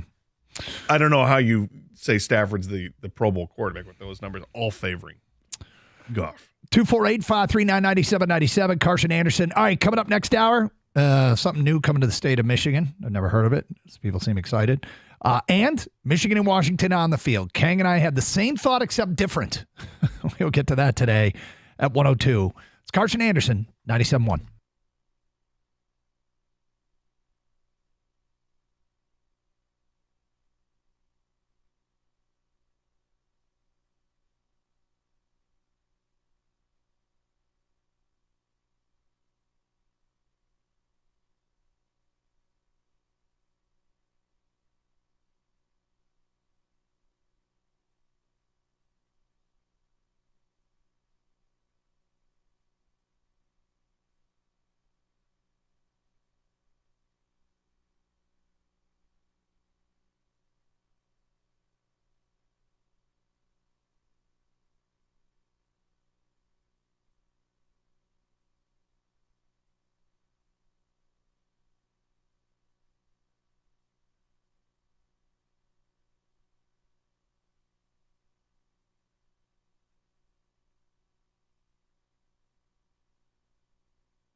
Amon-Ra St. Brown is clearly one of the best, most reliable receivers in the NFL. He has 8 games of at least 100 yards receiving. That's best in the NFC. 112 catches, second. Over 1,300 yards, fourth. And a 75.7% catch percentage. That's second best in the conference. But despite the numbers and the undeniable results of the eye test, St. Brown was left off the Pro Bowl roster, something he admits got him hot, and that's not good news for the rest of the NFL. The Lions unveiled on social media Friday their 2023 NFC North Championship banner in the Ford Field rafters, teasing a special pregame ceremony on Sunday. Detroit caps the regular season versus the Vikings. You can hear it right here on 97.1 with coverage starting at 10 a.m. Michigan football traveling to Houston today, just over 72 hours away from the national title game. The GOAT they just vanquished, Nick Saban, said the Wolverines thoroughly impressed him in their semifinal win over Alabama, noting one thing U of M did in an old-school way that was particularly challenging for the Crimson Tide, huddling. And the Pistons are back at it tonight on the road at Golden State. You can hear that right here on 97.1, pregame starting at 9:35. At the Ticket Update Desk, I'm Beanie Howell. For more, go to 97.1 The Ticket or Odyssey.com.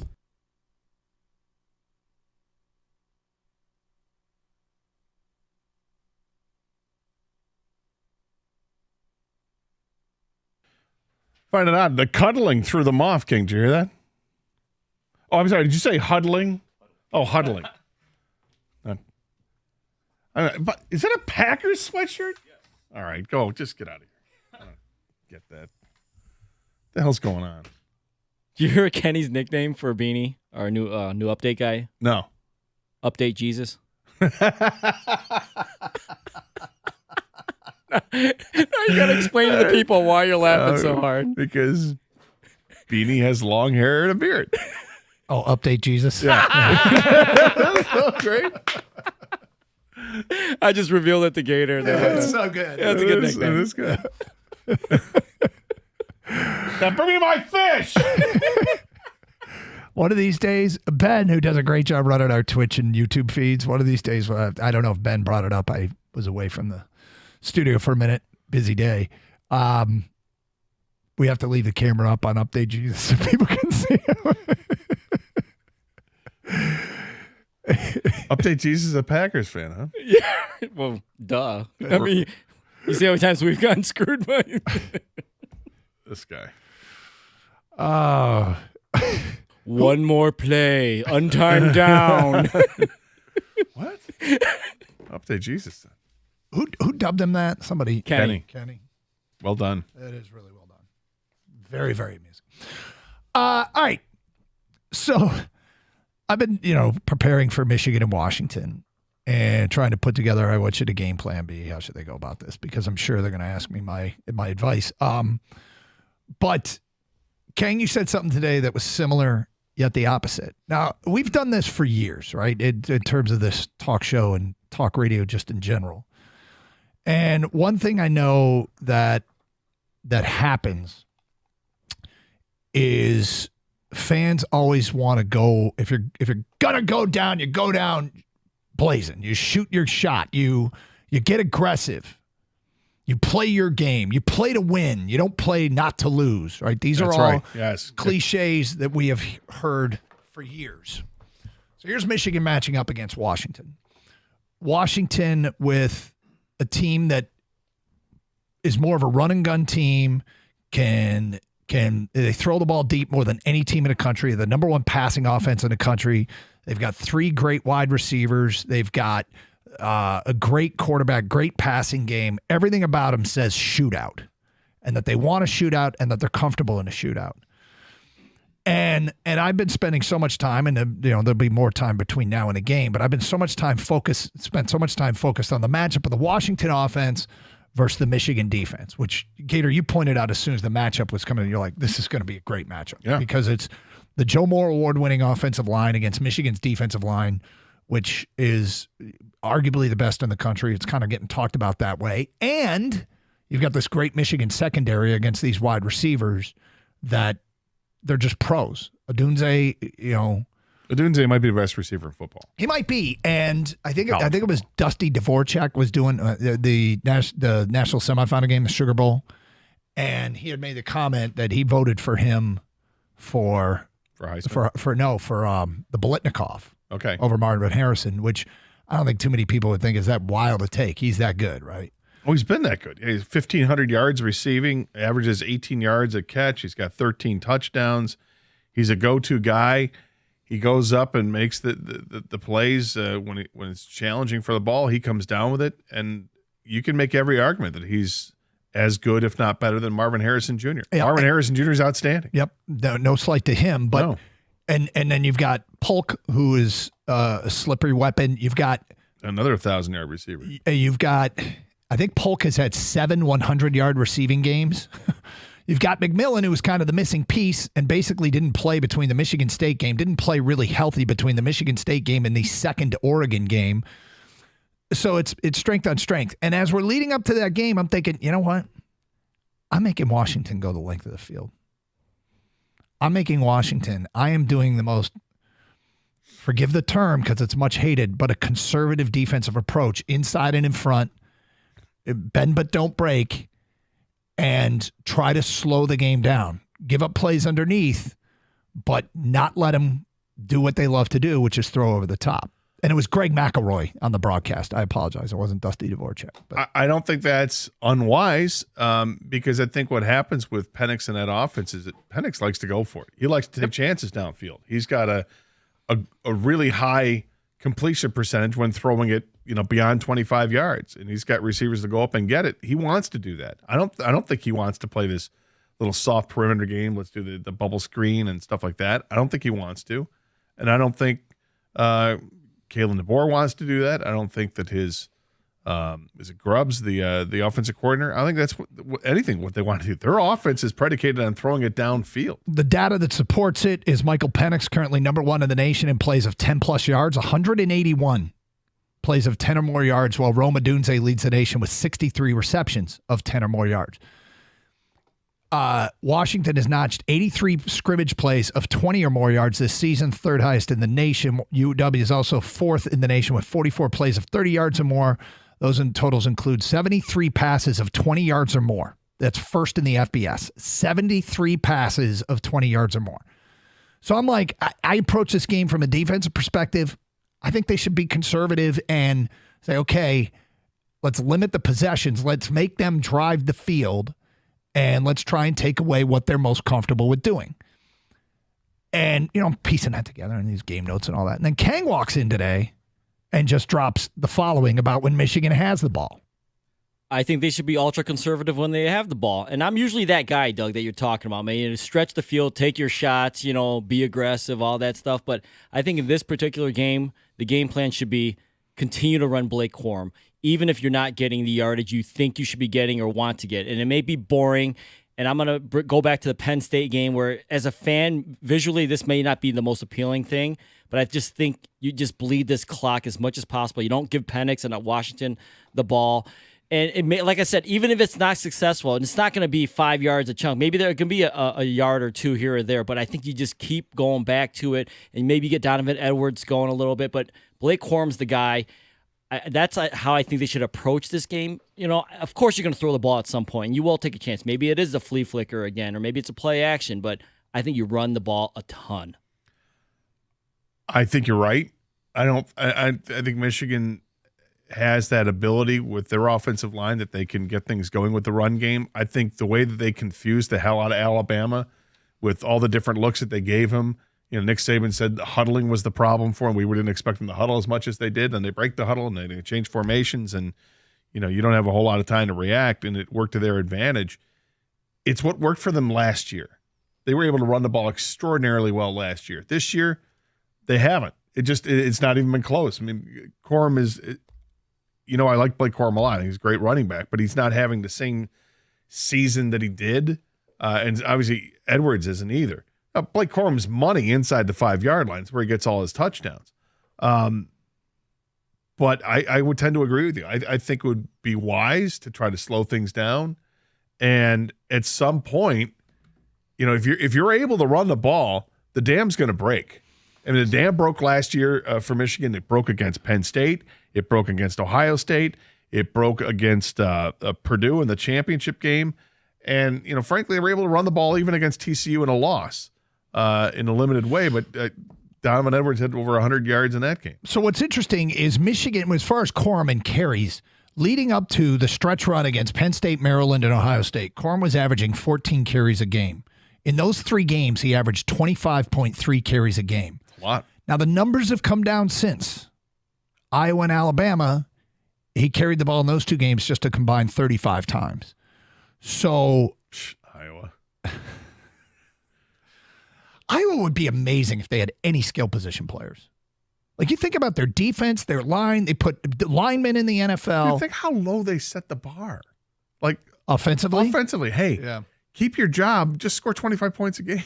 The program is so solid, and they have no skill talent. Nothing. Quarterback, wide receivers, running back. Well, in their defense, they lost their quarterback and their tight end right away. And both their tight ends. Like their top 2 tight ends. I forgot the other one.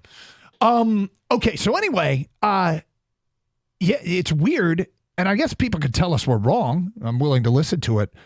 But I'm sitting here piecing together a conservative defensive game plan, and then Kang walks into the cubicle today and endorses a conservative offensive game plan. With a conservative defensive game plan, I look at that as, okay, I'm not gonna bring the safeties up to blitz. I'm not terribly worried about Washington being able to run the ball. I don't expect Dylan Johnson being anywhere near 100% if he even plays. There are other running backs they have. The freshman. Yeah, Will Nixon, Tybo Rogers. Tybo Rogers seems to be their guy now. But he's a 4-yard to carry guy in limited. He's only carried it 43 times this year. So I'm not terribly worried about them running the ball. I think Michigan can do plenty with the front 7. You want to blitz the linebackers and bring these guys in? Go ahead and do that if you want to get more pressure on them. If you're not able to get the pressure, it's kind of a default. Front four. They're more of a front six. They go 2 linebackers, 4 down linemen, and quite frankly, sometimes they're front 5 because they're very comfortable with 6 defensive backs on the field. Now, Makari Page's status, we'll find out. Looked like he got dinged up in the Rose Bowl. Looked fine. After the game, but they all looked pretty numb after the game. But that could be a big part of the game plan. But yeah, they're perfectly comfortable with 6 defensive backs on the field. Sounds like you want to play, rush 4, maybe 5, and play coverage, Doug. Keep things in front of you, make them find the open spot, make the receivers and the quarterbacks both find the open spot. I watched the all 22 of Michigan Alabama yesterday just to kind of get a better sense, because when you're doing the game, you lose track of stuff. Michigan played a lot of man, and they were successful. Washington's wide receivers are better than Bama. Yes, without question. And and Penix is better than Milroe. And I'm trying to sit there and evaluate how good Bama's wide receivers were. Like, Jermaine Burton got hurt on the next to last play, but he was their big play guy. Isaiah Bond had the big 4th down catches in their last 2 games. Prentice, and they like 19, Kendrick, I think it's Kendrick Law. I've already flushed it from my memory. He's sort of their gadget guy. So that's Jeremy Bernard for Washington. He's their gadget guy. He's got carries out of the backfield. He's a jet sweep guy, pop pass guy. An X factor for Washington to combat your game plan is the tight end Jack Westover. Yep. Because he's caught everything that's been thrown to him, and he's emerging as a guy. Yep. And if you can't match up with him, that's going to be a problem. It's going to be a big problem. What benefited Michigan greatly, I think, in the game against Alabama is from the first play, they let Alabama know that the defensive line is going to be a problem. When McGregor gets through, gets to the quarterback, it's a problem. Without having to bring anybody else, that guy got through. Oh, crap, because that guy's not Mason Graham. It's not Grant. It's not Chris Jenkins. It's not any of these guys. It is McGregor. Crap. Yeah. So if they can, they'll find out early enough if they can get pressure without having to bring it from the extra linebacker. I mean, we'll get into this more on Monday, obviously, but last week, late in the week, I was like, okay, I think the interior Michigan's defensive line might have an advantage over the interior of Alabama's offensive line, and they did. This week, sort of my call the shot is huge games for the Michigan tight ends against Washington's defense, Colston Loveland and A.J. Barner.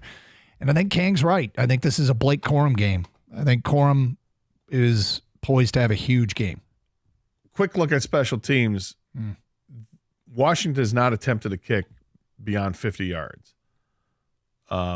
Wonder if that's going to play any kind of factor in that. So that kid just got put on scholarship after he made the game-winning kick over Washington State. He went through a stretch where I think he missed 3 in a row. I got to go back and monitor this before the game comes around and just make sure I'm correct on that. But that kid was a walk-on who's earned his spot and seems to be a bit of a team favorite. But you know what happened in the Sugar Bowl? Every single kickoff from him was returned. In this day and age, you don't see that a lot. And now, Michigan special teams were not outstanding a week ago. But they've been good for the season. They have been good. It was a bad week for them, and Samaj Morgan can create some headaches. All right, 248-539-9797. Do you agree with the game plan that we have put together here? Man, apparently I'm the defensive coordinator. Kang's the offensive coordinator. Gator acting head coach. Do you agree with the game plan we're putting together here, or are we wrong? 248-539-9797. Carson Anderson, 97.1 The Ticket.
Doug Carr, Scott Anderson, 97 a ticket. Open lines, 248-3997-97. Got some picks coming up today at 1:38. Feedback, phone calls. Did we get it right? Game plan, Michigan against Washington. Do you take issue with it? Let us know, 248-539-9797. By the way, Gator, I don't know if you ever heard of, I think it's either Jollibee or Jollibee. Man, I brought this up to you guys, remember? No. Yeah, dude. I'm going to jar something loose. Please don't be mad. No, remember I brought this up to you guys because I told you it looked like something fake from like a Simpsons cartoon or whatever. Like it was a fast food place. Like it's not real. Gator looked up the mascot or the whatever you want to call it, of the restaurant. And because it's coming to Sterling Heights and it's a big deal in the Filipino community. Gator, do you remember? Vaguely. I even podcasted it. They're opening their first Michigan restaurant. Yeah, it's a big deal. And I was there seems to be some growing excitement out of this. So you've not heard of it? Well, you don't remember that. I don't remember. Yeah. Do you? Obviously, you've heard of it. You know a lot about it. Yes. Why? Why do I know a lot about it? Or I mean, it's like I said, it's very big in the Filipino community, and it's there are obviously it started in the Philippines, but the first restaurant in America was in like California, I don't know, 10, 20 years ago or something. It's kind of branched out to other places. Vegas has a few of them. Chicago's, I think, the closest one. There's Toronto, Mississauga. Those are the closer ones to Michigan. This is the first one in Michigan. It's basically it's fried chicken. Yeah, it's described as, and I think it was, I don't know if it was MLive or The Freep. I should find out. Popular Filipino fried chicken chain. Yeah, but they also have spaghetti with hot dogs in it. It's a sweet spaghetti. I remember I was telling you guys about this. Of course, that sounds familiar. And you know, everyone's like raises an eyebrow to that. They have like, they have other stuff, but essentially it's a fast food chicken joint. And should we be excited? I know a lot of people that are excited. They've delayed the opening. It was supposed to open, I think, in November or something, and kept getting pushed back. Now they have a date, right? January 12th, I believe it is. It's out by Lakeside Mall, next to the Golden Circle. Some people call it something else. I know. We'll just go with Circle. Yes. Gator, you know what I'm talking about. I've heard you say it before. You remember that one? I do. How do you pronounce it? Jollibee. Jollibee. Yeah.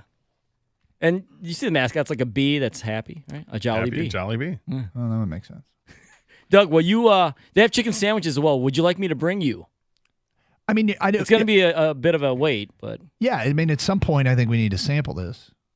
And yeah, I'll eat bird. So I'm in. I'll eat bird. They got a spicy chicken sandwich as well. Yeah, there were some bad decisions in L.A. Man, January 2024 is not a healthy card. It's been off to a very bad start. And, it's odd. You know, you get done with the Rose Bowl, you're at the hotel, you're hungry. You like, what is there? Is there Chick-fil-A around here? No. What restaurant's open? Nothing. Then your daughter says there's Grubhub.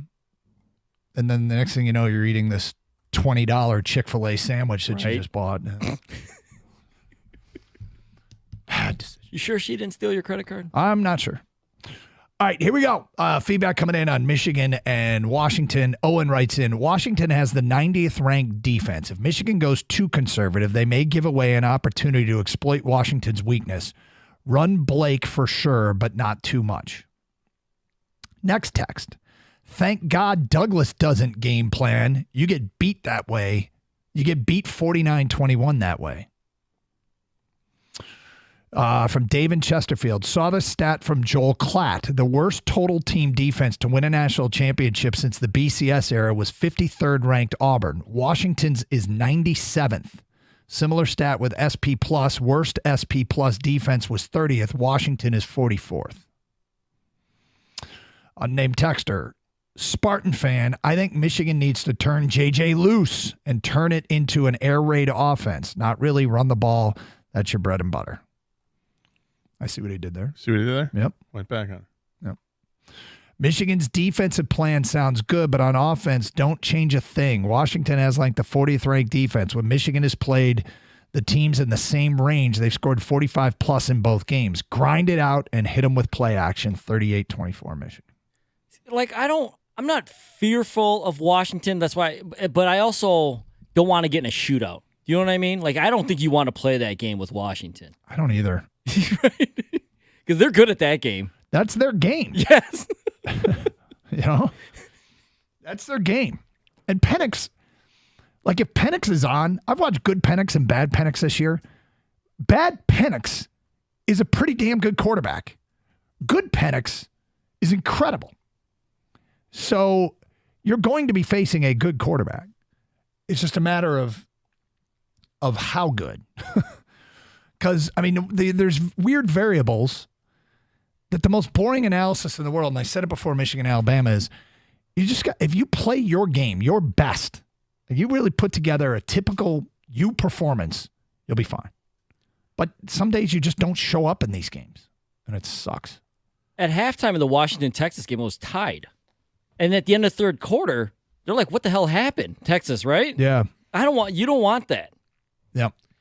He hasn't, there haven't been many opportunities where he hasn't been amazing. Yep. Right? I mean, there are a couple games in a row there, Washington State and Oregon State in back-to-back weeks. And to be fair, Oregon State was in an absolute deluge. I mean, that was... Yeah, they won by 2 points, 22-20. They beat Washington State the following week, 24-21. I mean, those are 2 tough weeks in a row.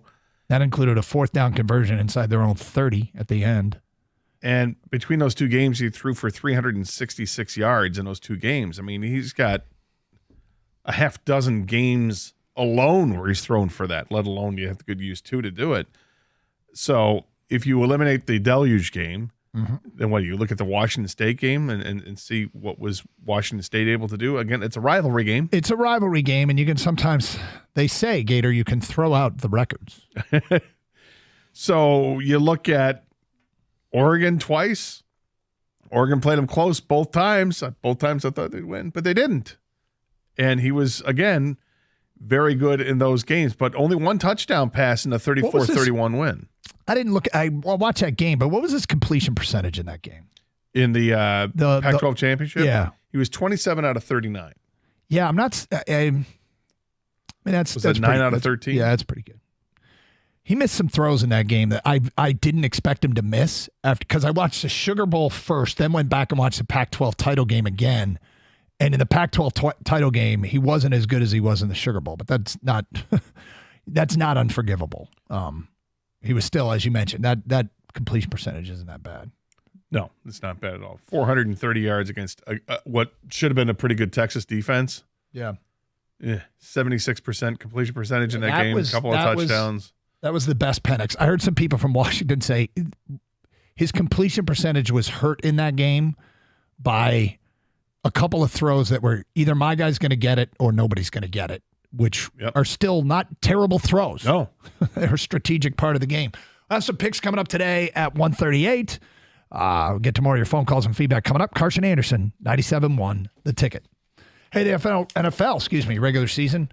Let's wrap it up. There's still time to get in on the action with FanDuel, America's #1 sportsbook. Right now, new customers get $150 in bonus bets guaranteed when you place a $5 bet. That's $150 in bonus bets, win or lose. The app is so easy to use, and there's so many different ways to bet, like live same-game parlays. Find bets in the new Explore tab. Make a parlay in the Parlay Hub. The best way to find popular parlays and more. So visit FanDuel.com/Doug and make your first bet a layup. That's FanDuel.com/Doug to take advantage of this offer. $150 in bonus bets guaranteed when you place a $5 bet. FanDuel is the official partner of the NFL. Must be 21 or over and present in Michigan. First online real money wager only. $10 first deposit required. Bonus issued as non-withdrawable bonus bets that expire 7 days after receipt. Restrictions apply. See terms at sportsbook.fanduel.com. Gambling problems, call 1-800-270-7117 for confidential help.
You went 3-0. Well, I did in college. All right. You went 6-0. I don't think I did. Probably not. But I can't remember what. He can't find his picks from last week. You were in, I was out.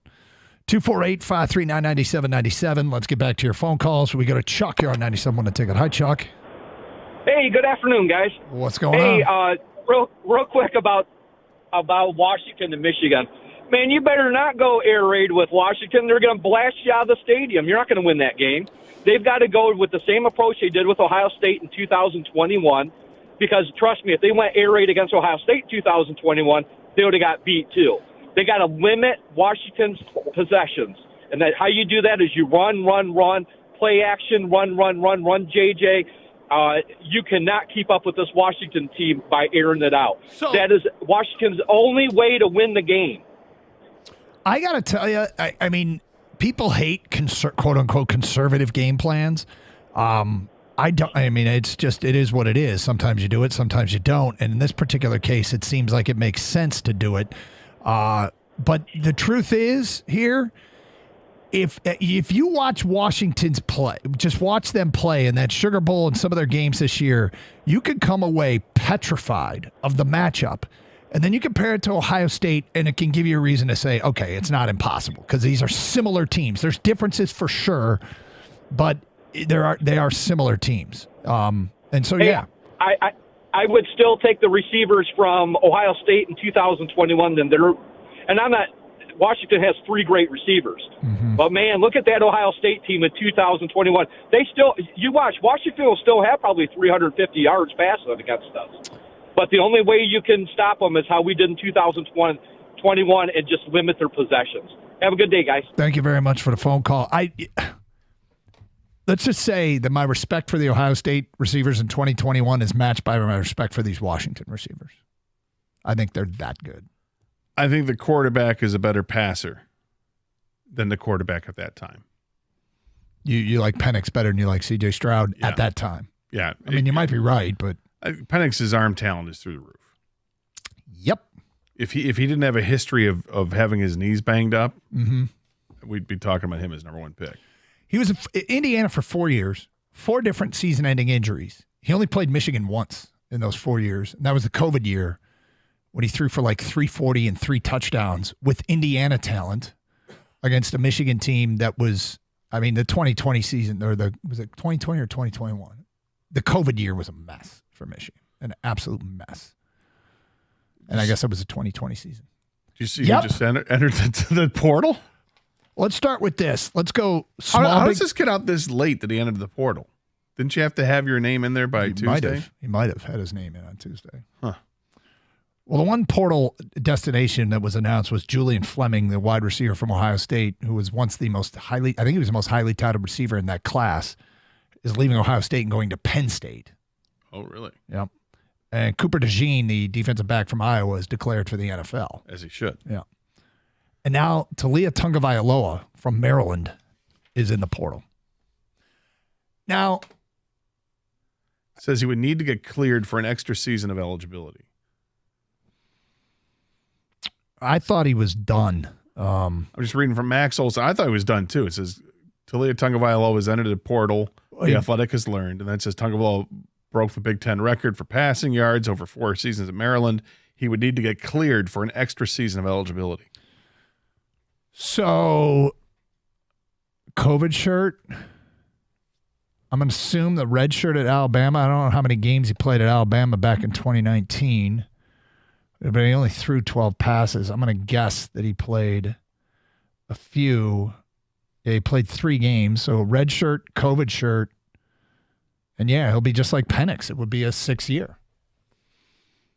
I suspect he will get approved for that. It's an interesting one. He's got talent. Mm-hmm. And in light of what just happened with Ohio, didn't Ohio State just get Kansas State quarterback Will Howard? Yep.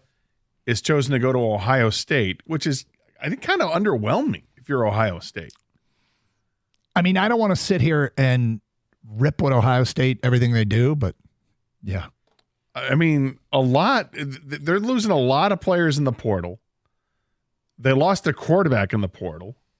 and the guy they're replacing with in the portal is okay. I mean, he's nothing special. He's. I mean, good. given my choice, if I were an Ohio State fan, you say, do you want a year of Will Howard, or would you prefer to have kept Kyle McCord? I would have gone with McCord, but 100%.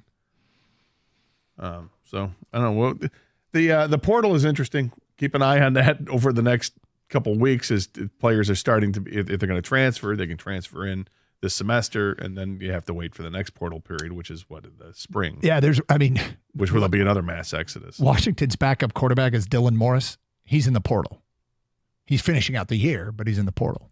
And he was a starter. He started before Penix came in. 248-539-9797. Dan, you're next. Hi, Dan. Hey, guys. How are you? Doing good. You have to limit their possessions, but I really, and Doug, I think it was you, I think it was you. I hate when you say, when people say Michigan's just playing conservative. That's what they're built for. It's not conservative. They're, the easiest, they always say the hardest way, or the two things that can go wrong when you throw the ball and only one when you run the ball. Well, so, look, you try to limit your mistakes, and you take care of business. I don't consider that conservative. So just because he's not putting up, right. Just because JJ's not putting up 80 yards. Dan, I want to be clear about something. I said that people tag this, and maybe I wasn't good at saying, people tag this approach as conservative, but I think it's what they should do, and don't get too wrapped up in the what it's called. Because that wasn't the intent. The intent was more, this is what I think they should do. Yeah, it's just that, you don't have to throw for 600 yards to win a football game. No, you don't. Yeah, and people are just, they love, I get it. People love the offense. Mm-hmm. They love to see the ball thrown around. But the best way to beat a team is to limit your mistakes, and the best way to do that is run the ball. And with this team, they're kind of built for it. Yeah, and most Midwest teams are. Other than Ohio State, most of these Midwest teams, unless you're a smaller school where you have to have this four-wide, offense. I mean, a lot of the Midwest schools are built that way. You get big linemen and you run the ball. Michigan's gotten some big plays from the receivers too, and they can certainly throw the ball. And it's Washington has some decent players in the secondary. But that could also be the area that Michigan might be able to exploit some things. Yeah, I don't worry about what it's called. I just think I think their approach should be to try and pound it on the ground. Well, it was Kank's theory, and then my defensive theory was inside and in front, bend but don't break. But yeah, whatever you want to call it, it's somewhat irrelevant. All right, you ready to pick some games? I think so. Let's try this again. Are you ready to pick some games? Am I? There you go.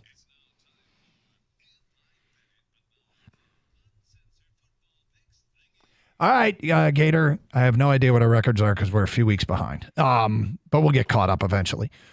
I will start. I like San Francisco's backups better in San Francisco than I like LA's backup. So I'll take the 49ers minus the 4 against the Rams. Fair enough. I'm going to get chesty right away. Let's get it out of the way. I like the Lions minus 3.5 against the Vikings. I think the Lions are fired up for this game. I think they're going to use this controlled fury. And I think Nick Mullins' 3 turnovers waiting to happen. All that favors the Lions.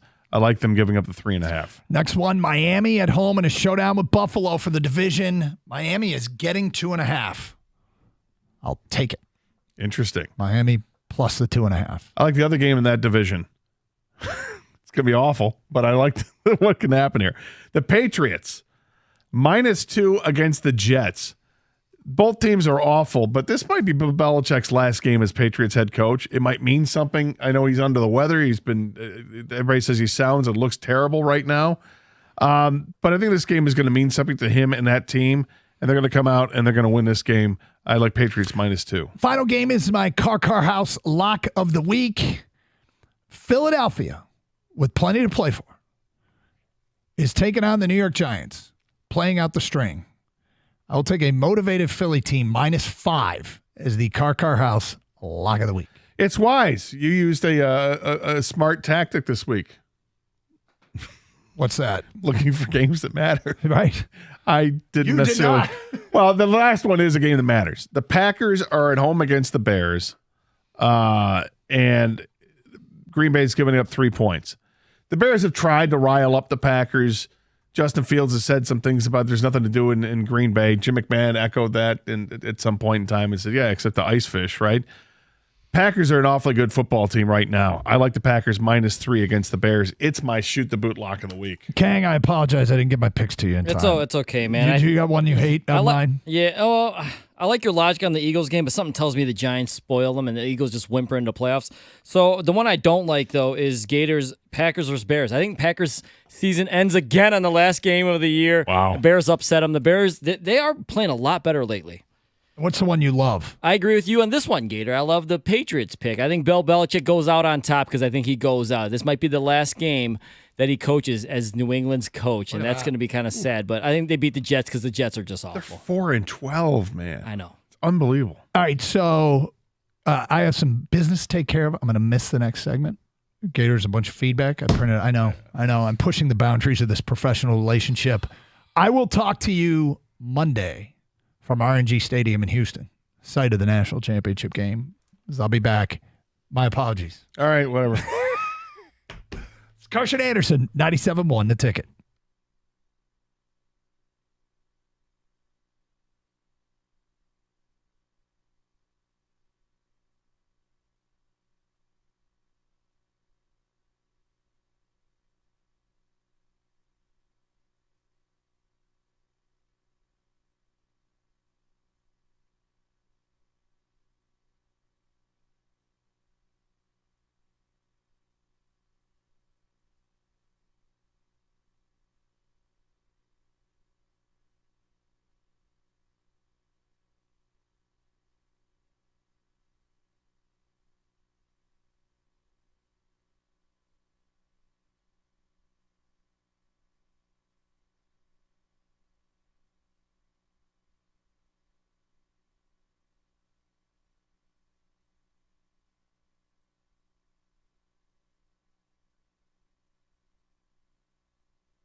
All right, welcome back to the Carson Anderson program here on 97.1 The Ticket. Calls and texts at 248-539-9797. As Doug mentioned, we do have some ticket texts coming in regarding the Michigan-Washington National Championship game. Defensively, you've got to take away the long ball. Let's see if we can force Penix to get impatient and force things. I think you're picking your poison with Michael Penix. He likes to throw the long ball. He'll only be more accurate the easier the passes are. But maybe he gets frustrated if Michigan takes away the long pass and he has to settle for the shorter stuff. We'll see. What I want to see, though, Kang, and maybe you're on board with this too, in the end of game situation, is Michael Penix going to be having his eyes focused on the field, or is he going to keep him in the shed with what he does, putting his head into that stupid, portable equipment dresser or whatever the hell it is, the tool shed there. We'll see.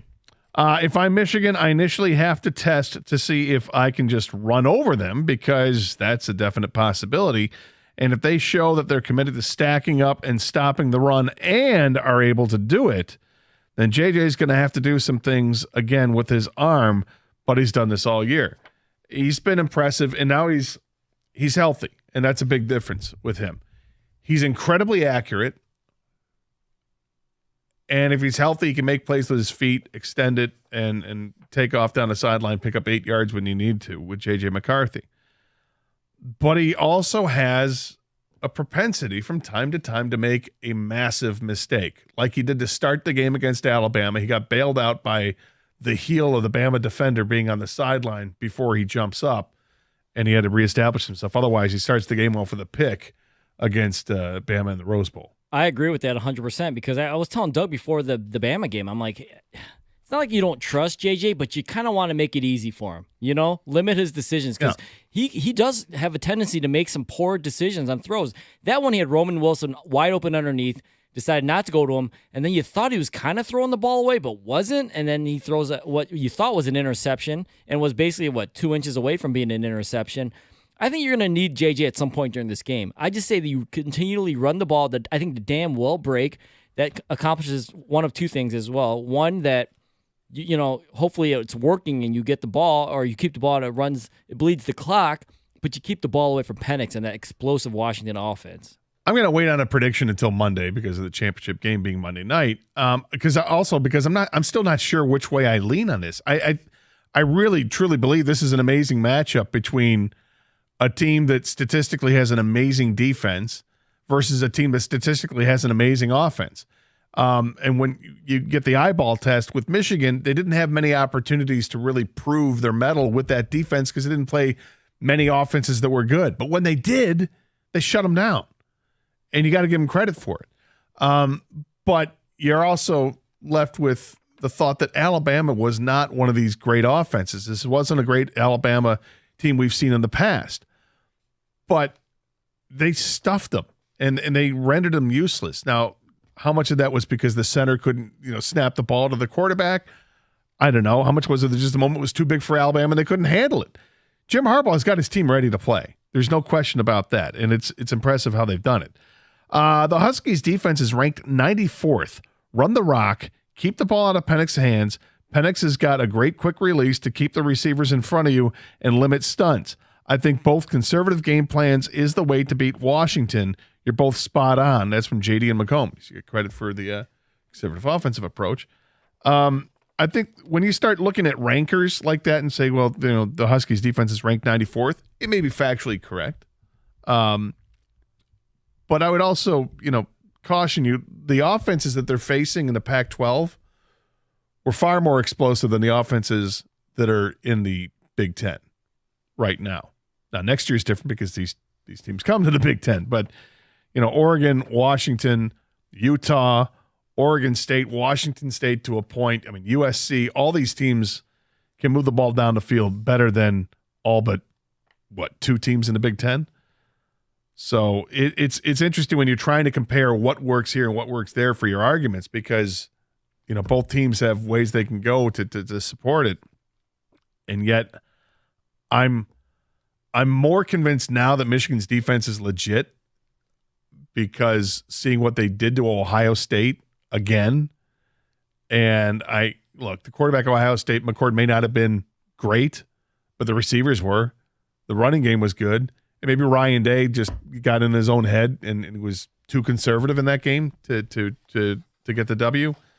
Whatever. But what they did to Alabama was impressive. And Washington, the one thing I can't escape with Washington, King, is the stat that they don't blow teams out. Well, because their defense isn't that good. Right. They win games by 10 points. And, I mean, it's funny. This Final Four of these college football teams, Michigan had to go to overtime to beat Alabama, right? And there were missed opportunities by Bama on their last drive in regulation that they could have put it away. They didn't.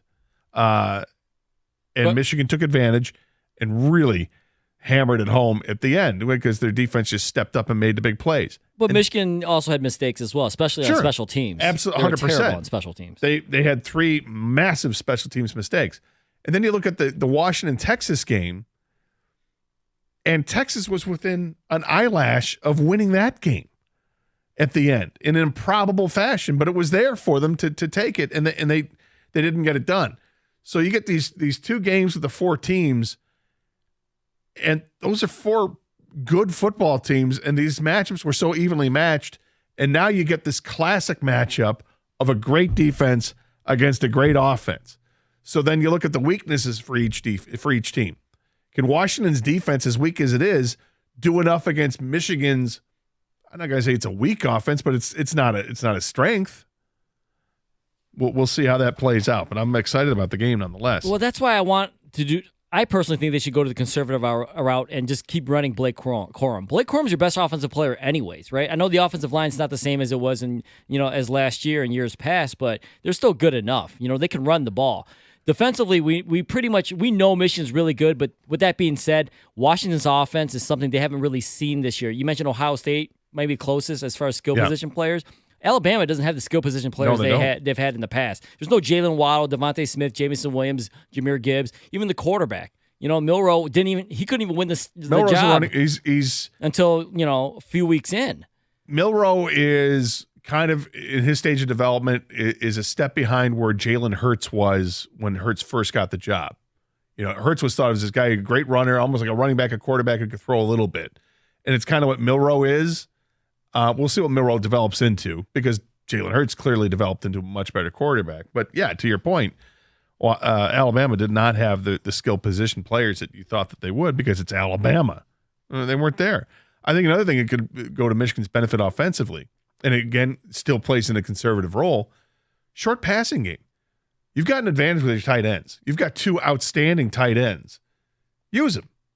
Use a short passing game. Use your running backs. And it's not just Corum. It's using Mullings, using Donovan Edwards as well. Well, here's the thing. They've been saying it all year, and this is the last time you can say it is this the Donovan Edwards game?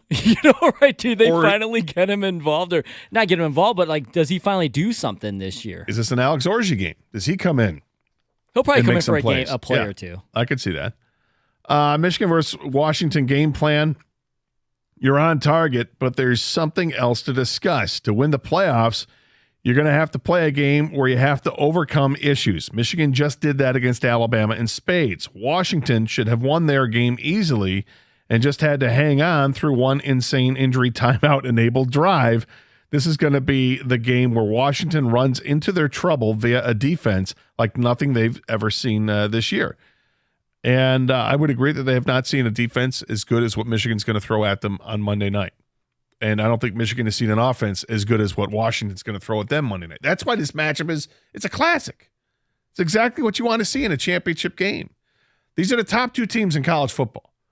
It's not because the seeding says number 1 and number 2. I mean, I legitimately think these are the 2 teams. I would have, if I had to seed them, I would have seeded Washington 1, Michigan 2, or Michigan 1A if you want to go that route. Because I like Washington's schedule better than Michigan's, but they're both really good football teams, and we're going to find out who's best on Monday, and it's going to be a true national championship. I don't think there's no controversy about it now. You're both 100% right. I called Wojo and Riggs from Seattle and watched both teams all year. Offense control the ball, eat clock, defense play conservative, and Washington will take a penalty. They do it often, or they'll turn it over. You can't go for touchdown in a shootout, obviously. Well, we'll see how it plays out, but I really am excited about the matchup from every standpoint in this. It's set to be just a classic game. Great offense versus great defense. How good is your average offense versus an average defense? Because that could be what it comes down to, Rico. How are you today? I'm good. You talking the national title game? Yeah. Oh, it's a foregone conclusion for what I've heard. Washington has decided they're not flying in. Michigan's a champion. It's all over. Penix was a fraud. You get that sense that people are that chesty and confident about it? Yeah, Penix is a fraud. And, Who said that? Offense. I haven't read that or heard that at all. I have. I think it really does boil down to weakness versus weakness. Michigan's offense versus the Washington defense. Washington, man, their defense, I can at least say, has been tested because where's the best quarterbacks been in college football this year? Pac-12 has some pretty good offenses to work against, and but statistically they don't rank very well. But at least they're tested more against a good offense than what Michigan has had to face. Right. Unlike in the Big Ten, it's Ohio State. I mean, and the Ohio State quarterback was so good he's now a Orangeman. But the Kansas State quarterback, he's going to be a Buckeye.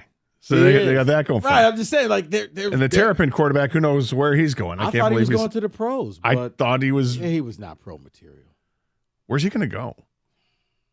You know what? I could see him going to like some lower tier SEC school, like Vanderbilt. Not that Missouri, not bottom, but yeah, like a Missouri. But Missouri's not lower tier. I think Missouri is probably gonna face Georgia for the championship in the SEC. Oh, they think they are. What do you got coming up today? Well, it's the classic argument in Week 18. Do you rest your guys? Do you play your guys? I'm going to rest your guys. I think you have nothing to prove. If anything, it's a preseason game. You get a couple drives and then take away their helmets. You got nothing to gain from this. And if the 5% chance you could be a 2 seed is not worth losing one of your key players. You're on the precipice of something big. Don't do something stupid thinking, well, if we go out there and hammer Minnesota, it's going to take back the Dallas game. It's not. No, that game's over. Doesn't do that at all. That game's over. Put it in the rearview mirror. As you would say, yuck, throw it away. Yep, throw it in the garbage. And let's move forward. Let's be smart about this, and let's just focus on that next week. Rico Beard coming up next here, 97.1 The Ticket.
The Lions are almost certainly locked into the NFC's third seed, but Dan Campbell says that won't affect the team's approach Sunday to whether they play or don't play starters. You can count on the Lions going full bore, he said earlier today in Allen Park. By the way, you can hear the Lions Week 18 finale against the Vikings right here on 97.1 The Ticket. Coverage starts Sunday at 10 a.m. Don't forget that pregame show with me and Costa. The Pistons are 3-31, well on their way to the worst season in the 87-year history of the franchise. And less than a week removed from snapping an NBA record 28-game losing streak, GM Troy Weaver appeared on Adrian Wojnarowski's podcast that just came out moments ago, saying Detroit's future is bright. We'll have sound of that at 3 o'clock. You aren't going to want to miss it. The Pistons are at Golden State tonight, by the way. You can hear that right here on 97.1 The Ticket. Coverage starting at 9:35. At the Ticket Update Desk, I'm Beanie Howell. For more, go to 97.1 The Ticket or Odyssey.com.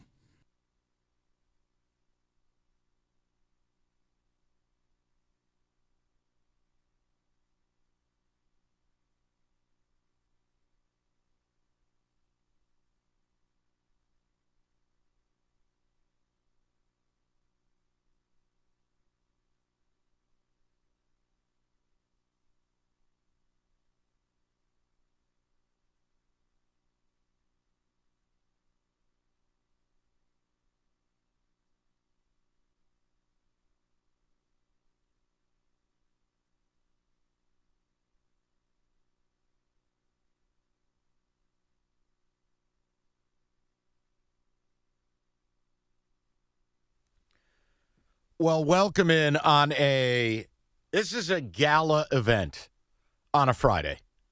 I couldn't love this show anymore if I tried. I mean, the topics, the people, sans Rico, that are involved with this show.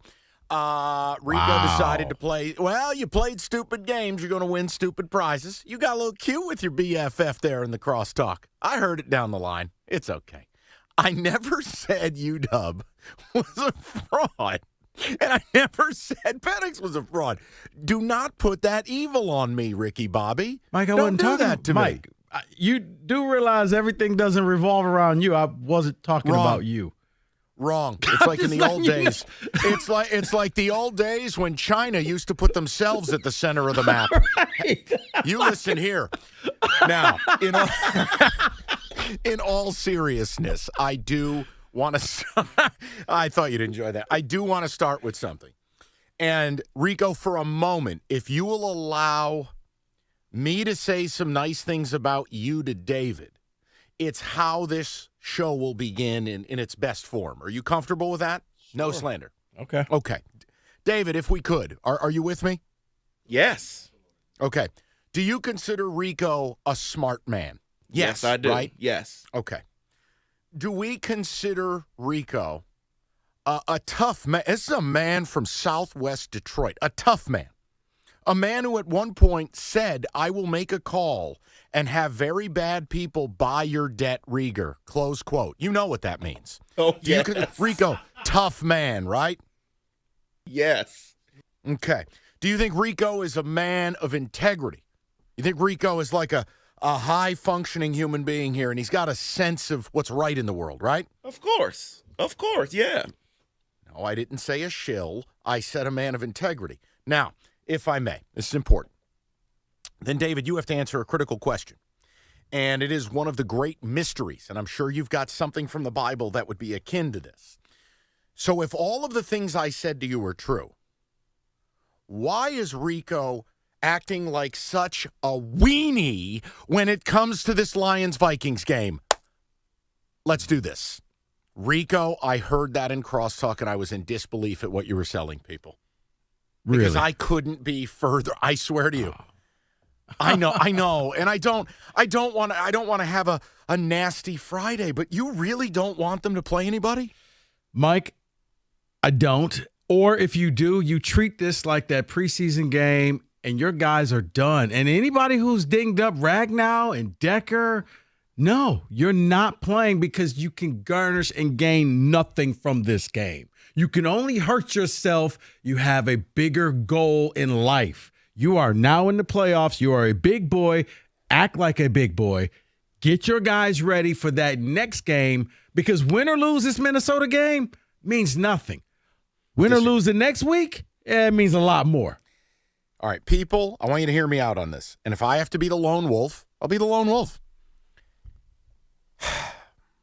Rico, we have heard about a word in this town for so long. And although they've shown a lot of it, the way you cement what they've built is the next 2 weeks, not the next one, not either or. It's the next two. It's culture. The culture is Dan Campbell came out and said emphatically, we are going to use our full arsenal to win this game. High octane. They're angry. They feel aggrieved. And I don't believe, this is my opinion, and I can't prove this, Rico. It's just how I feel. I don't think they've earned the right to rest people. Like the Ravens have earned a right. Now, the Ravens culture, here's the key. I still think the Ravens are going to beat the Steelers because that culture is so strong. We are not laying down to a divisional opponent and even giving them a 5% chance to get in. John Harbaugh has built that thing in a way that I think the Lions are building. So I know it sounds crazy because I'm the guy telling you, if I'm the Niners, who, by the way, have earned the right to rest people, right? The Niners, all jokes aside, a consistent winning program, a team that continually threatens the Super Bowl is a factor. They've built it. The Lions haven't earned that right. I think the Lions need to go out and dump truck this team, preferably by more than 3 points. You can listen to Cash Ticket for that. The point is, the truth comes out. I'm just making a point here now. Rico, I believe it in my bones. And I think it's a great conversation because you have every right to believe what you believe. I don't think this is one of these right, wrong. I was just stunned that a salt of the earth, pillar of the community like yourself is just like, just lay down your sword and get beat by Nick Mullins. It's not that, Mike. This is a meaningless game. Treat it like a meaningless game. Your important people, the guys that you don't have the depth behind, don't need to be out there. Now, David convinced me. If C.J. Gardner-Johnson needs some reps out on the field, fine. He's been gone for pretty much the season. Okay, get back to game speed. But a guy like Aiden Hutchinson, you don't have anybody behind him. There's no depth there. You don't gain anything from Aiden. It's not like Aiden needs a sack to get a record or something like that. Why play him? Ragnow. So let me ask you a question. He's been injured all year. Let him sit down. Like C.J. Gardner-Johnson comes back. Aleem McNeil comes back. Well, we're advocating play these guys. They need reps, right? I've always believed when you sit a good amount of people, you go a long way in killing a lot of your momentum. I actually would play these guys straight up. Like look, let's throw this to the people. Let's do this. We'll throw it to the people because I don't want this to be Golden Girls and, it's you and I after each other. There's no win there. This is really about the fans and what they want, which, by the way, probably was the Lions not raising a banner without the fans being there. More on that later. 248-539-9797. Also, and this is a topic Rico and I will hold hands on, we will ride a tandem bike together. The idea that Troy Weaver went on an effing podcast but won't speak to the media locally, don't even know if the dude's alive. And the things he said on the Woj pod today, well, you're just not going to want to miss it. That's all I can tell you. Chair to the medulla oblongata. It was unbelievable. I was becoming angrier as I was walking listening to it. I was just becoming enraged. If I have to hear the word flexibility one more time, I'm going to lose my effing mind. But we'll get to that later. 248-539-9797. I want to hear from the people on this. And David, tell me, your team has earned the right because they're consistent winners, because they are consistently a team that they have a culture. They've established it. What's your approach? I don't think the Lions should rest anybody. I think they should blast the Vikings, get the vibes going, and go into the playoffs. Yeah, I think they should rest the players. You're coming into your first home playoff game for the first time in 30 years. You want everyone healthy. You want everyone ready. So you rest your players. St. Brown, Gibbs, Montgomery, Goff, you rest them all. Hutchinson, rest them all. Only you play McNeil and CJ because they need reps to get you ready for the playoffs, but I'm resting everyone. Right. I may even play Amon-Ra St. Brown just for him to burn off some of that aggression from not making the Pro Bowl because he was pretty heated over that. What about a half? Can I get a half out of you guys? And Mike, and that's what I said. I am willing to compromise and go a preseason game, and by halftime, I'm collecting helmets, and we're done. Don't care, done. But Goff, you may get a quarter or less because if you go down, this team has no shot. 248-539-9797. I want to know what you, the fans, want. Which of these opinions do you subscribe to? They're ways of doing business. I think you're on your way to building a culture. But I don't think you've earned the right to just sit everyone. And I have a very anti-rest team thing before the playoffs. Now, that doesn't mean I don't pull guys for the fourth quarter. Or as Rico's talking about, maybe if you're up, hey, if you've done your job, you're up 21-3 at the half, you want to pull some people? Noted. But there is no way in hell I'm not playing all these guys or I'm sitting Jared Goff the whole day. I think you have to continue building. And part of the way you do that, get this team, rally them back after the Dallas game. And while Rico's right, it doesn't make up for the Dallas game. Nothing will. You got boned. Yeah, I do think it's important. But see, I think Mike, it's important to come back and win this game and end Minnesota's season officially. But yes. in order to build up to get to that way where you earn the respect, where you earn the right to sit players, you have to be smart. And you can't do anything dumb now that will jeopardize your playoff season. That's the biggest thing. This Minnesota game, nothing. Minnesota is already cooked. They have an infinitesimal chance of making the playoffs. They know that. They knew that when they said Nick Mullins is now going to be our quarterback. They threw in the white towel. What you do not want is try-hard guy to come out there and ruin your postseason because try-hard guy on Minnesota is trying to show the team, I want to be on this team next year. You don't need All right, that. let's see what the people subscribe to. And again, hey, there are two types of fans, and I think they need to continue rolling along. I think you play the guys.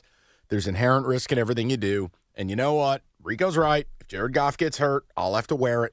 But that's truly what I believe. That Dallas game and the way that ended, I think it's important for this team to get right back out on that field and be sharp, drop a bomb on this team. You want to pull guys early, that's fine. But I'm playing. And what Dan Campbell said, now listen, coaches lie all the time. But what Dan Campbell said, that doesn't give me any indication he believes in what Rico does. Now, I'm just straight up. We're using the whole arsenal to go win this game. He was pissed, pissed, and I feel like if that's the culture he wants to build it. I mean, Rico, I'll wear it. All right. If Goff gets Nick Chubbed, I'll wear it. Okay, and you can blame me. Right. You know what the irony is this is Dan Gamble going out there playing your people right now, and you don't have to. That's what this is. Oh, I like that. Yeah. Okay. Now, so Dan Campbell should sit the players. Mm-hmm. Dan Gamble's going to play them? Yep. I like it. I'm in. 248-539-9797. Which of these do you subscribe to? You Team Rico? Rest everybody. This game means nothing. If some way Minnesota gets in the playoffs and you could have ended that, you don't care. Or are you on my side of things? You're not the Niners. You're not the Ravens. You haven't earned the right to sit all your guys. That you need to continue to build the culture, hang the banner, win the game, end Minnesota, and do it in fashion. Like, do it the right way after what took place last weekend, which I still can't believe is real. 248-539-9797. I want to get to your calls. We get to your ticket text. We got some Troy Weaver later. Oh, boy. Oh, boy. It's all I can tell you. A lot to do. Don't make a move. 97.1.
All right, David, tell me where the people are at on Ticket Text, and we'll get to the phone calls. But Rico and I are just on opposite ends of it. It's no big deal. It's not this, blood war. Rico wants to rest everyone against Minnesota. I want to play everybody. I want to get the bad taste out of the mouth regarding Dallas. I think it's appropriate the day you're raising the banner. And I think it's part of cementing and getting yourself to being the Niners and being the Ravens. Destroy the Vikings. If you were playing a no-name opponent that wasn't in your division, I would lean, but I do think there's value. Yeah, Rico's right. They got a 3 or 4% chance of getting in. They need a lot of help. Don't care. Bullet, brain, goodbye. End them. Be the last thing they see before they go to sleep. And I mean that sincerely. For years, teams have hurt the Lions. Teams have embarrassed the Lions. I think it's a lot like when Michael Corleone settles all family businesses during the baptism. Finish the deal. And you know what? I can absolutely come to Rico's side. Hey, we're up 24-3. It's the middle of the third. Take everybody out. I'm not here to argue that. I'm saying it's important that they come out, crisp operation, execute. You guys are a great team. You did get effed last week, and let's go. Let's play. What side of it are you guys on? That's really what it comes down to. David? Better to gain momentum than lose it. So I would definitely play them. Someone else David, said, are we losing you again today? I'm trying not to. I'm good. I'm okay right now, somewhat. Uh-oh. Why would we lay down when a Cowboys loss gives us the number 2 seed if we win? And that's my point. And that's my point. Now, I know what Rico's going to say, and he's right. The Commanders have been a piñata for this for the last 6-7 weeks. Yeah. But it's football. Weird bleep happens. It is. I mean, Seattle, home game, Mason Rudolph, win and likely in. Get the wet wipes. Correct, It Mike, happens. but for the Commanders, they want the draft pick. They've been bad for the last 2 months. And here's the other thing. You could do all of this, risk the injury. It's not like you could even scoreboard watch because I think that's a later game. Right. But my point is if you win, you can then have the right to scoreboard watch. If you rest everybody, then you've waved the white flag. I'm not giving anyone any discounts. Okay. I'll be clear. This isn't Rico wrong, me right, or me wrong, him right. It's a different way of doing business. I want to see where people are at. Rico, honestly, I think you're going to win this 2/3 to 1/3. I think I'm in a stark minority on this. But it's not a win or lose type of thing. It's just Mike, it's the same feeling that you have when the Lions line up for a 4th and 7 on their own side of the field. Half the people are saying, dude, just punt the ball. And the other half, go forward, man. We don't back down to anybody. Okay. That's if right. you miss it, I don't want to hear, well, we should have kicked that ball. No. You chose your side. Live with the results. You go out there and you want to play these people. As you said, you play the stupid games and somebody gets hurt. It's you don't get to walk it back and say, well, maybe we should have did this or maybe we should have been smarter. Here's your chance to be smarter. Grab their helm. And the thing is, when you look at the other top teams in the NFL, they're doing the same thing. So it's not like you're in the minority. They're telling their guys, don't even dress. Don't show up to the park. There's zero chance of you playing because we don't need you in this game. You have earned it. You do deserve it because you clinched the North early. So this is one of the perks of clinching the North early. Not only did you get to raise the banner without anybody there, you get to sit players. All right, but here's the other side. We can force Dallas into having to play that game. Force them to incur the risk. Force them to have to play at 4 o'clock versus Lions have lost, Lions laid down. They can go out there with their schwanzes in their hand. See, look, let's hear from, we can go back and forth. I'm sorry. I turned it into. No, but here's the thing. As much as you like to think that, we're going to force Dallas is scoreboard watching Philly because that game's at the same time. That's who they're concerned about. They're not concerned about you, Detroit. That's a dirty little secret, but they don't care. Wow. Nasty. Let's go to Kyle, 97.1. What's up, Kyle? How are you? What's up, guys? Hey. How you doing? I'm good, man. I'm on Team Rico and Dan Campbell, not Mike and Dan Gamble on this one. Okay. Tell us why. That's funny. I feel like guys. I'll start with Campbell. I feel like as the head coach and the rest of the coaching staff, you should know the guys that you feel you can sit and who will still be ready to go after having a week off, versus guys that need to go out there. Guys like Aleem, Deuce. I'm gonna let Montgomery get a couple series, right? He's close to 1,000 yards, maybe even Gibbs. But J-Mo, Ragnow, some of those other guys that are banged up and could use the time off, I'm not sending them out there, because whether we win or lose, we're likely the 3 seed. Because if I'm not mistaken, Dallas and Philly have to lose for us to move up to 2. Yeah, they do. Right, but okay. And listen, I totally understand it. I just hate the idea of a team finally tasting success, acting like they're the establishment when they're not. But you might be right, and maybe it all plays out, and we're all going to walk down the road together. That's why no one's yelling about. Let's go to Stefan, 97.1. What's up, Stefan? How are you? Hey, guys. Happy New Year. Happy New Year. Same to you. So I am with Mike on this one. The last caller said, we need to know what we know the players and their capabilities with it. What player on this team has been in the playoffs or has playoff experience? One, Jared Goff, maybe. In the last game they played, they didn't play a very clean game. Their offensive line struggled. Jared Goff struggled. Sam Laporta struggled. So I just think they need some momentum going into this game. They'll be playing 2 games at Ford Field in a row.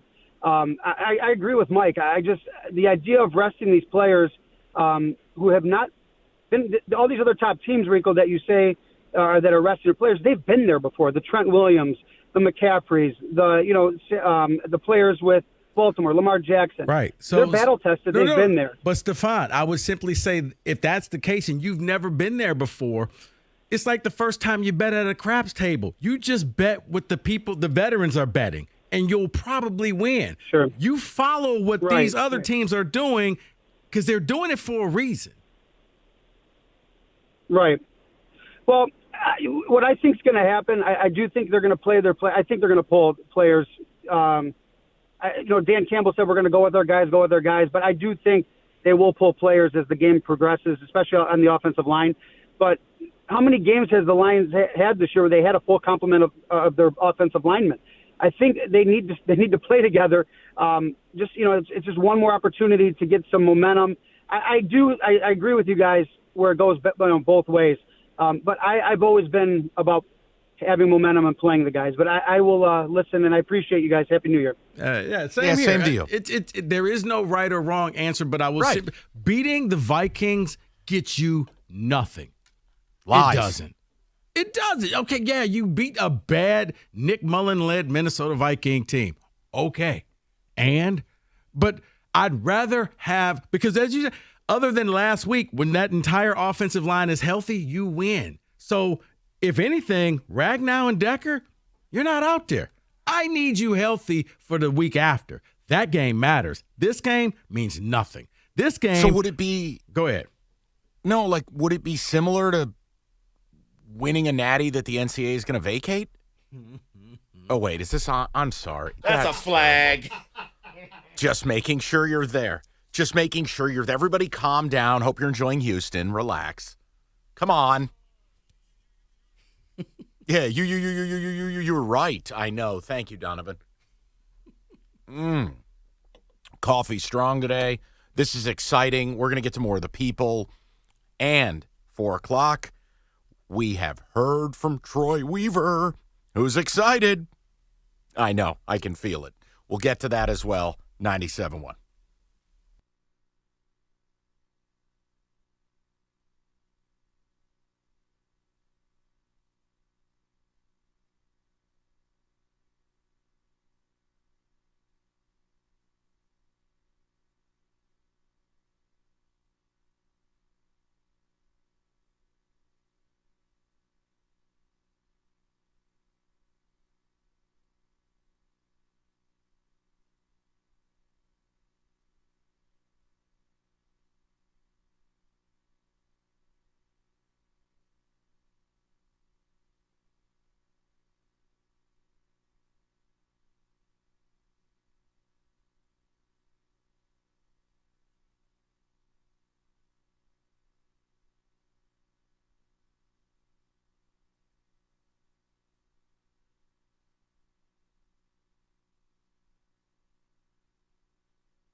Nothing better than David telling me I'm hot, except he just means my microphone is on. All right, let's get to it. Is it prop bets? Is it football today? Is it both? Gentlemen, floor is yours.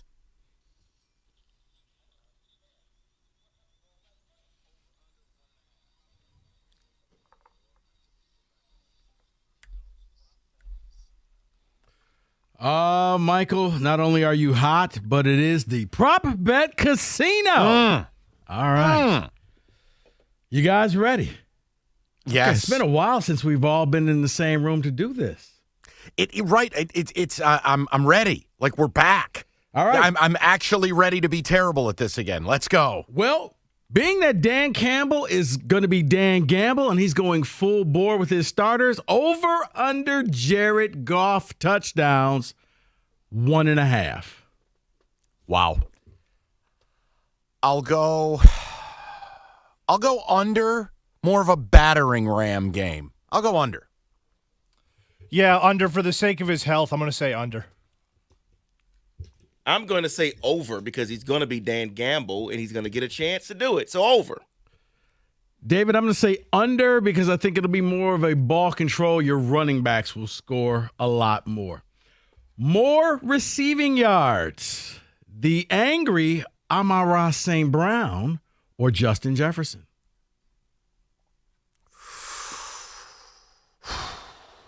Wow. I'll go. I'm going to go Jefferson. I just feel like he'll have, one big Nick Mullins 50-yard completion. Amon-Ra be one of the guys that get out of the game if it gets out of hand. I'll go Jefferson. Yeah, Mike, you just said it. Amon-Ra won't be playing much of the second half, so I'll say Jefferson. No, you're wrong. Amon-Ra will be playing the entire game. He's 10 away right now from leading the league in receptions, and CeeDee Lamb still has to play on Sunday. I think St. Brown's going to go crazy. He's going for 20 receptions, so he's going to get the yards. Oh, my. So it's going to be Brown. Yeah, David, I'm with you. I think he's on a mission to prove everybody wrong. You should have put me on a meaningless Pro Bowl roster so that I can go out to Orlando and play flag football. But he won't. Everyone is just so surly. Right. Minnesota Viking turnovers. The Lions have had 6 turnovers Over. in the last. Okay, Mike's just going to take It's the Nick over. Mullins. His middle name is Turnover. Over. Okay. I'm going Kenny, over you as just, well. Okay, Don't want to you hear don't it. want to Over. know. Okay, Yep. wow. Kenny doesn't want to hit a number either. All right. You know what? I don't David, either because the Lions have 4 in the last game, so I'm going to go with over. Okay. Mullins has got such a punchable face. You have to bet the over. I guess I did a bad job of this then, since you guys didn't even want to hear the number. What is the number? 3.5. 1.5. Over. I had 3.5, but you guys all took that. No, it's really 2.5. Oh, all right. Okay. But I'm going to take the under. Detroit's own KJ Osborne touchdown. Over under 0.5. Under. Lions 52, mini Vikings 3. It could be a garbage time type of deal. I'll go over. No, if it's garbage time for them, it'll be like Addison. It won't be him, so I'm going to go under. No, I'm going to go with you, Kenny. I'm going to go over. He's going to be back in town. He's going to want to do something, improve a point. David Montgomery, touchdowns. Over, under, 0.5. Over. Yeah, he'll hammer the ball in at least once. Over. I'm going to go under. David, you went under. Okay. You know what? I think that I'm going to go under as well. I think he'll run the ball a lot, but I think other people will steal the touchdowns from him.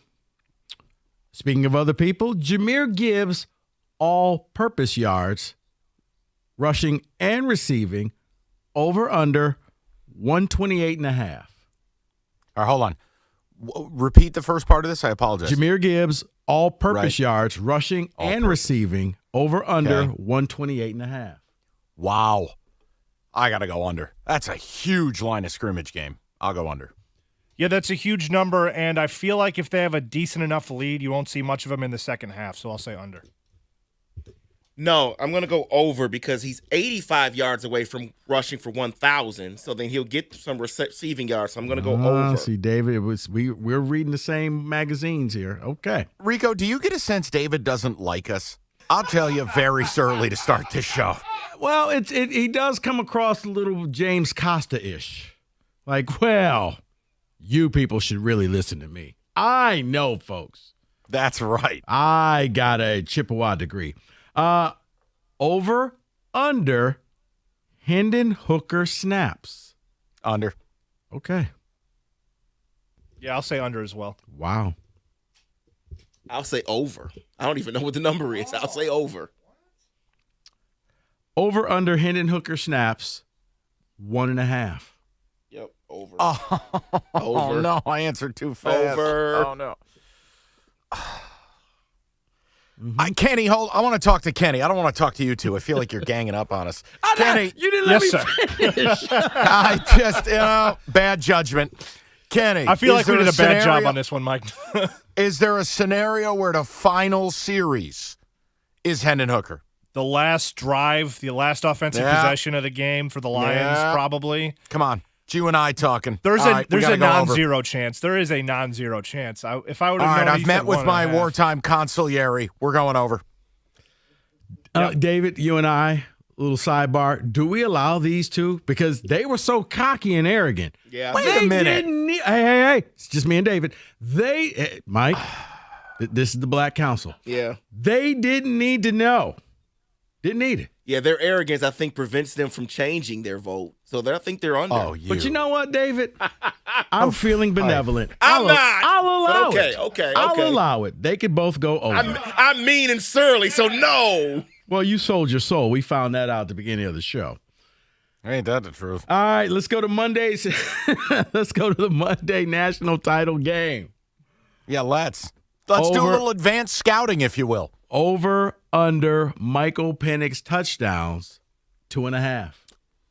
Under. Hard to throw 3 TDs when you barely get 3 possessions. That's their only offense, though. I think he gets exactly Really 3. I think he gets exactly 3. Really isn't, but okay. No, that isn't just their offense. Right. So I'm going to go under. He may get 2, but that's it. All right. Yeah, David, I'm going to go. Actually, I'm going to go over because I think this is his. I'm going to prove everybody wrong. I should have won the Heisman game. Donovan Edwards. You know him. Over, under, 0.5 touchdowns in this game. Under. Has Donovan Edwards even played this season? Wouldn't know. Under.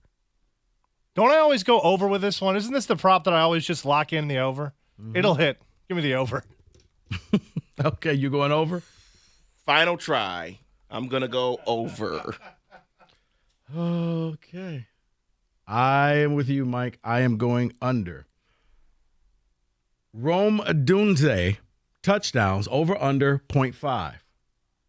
Over. When they need a play, like when it's the desperate moments, when they need a play, it's Penix to Odunze, and they connect. It's a thing. It's real. Jim Costa with a power stat on Cash the Ticket about it. Shameless promotion. I'll go over.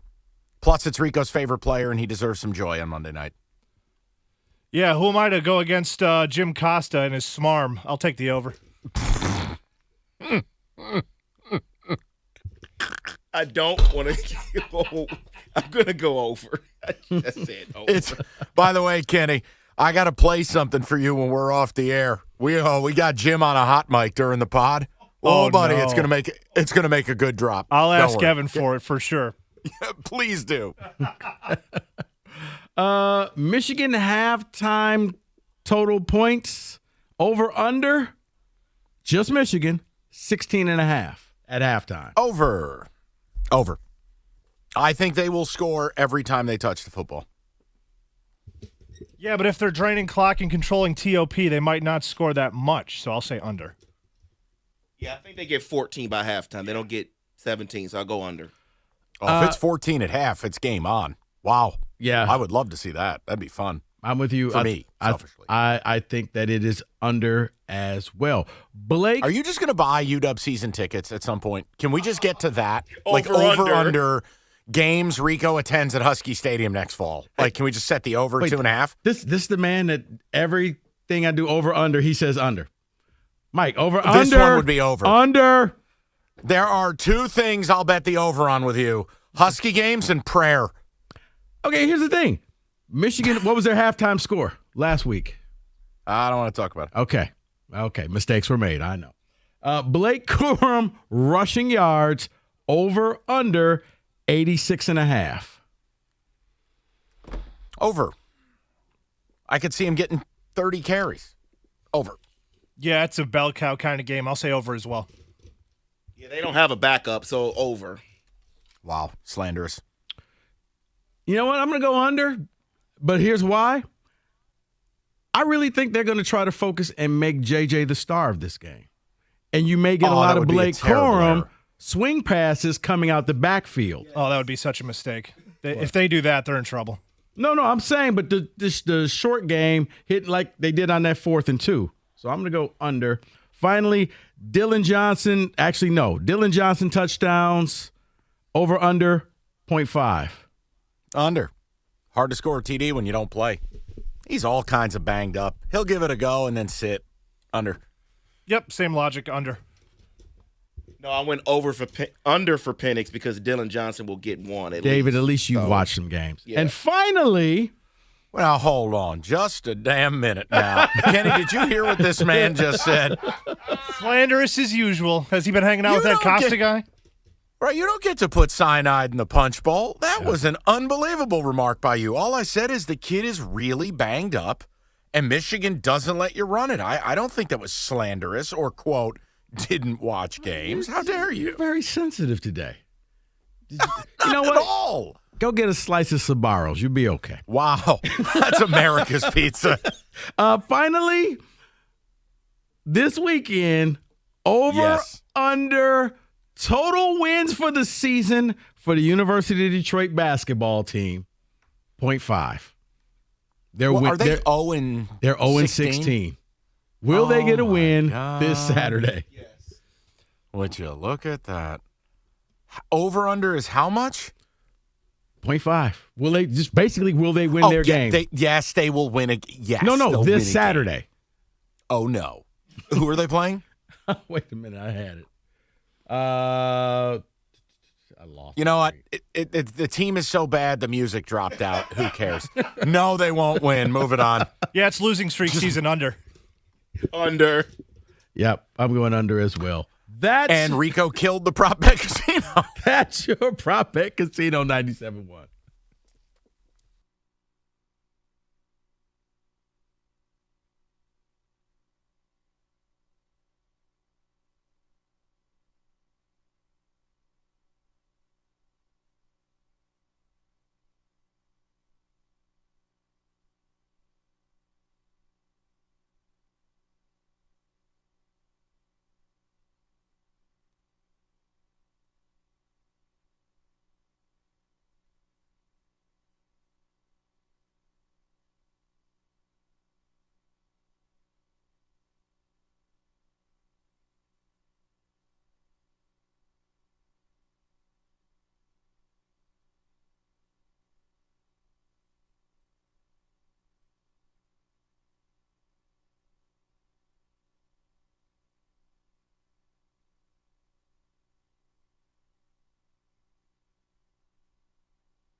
All right, got some fun notes, Lions, stat-wise, for the finale against the Vikings. If you're like, where's the Michigan talk? It's going to be all Monday's show.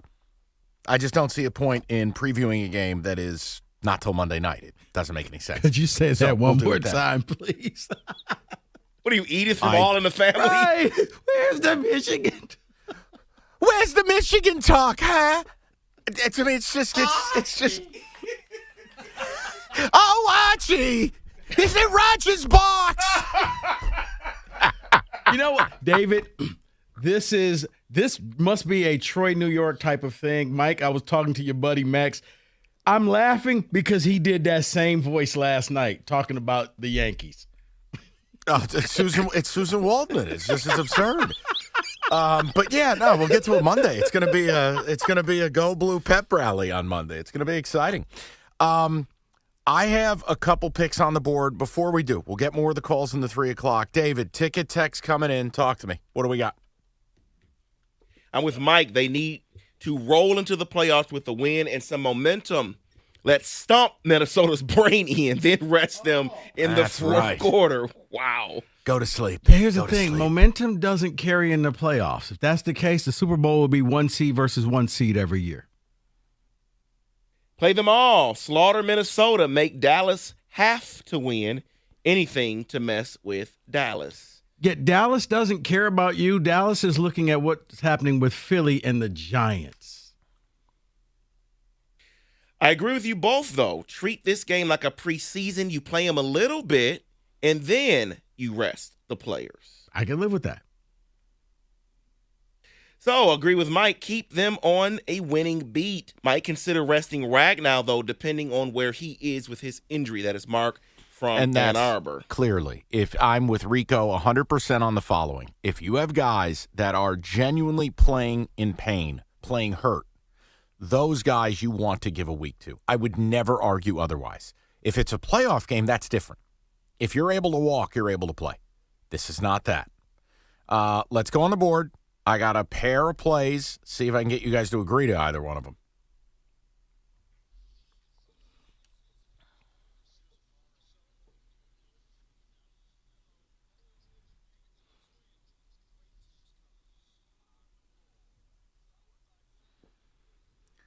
So the last time we talked, we covered by the skin of our teeth. I gave out the Oklahoma State, Chicago State at 18.5. Oh, yeah. Chicago State was on a back-to-back. They won by 19. By the time the game went off, it was 19.5. So hopefully you got it early. Otherwise, you took an L. Let me offer you a few things in the National Basketball Association light card in college tonight. 2 notes.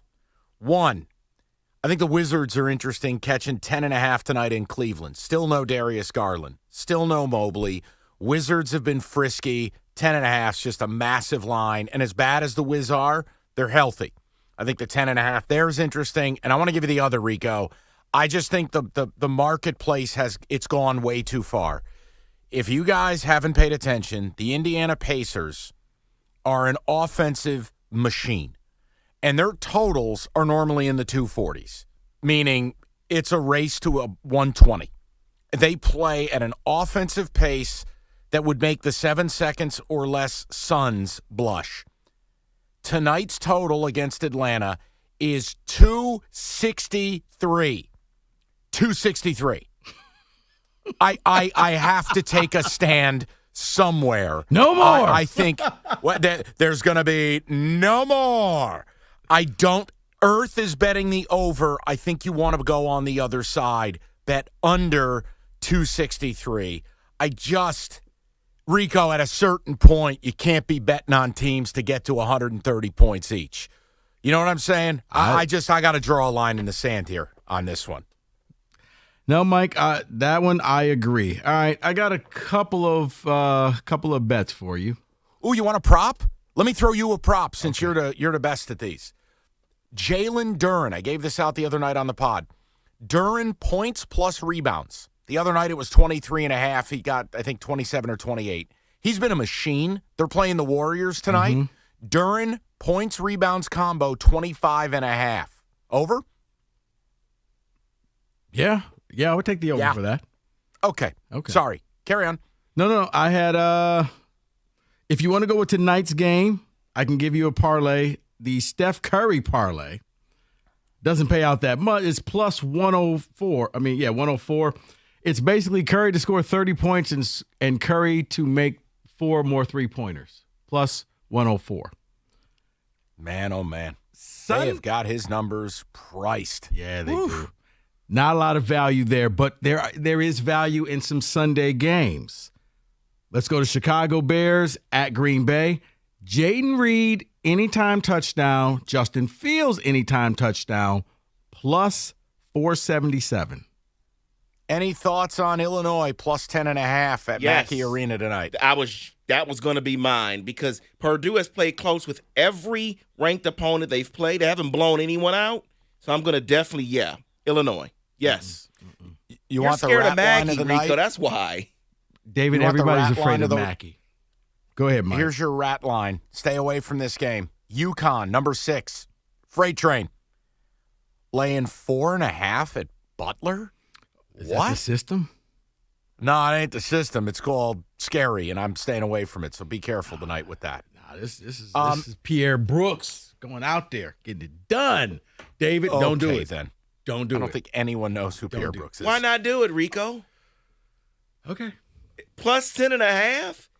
Purdue has not dominated any ranked opponent this year. It's been Hey, you within want to hear 10 my points. Kenny imitation? Yeah, Illinois is minus their star player. Let me I give won't you my say Kenny. why. You can Google it, but they're minus their star player. He's up on charges. Right. I mean, it's it's okay. You could say it. It's real. He's up on charges. You know, guys, the NHL plays 14 games one night and 3 the next, and I don't like anything tonight. I'm gonna pass. There's 3 That's my games. Kenny. Am I wrong Coach for K, saying is that you? Coach K? Mike? Why am I Coach K? How No, did that happen? Mike. No, I know Imitating that. you. Why? Hold on. You want Kenny's head to explode? Yeah. Hey, Kenny, how about the Blackhawks plus 380 tonight? No, you have every right to pass. There's 3 games, and they feature 3 big favorites that are unbettable, and I couldn't be involved with the underdogs unless Kenny wants Bedard on a back-to-back as they played the Rangers last night. Come on, Kenny. Absolutely not. But if you do want to join me and Evan in what we're betting right now, you can live bet the World Juniors in hockey. Over 6.5 goals, you can get a pretty good value. Be careful. You may end up hating America. I witnessed it yesterday. I like whoever scores, man. That's all I'm saying. Kenny was just Where flat are out- the World Juniors in this application? Like, where do you even find this Just stuff? go to the hockey section. It's right there. What, Their where it own says section. NHL? IIHF Juniors. It's their own tab. Guys, I'm not BSing you. I may have. Do I have a faulty app? I don't even know if I have access to this. Oh, unless you can't bet it there. What do you mean? I'm in America. No. Hold on. What is this thing called? No. Different states allow you to bet on different things. Oh, what's this called? The World Juniors? Yeah, Championship. IIHF Juniors. Yep. It's the third tab. IIHF. It's spelled Yeah, IIHF. I got Stugatz over here. This is I like got the nothing. commercial trying to explain, no, you don't need to hold the camera like this when you take a selfie. The waiter doesn't need to know your name. All right, that is on the board.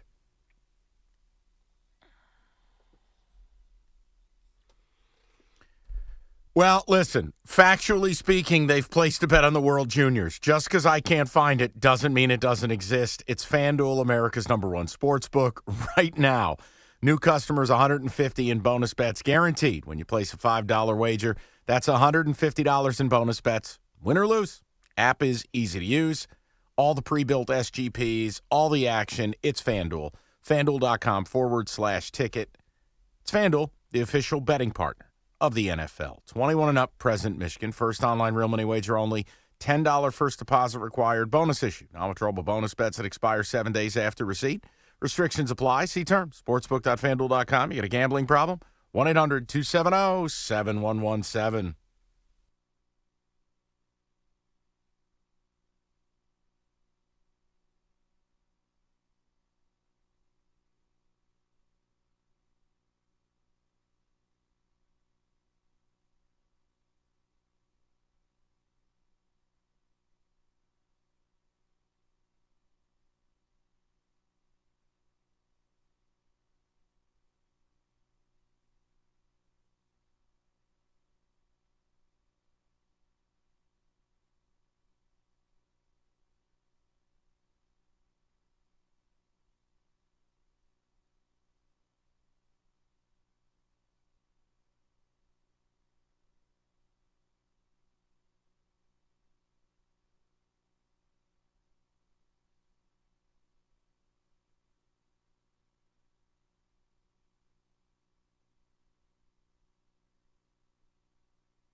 We're less than a week removed from the Pistons' historically dreadful 28-game losing streak, and the team is on pace for the worst season in the franchise's 87-year history. But GM Troy Weaver appeared on Adrian Wojnarowski's podcast today, saying Detroit's future is bright.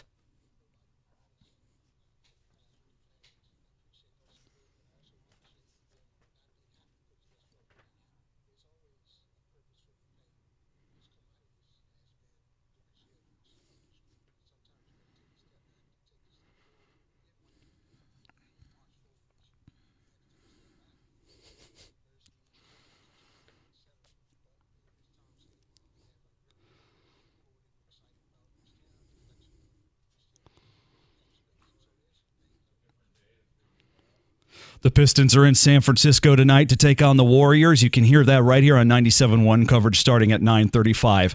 And the NFL is still king. 93 of the 100 most viewed TV programs of 2023 were NFL games. That shatters the league's previous record from last year of 82. 7 of the top 10 were playoff games. The NFL constituted 24 of the 23.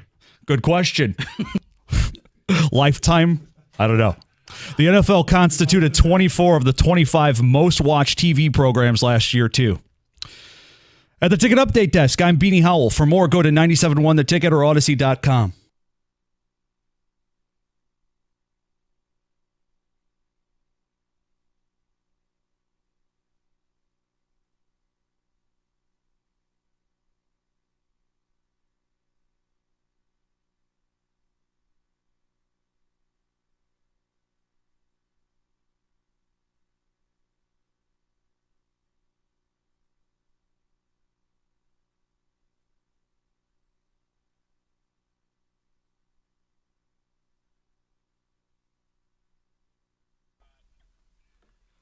All right, 3 o'clock. Good to have you with us. Lions, Vikings, the grand finale before the playoffs. How do we approach it?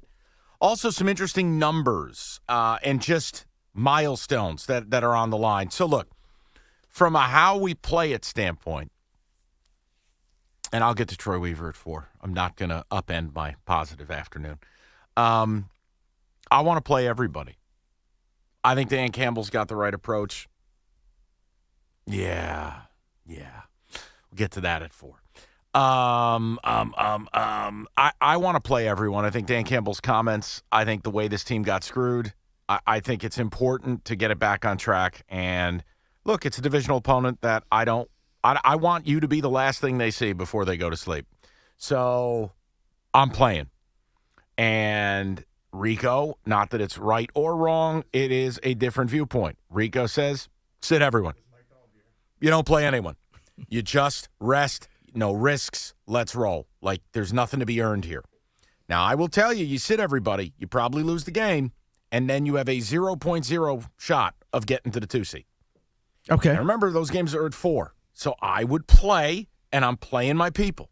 Go ahead, Rico, what? No. But you play, and someone gets injured, and you still don't get the 2 seed. What did you gain? Man. Things. So look, let's talk about it. People, 248-539-9797. Now, here are some of the, milestone things, and you can, if you're not interested in this, that's fine too, but you have a chance at doing something really rare, which is a pair of 1,000-yard backs. David Montgomery comes into the game, 975 yards. Jahmyr Gibbs, 950 yards, 915. So you got a chance for a pair of 1,000-yard backs. You have a tight end. This is the most stunning one, okay? And no, I don't think he'll get the record. The record for a rookie tight end is 1,076. Who was that? I don't think it was Kyle Pitts. That was Ditka. Wait, real Ditka? Yeah. Man. Ditka, Mini Bears, Ditka. Laporta has 860. So he's 140 away from a 1,000-yard season as a rookie tight end. And then Amon-Ra St. Brown, 112 catches, 10 off CD Lamb for the league lead. But, I mean, milestone putting up 120 catches. He's had an unreal season. Man. So just some milestones that are there. What is that? What, am I losing my mind? Man. Is it you? Say it how you want to say it, Mike.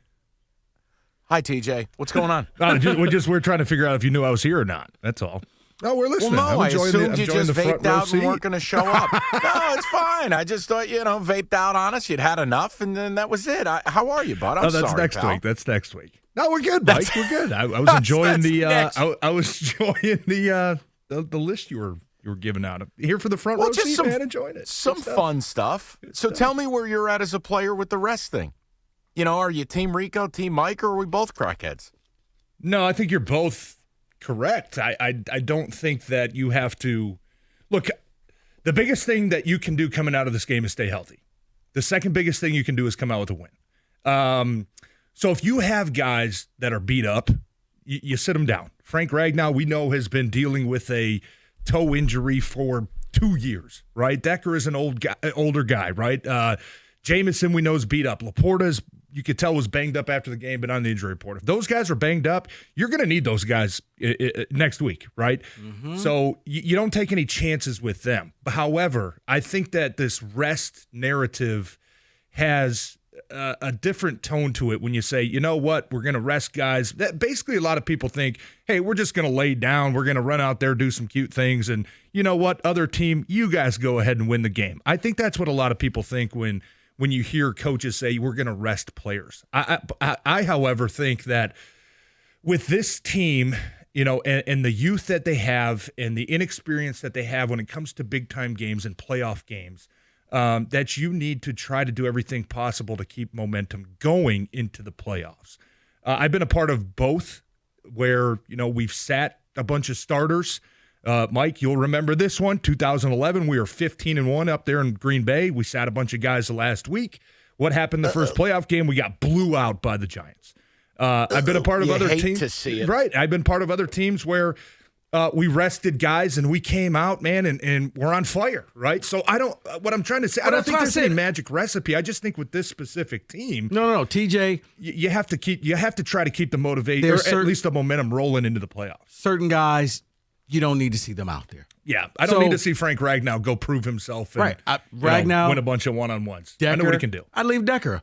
You know what? You're on the sideline too. Don't need to see you out there. You're more important for us 2 weeks from now. Goff, you're on a short leash. You're going to go out there, maybe get a quarter, and then I'm pulling you from the game because if we lose you, it changes everything. So there are and Aiden Hutchinson as well. You're not going to – it's not like you're up for a record or anything. So, son, I'm going to go out there. You may play a half, but the second half, I don't need you out there as well. I don't need you rolling an ankle. I don't need any of that. You're too valuable. I'm not saying sit everybody. I'm saying sit your key players down. See, I would sit the key players that are battling through something pre-existing down. And I would dangle a carrot for the rest of the guys. Say, you want to go put a sweatshirt on and a hat on, on the sideline? Get up 3 touchdowns. Go up 30 points in the second half, and we'll shut you guys down. Go grab a Gatorade bottle. Let me ask you a question. Could Dan Campbell just go to the guys and go, look, here's the deal, man. Just win this game by at least 4 points for the people of Detroit. Could you do that? Because we may or may not be laying 3. Could we do that? And even for the people Cash the of Detroit, ticket. Download it wherever you get your Okay. podcast. I see where you're going with that one. I was about to say it always comes back to that. Here's even the thing, too, that I think we could all agree is very unlikely that Philadelphia and Dallas are both going to lose. Correct. I actually think it's likely weird things? the Eagles do. I think the Eagles are cashed out and a mess, and the Giants are a bunch of try-hard boners. I agree with you on that one. And TJ, also the Dallas one, TJ, stop. I'm not saying it's probable. No, don't fall for what he's doing. Weirder things have happened. Don't fall for things have happened. You know why he's saying What's more probable? You know who Philly's What's more playing, probable? Right? Hold on. The Giants. What's more? Yeah. Gentlemen, a simple question to test TJ's resolve.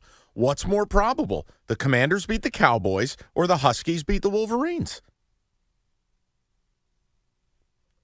Commanders beating the Cowboys. Thank you. Did I get it right? No. You know it.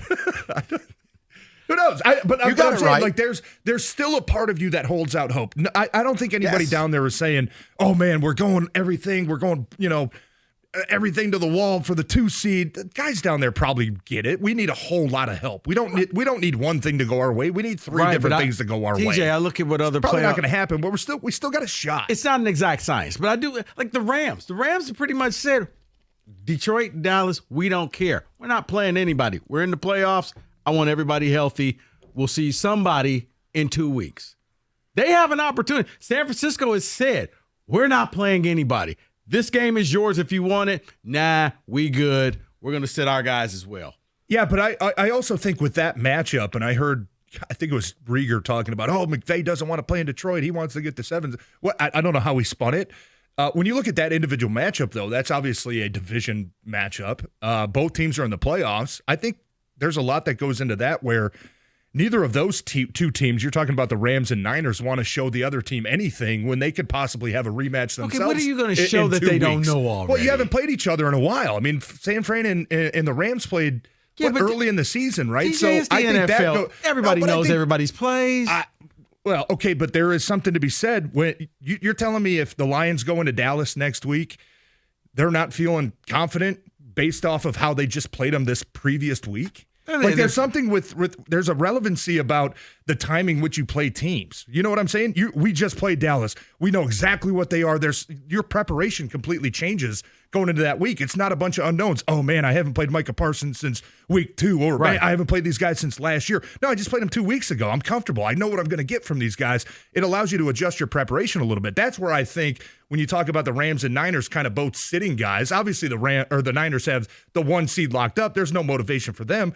But I think there is a part of gamesmanship that says we don't want to. We might see them again in a week and a half, another week. Like I don't want them to know what Aaron Donald is functioning at right now. If he's 80%, if he's 90%, I don't want them to know that. So I think a lot of that goes into the thought process of playing guys, not playing guys. Is also coaches would be lying to you if they told you they weren't looking a week in advance and trying to predict matchups and what are we going to see here, what are we going to see there. They're trying to skew all those things in their brains. And I think that when you specify the Niners and the Rams matchup, I think that some part of it that has to be in that thought process.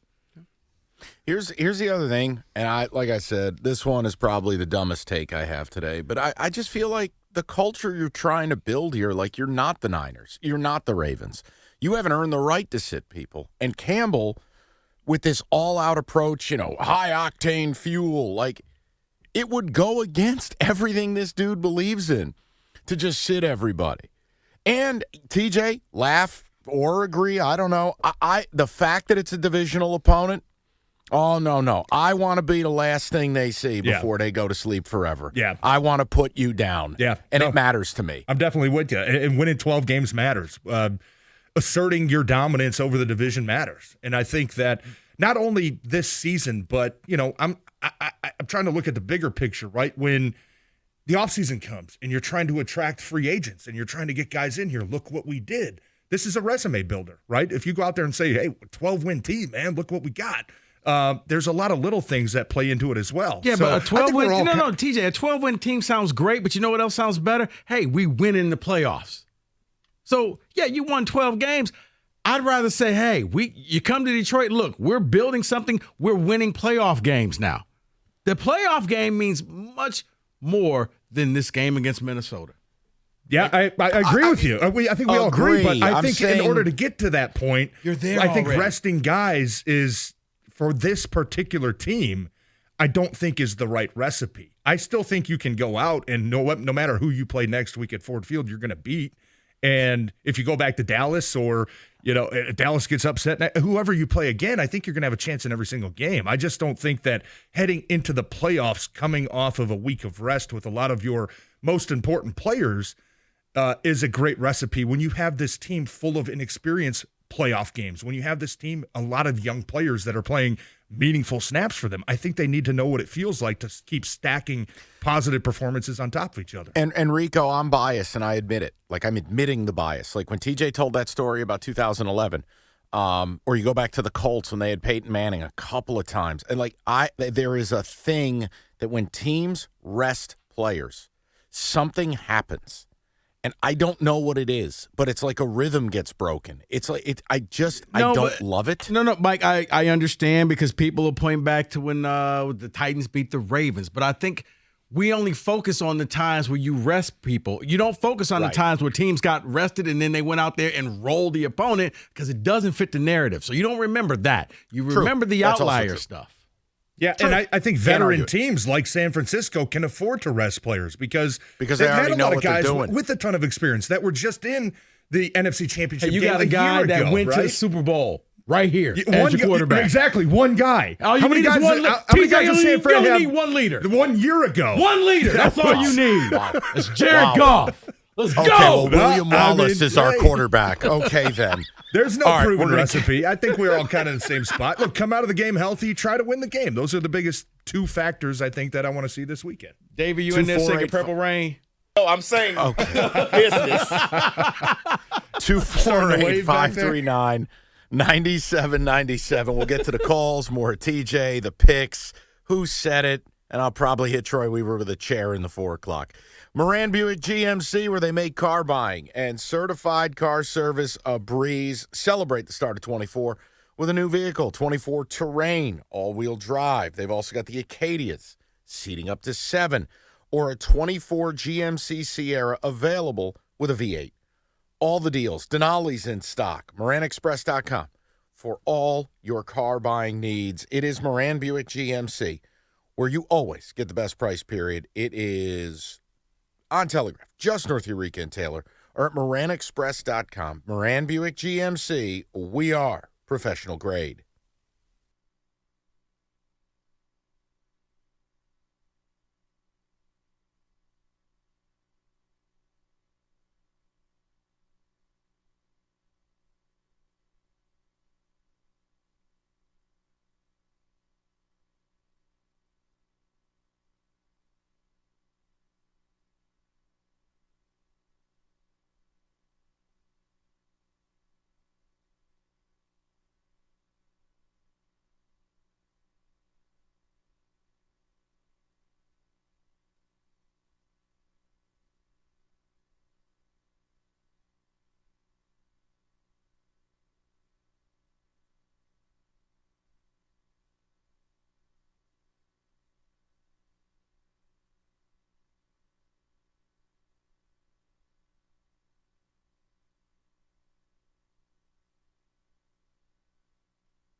All right, let's get some of the people. David, few ticket texts. I'm just amped up to hear Rico and TJ yell at each other more. Always exciting and satisfying. Then you should And have then been, we'll get to the callers. you should have been here in the break as we were going over What NFL happened? rules. You know what? I tried to stay away from it. No, TJ believes that if you fumble the ball out of the end zone, you need to be punished because it's sacred ground. I do. I think that scoring a touchdown is sacred territory. If you fumble, if you're so loose with the ball, you fumble out of the end zone, you should get punished. Now, if you want to say, hey, let's meet in the middle somewhere, the other team gets the ball, but instead of a touchback where you start at the 20, you got to start at the 1. I'm fine with that. But I this whole nonsense of, oh, it's a dumb rule, it shouldn't happen. Look, you fumble out of the end zone, you deserve to be punished. That's how I look at it. And Rico disagreed with me. We had a very polite back and forth about the conversation. I don't know where you sit, only Mike, broke a but few chairs. I think you need to be punished. I think you absolutely need to be punished fumbling in the most sacred area of the football field. For me, the thing that I'm more passionate about is getting rid of the brotherly shove. It's not a football play. It's a rugby play. Get it out of this sport. I can't stand it. It's a football play because it seems like only the Eagles can run it. No one else can. Well, it's ironic. It's the only thing they do well. You just hate to see it. I'm surprised it's taken so long for somebody to figure out how to, come close to attempting to stop it, though. But what are you supposed to do? I would line up 5 guys in the A gap and over the center, and I would have 5 guys behind them shoving them. That's what I would do. The best alternative I've seen, I think, was actually Rutgers football, where they line up like they're going to do the shove, and then they pass it back again to the running back, and he just takes it and runs with it while the quarterback goes up in the middle of the line. Oh, there's a couple plays. We saw Chicago when Detroit played them. They tried a little sweep to, I think, DJ Moore that got blown up. But yeah. No, I think, I'm with you. It's not an appealing play to look at. Is it something as a lineman that you would enjoy seeing called? Because it looks like hell. No, I mean, but if I'm on Philly, I probably feel a lot better about about to say, that if I have. At that point, it's bravado. It's like, else. you can't stop it. TJ as an offensive lineman, and you were running that thing at Green Bay, you would be like, you can't stop us, and you know it's coming. You don't enjoy doing it, but you know when. But they're like 55 of 56 running it. But it's the smarm of knowing. Yeah, it's hey guys, it's the blood and sweat and the snot. We're about to run this play that you can't stop. Try it. Yeah, and we're gonna hike it on too. It is visually not appealing to look at, but no, I don't think it should be taken out just because one team is good at it. Other teams. No, I don't like seeing any team do it. No, let me be clear. I don't like any team doing it. And other teams, I don't get it out. There's no other teams that are nearly as close as good as doing it as Philly is. So now it kind of feels like you're punishing one team. If every single team was doing it with 99%, conversion rate, I think you could make a point to say, it's the all Philly right, thing. this play, we got to change this. You can no longer push, you can't have the 2 guys behind the quarterback shoving the pile. If you want to do it just offensive lineman, I'm fine with that. That's great. But there's other teams that clearly have done it that are terrible at it. So it kind of shows you that Philly's got it down to a science. Get rid of the idea that we can have several people pushing the quarterback. You want to do a QB sneak, you do a QB sneak. Yeah. None of this nonsense with the whole 800 people pushing this guy. I'm with you on that. Reggie Bush would disagree with you, Mike. Well, because I don't even think that you're allowed. I don't think defensively you're allowed to push defensive linemen. You used to be able to do that. Extra points in the NFL used to be brutal. You go to line up for an extra point, you got 4 guys over the guard, 4 guys over the tackle, and just 4 guys behind them shoving. And it was painful. It was terrible. Guys were getting hurt all the time, and they disbarred that. I don't even think you're allowed to do that defensively. So you're probably I know you limiting can't their hop options over what the they can line do. and touch somebody. On an extra point, you can. Like if you can jump and not touch anybody, then yes. Yeah, extra point you can. But defensively, I would. Hey, I'd line up 4 guys right over the center and have 4 guys right behind him. Hey, if they're allowed to shove the quarterback, I'm allowed to shove my defensive tackle, try to stop it. But I'm with you. I mean, it's just one of those weird plays because it's just visually it's so damn ugly. They get down. Once they get to the 3-yard line, you already know. It's ancient football. That's what it looks like. Hey, real quick, because I wanted to stay away from it because I heard you on Monday talking about it with the guys in the morning, and the Lions got screwed. It was so stupid. Yeah. But as a player, I mean, you guys dealt with nonsense in Green Bay, a couple of calls, and it's like, what the hell? How do you even recover? You played the game. You know you won the game. You have it taken from you. How the hell do you bounce back? Yeah, you know what? It's tough to do. But Dan Campbell has a secret recipe for just getting the guys back into the bill. It's almost North Korea, guy. Like, it doesn't matter. This is what we're doing today. We're focusing on this minute, right? This hour, this day. This is what we're doing. And I don't mean that in a negative way. I just mean it. He's got this control over these guys, and it's not even control, but it's almost like a unifying path to where, yes, now we've got something that we can all bond behind again and push us forward again, and we can unite behind. And he does such a great job of just keeping the guys on a day-to-day task to where, I was even down there on Wednesday just doing some of my pregame stuff, and nobody wanted to talk about it. They're like, we made some mistakes in that game. Boom, we're moving forward, ready to go. And it's almost like, man, like the message is getting down from the top to the bottom about how do we move on from this? And that's Dan Campbell, and that's a lot of the leaders that they have on that team as well that are able to do that. And for me, being on the outside, like all of us being on the outside looking in, I think that is an extremely admirable part of what Dan Campbell does, is being able to unify his guys, being able to use something as motivation week to week to week and day to day, and using it as we're going to turn this into a positive, right? And it's just it's incredible. I think it's incredibly difficult for coaches to keep every single person on the same page and focused and unified. And this is what we're doing, and this is our motto, and this is what we're going to do this week. And this is a team that seems to do it week in, week out. I think it's incredibly. I admire the hell out of it because I was in that and that's why you position, need to go hit Minnesota with a garbage can in the face. That was the first emotion I had after that Dallas game where we were all ticked off. Was I think I even said it to Dan Miller on the bus. I said, we are going to beat the hell out of Minnesota next. Like, these guys are going to be so pissed off.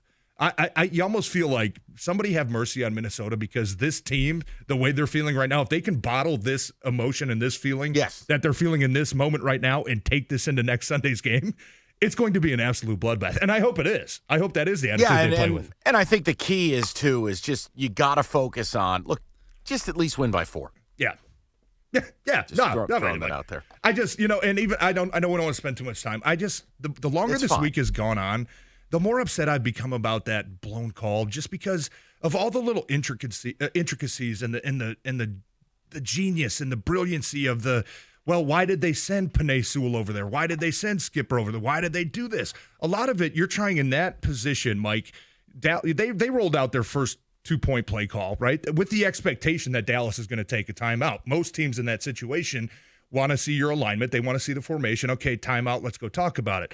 Lions now roll in their number 1 play, what they want to go with. They've been working on this. And what defense teams cannot take back-to-back timeouts anymore, right? We know that. That's a penalty.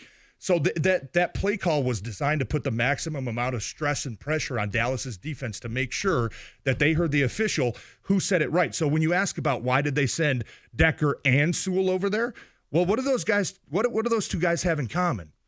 58, 68. You're talking about a loud environment. If the referee comes up to you and says, hey, 68's eligible, right? And then the safety comes from 20 yards away. Wait, what did he say? 68, 58? Oh, I don't know. Where did Penei Sewell line up in that formation? He was at tight end. So you're putting pressure on Dallas's defense to say, hey, guys, what was it, 58 or 68, right? So everything about that was because he screwed it up. Every bullet point about Brad Allen, how he screwed it up, was already hit, I'm sure, with you guys, with everybody. TJ, he screwed it up. What you just said finally made sense, because I didn't understand. Why did you have 2 guys there? Why were you playing the shell game? That makes sense. 58, 68. Thank you. Because the defense now has to communicate to 10 other guys. But why 70? Because 70's coming. 70 didn't say anything to the official. He's coming up holding his arm up, which is jumbo package, and he's rubbing his belly, which is their big personnel. In order to declare eligible to a referee, you have to be in front of him. You have to wipe your chest. You have to verbally tell him, I'm the eligible player. Dan Skipper never did that. Taylor Decker did. I think what Brad Allen reverted back to, and you can't even say the whole game, because Dan Skipper only reported eligible one time that entire game. I think that they do preparation. He does it probably 6-7 times a game on normal, that he comes in as the extra guy. Brad Allen screwed it up. He looked in the background, saw 70 jogging on. He saw Taylor Decker signaling. In his mind, he screwed up the biggest play of the biggest moment of that game. TJ, I'm going to say this. But there's so many little geniuses that went into that play that just got stolen from him. That's what really ticks me off. No, this was brilliant. You know what? You should probably do a podcast or do radio. That was brilliant right there. Because you explained to me something that didn't make any sense. So thank you very much. No, you got it. And I know we're moved on. It's Friday. But man, I just that really bothered me the more we went on this week, just because of the little intricacies that were like, man, it's such a good play, and we know how that ended. But hey, we're on to the Vikings. Mike, sell them something. 97. Listen, that was fantastic. Perfect temperature to sleep, 68 degrees. What's not for debate, the best mattress on the market? Maybe made, period. iComfort Eco by Serta. Supportive, designed to keep you cool, comfortable, feeling restored, so you don't make a stupid mistake like Brad Allen did in that game. Serta's perfect sleeper for pressure-relieving comfort and support while you maintain a balanced sleep temperature. It's Serta, made in Michigan, have been for 110 years. Simply go to Serta.com to find a retailer near you.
All right, before we get to the picks, fellas, I understand, TJ, you're not a basketball guy, and we're not making it a topic, but just the absurdity. Are you guys up on what Nikola Jokic has done since December 28th?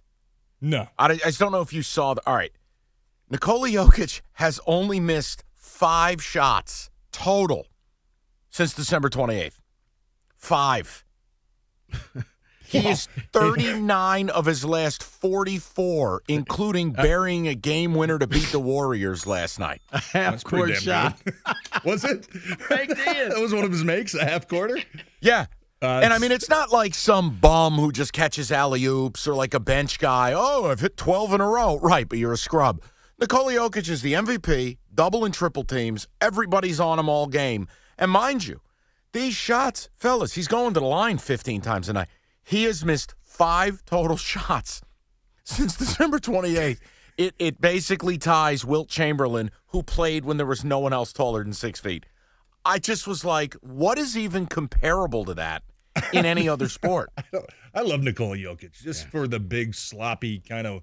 It reminds me of like a Tyson Fury winning the heavyweight boxing. Yeah, like he looks like a ringer. Like a terrible athlete, but he's out there just throwing up shots. I mean, it's like, you're a ringer at the playground. You know what? Give me this guy. Yeah. That's who you want? Sure. He makes all his big fellas happy, I'll tell you that. I loved it last year when he's sitting up there. They just won an NBA championship, and he finds out from the PR person the parade isn't until Friday, and he looks over and goes, no. I'm going home. I have to go home.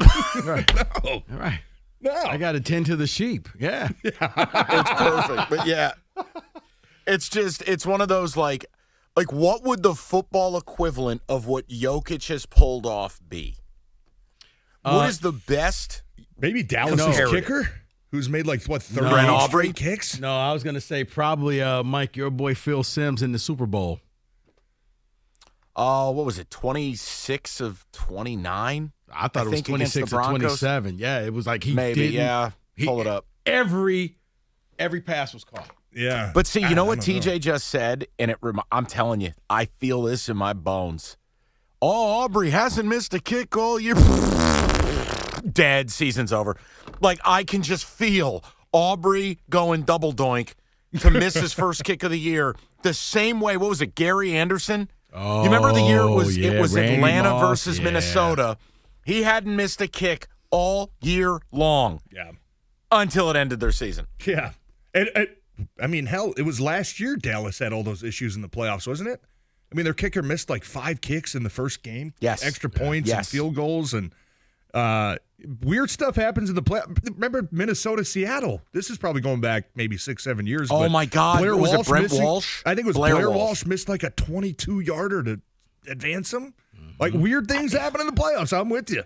Now, I did feel like after the Lions got robbed Saturday, tell me if this is wrong, I felt like maybe we were spared a 72-yard Brandon Aubrey field goal for the win. Maybe like a Justin Tucker type thing. Like this guy sets the record by 6 yards to beat us. Turns around and flexes. Maybe we're spared.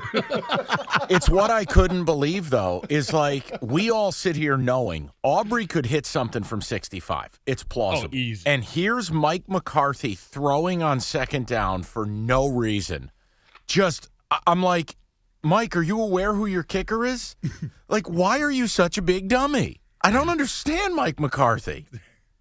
I love Big Mike. I didn't understand that, and then he turned around and said, and how about we just let the Lions go straight to the 25-yard line? Right, we're going to go prevent. I mean, they didn't even try. Really?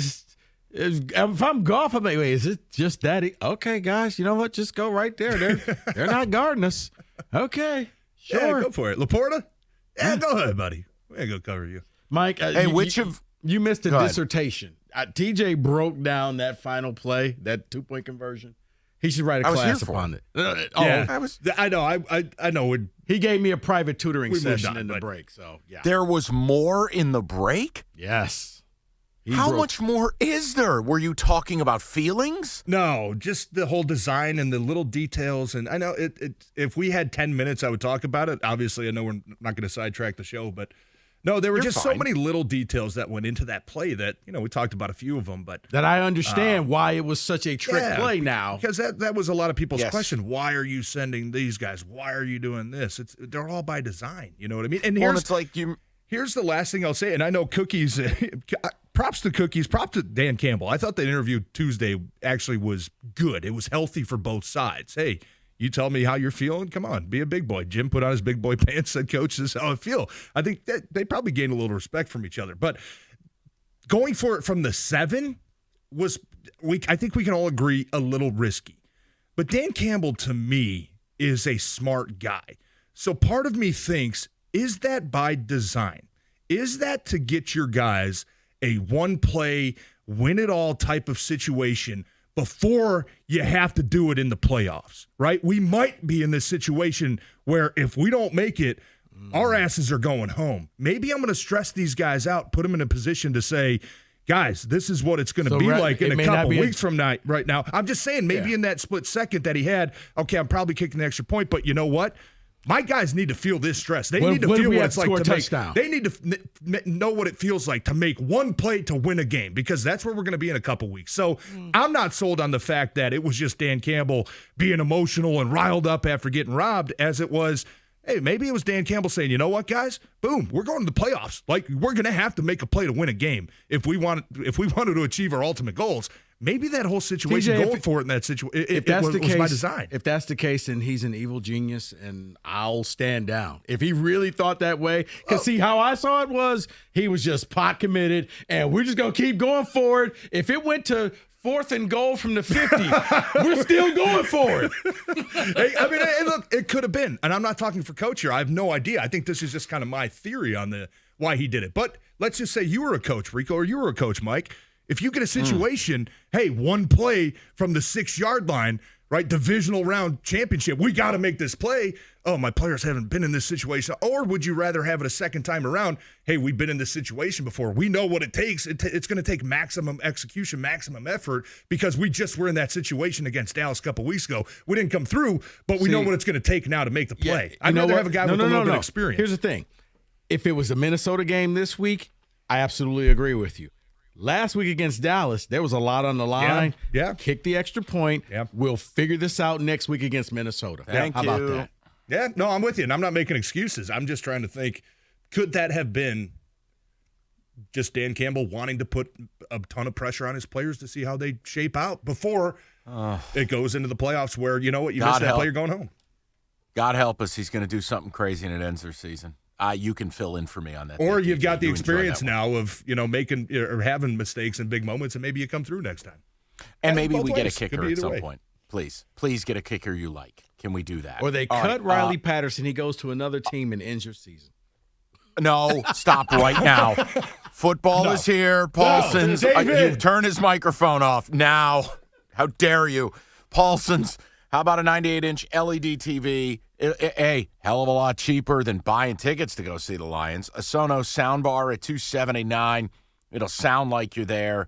And listen, the pricing, always as low or lower than Amazon Prime and Best Buy. Michigan national title game. Lions wild card weekend. You can have the man cave up and running in time for both. It's Paulson's Audio Video. PaulsonsAV.com. It's Paulson's Audio Video. It is the toy store for grown-ups.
That's Kenny. He's sitting David at the sounded bottom, disgusted. Hell? Of the week, baby. Only been waiting, 18 weeks to do that, Kenny? And he You know, stole my I'm here music, to too. I don't focus. appreciate that. I'm here to focus on the positive. All of us except the man celebrating are above 500. That's not bad. And Kenny's close. He is close. We've never had a better year as in total. Normally, David's 40 games under 500. You're so right. Very valid. Normally, David's like, I hate this. Very valid. So with that, let's go to the picks.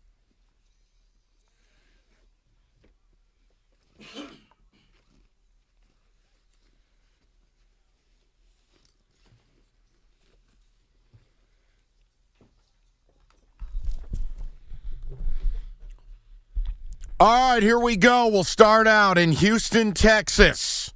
Or as TJ's pod partner likes to say, we're going to Houston, Texas, baby!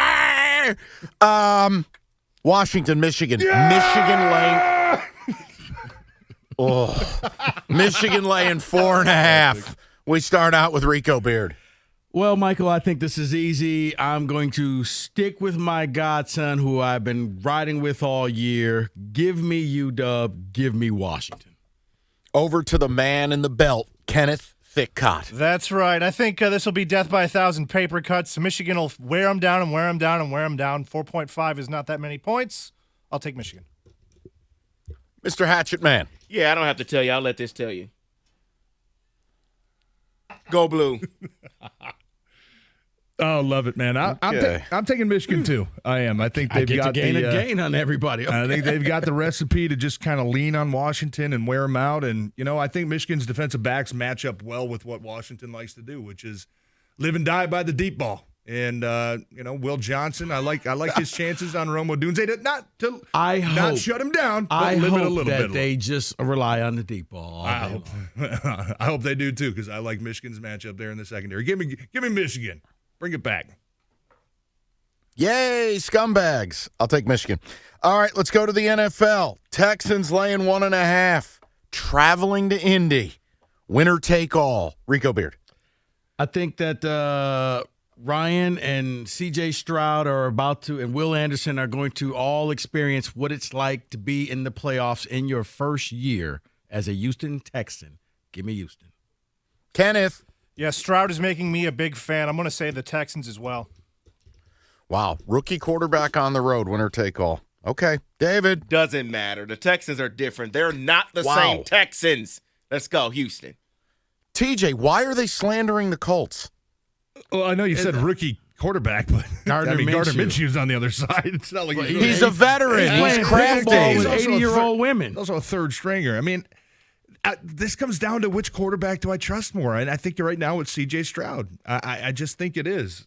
Nothing against Gardner Minshew. I know he's had a nice season, but Stroud's been the real deal, man. And I think Will Anderson is going to play. I think he's questionable, but I think he makes an impact too. I got to take Houston. I think kind of feels like it's a magical season for the Miko Ryans and the young group of guys that got down there. I think they cap it off this weekend.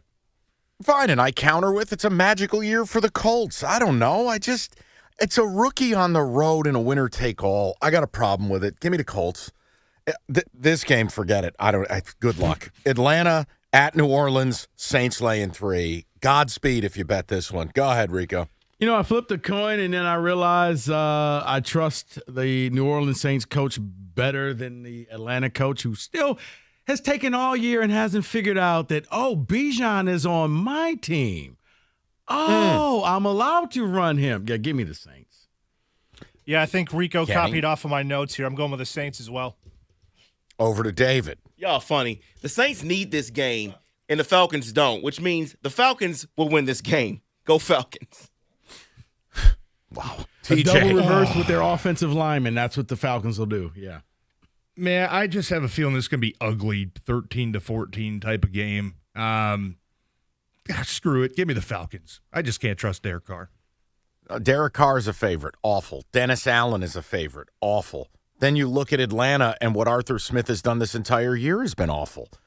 It's a Spider-Man meme. I'll just take New Orleans because they're at home. Bears, Packers. Pack laying 3. Rico. I think the Packers need this game in order to get into the playoffs. The Bears want to play spoiler, but the Packers, man, they're killing folks, and I think it's going to be just like last week. They're going to destroy the Bears. Give me the Packers. Kenny?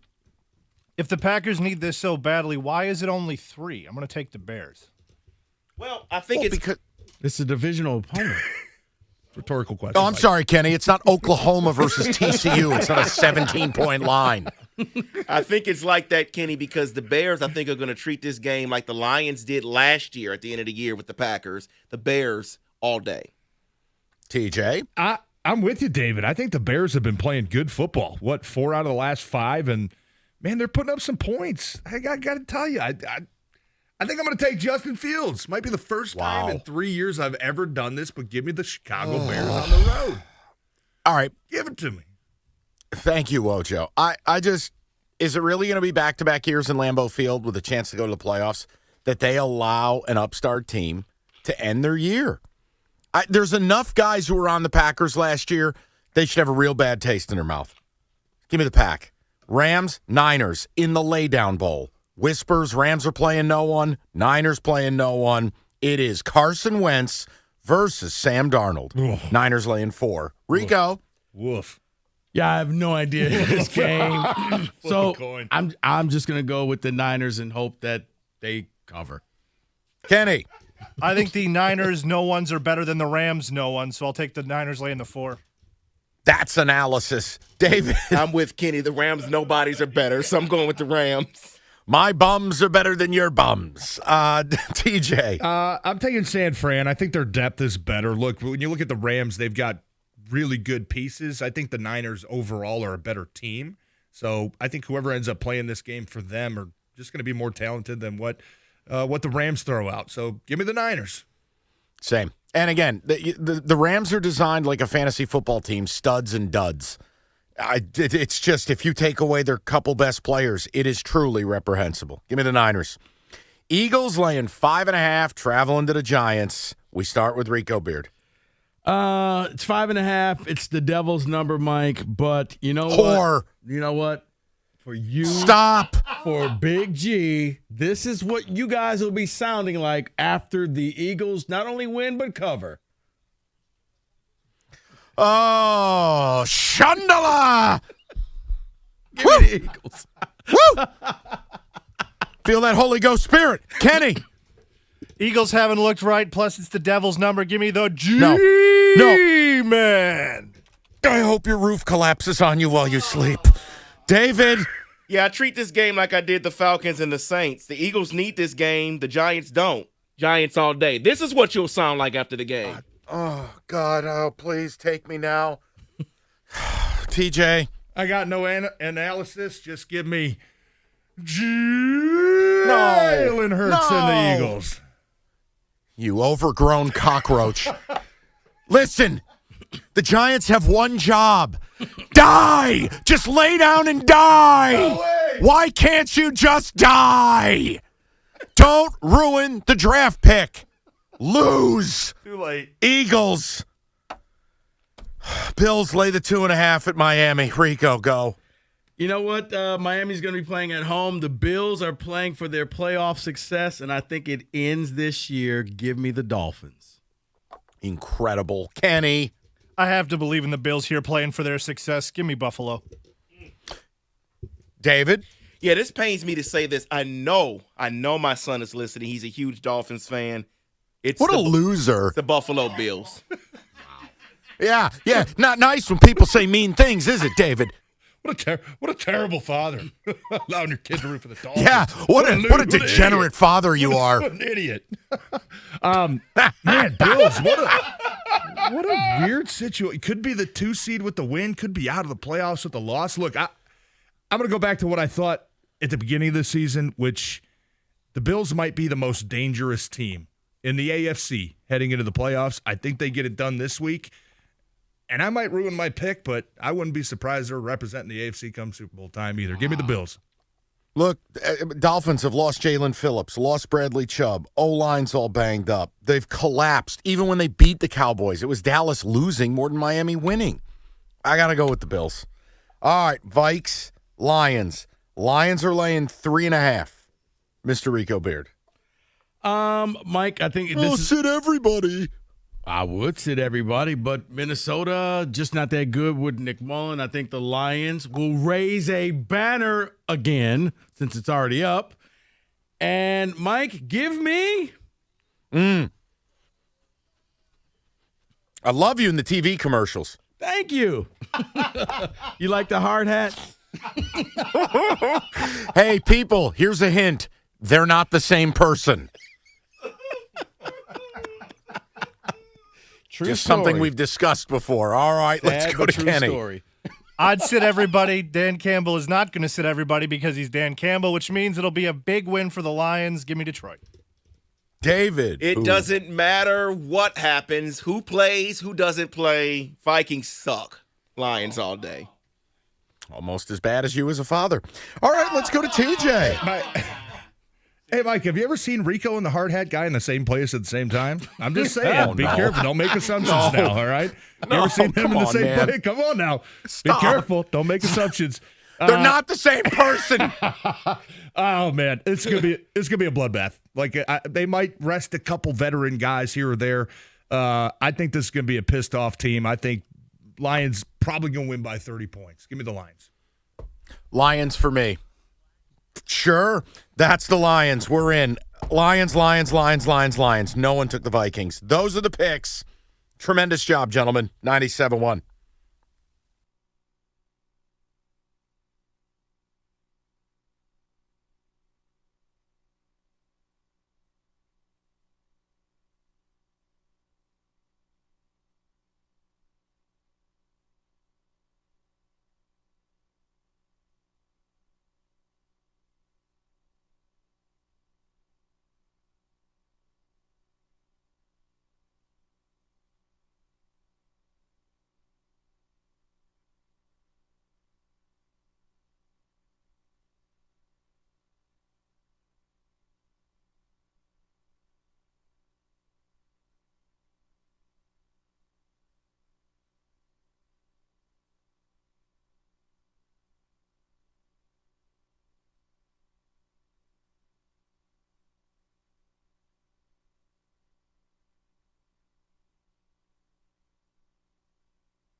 Can the Pistons make it back-to-back skid-ending weekends? 6 days ago, Detroit ended its ignominious 28-game losing streak.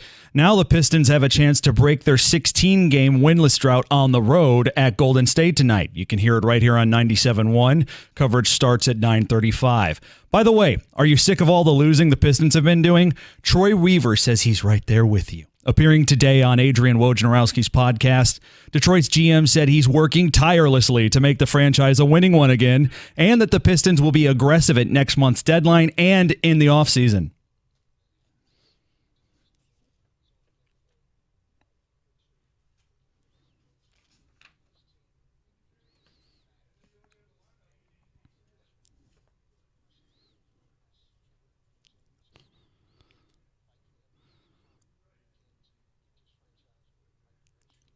And 93 of the top 100 watched TV programs of 2023 were NFL games. The Lions were part of 6 of those, including the season-opening showcase against the Chiefs. That was the 6th most viewed TV program of the year. NFL games made up 24 of the 25 most watched shows in 2023. The only non-NFL program there, can you guess? The 2023 Oscars. Must have been that slap. At the Ticket Update Desk, I'm Beanie Howell. For more, go to 97.1 The Ticket or Odyssey.com.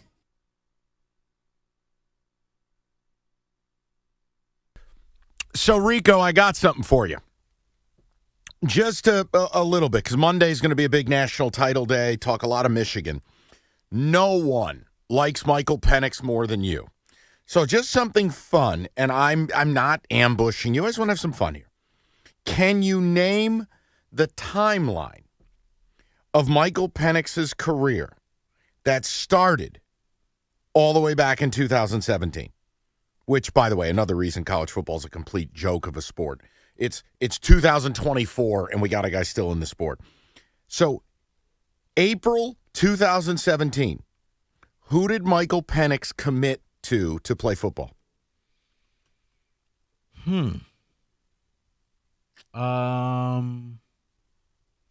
What conference? Can I get that? Okay, yes, because I'm not here to make you feel bad. I just thought this was fascinating. The SEC. Would it be Ole Miss? No, it was Tennessee. Now, December of 17, he decommits from Tennessee. Where did he sign to play football? Indiana. Correct. What happened in October of 18? He pretty much died on the field. Tore his ACL. Good man. All right. November 19. Was it the shoulder? He got injured again. David, how good is this guy? Dislocates non-throwing shoulder. November of 20. Kelvin. Yeah, it was COVID, and did he blow out his knee as well? How good is this guy, people? I'll tell you. Correct. Tears ACL. Michael, I'm at the family meetings. October of 21. October of 21. What was Still a Hoosier, but what happened in October of 21? He got benched. Dislocated throwing shoulder. Oh, okay. Then he goes to UW, and he's still there, and he gets a discount on afternoon movies. But the travels of Michael Penix, my God. Oh, and by the way, if you want to know what a joke college football is, Alan Bowman has been granted an 8th year. Wow. Alan Bowman. The guy who was Michigan's backup who never played. The guy who started his career at Texas Tech like 10 years ago. And now he's been Oklahoma State's quarterback, and he played for you, and COVID, and year off. And guy's going to be in college for 8 years. It makes Tommy Boy look like a Rhodes Scholar. It's unbelievable. David, do we want to get into the Troy Weaver just for a moment before we do Who Said It? Sure. Set this up for the people. What do we got? So Troy Weaver. How many cuts? We have 2 cuts here. Troy Okay. Weaver wants to empathize with Detroit fans.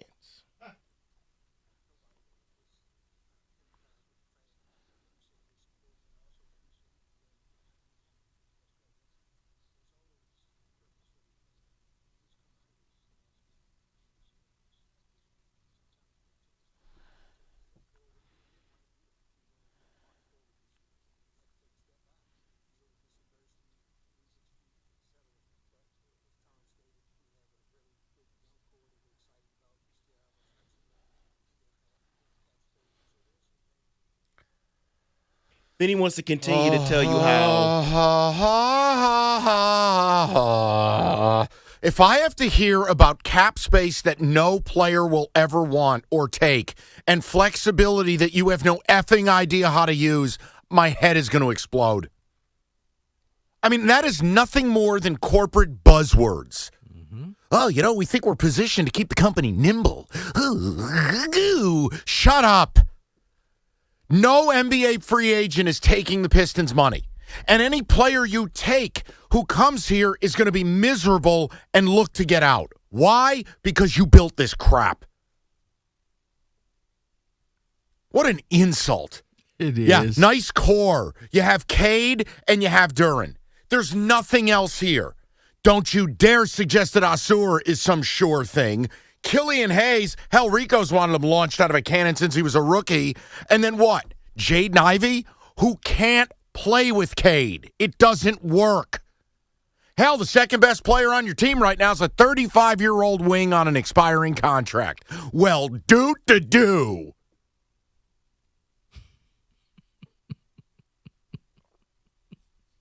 What other cuts we got from this genius? Troy Weaver wants to tell you that he really is not happy.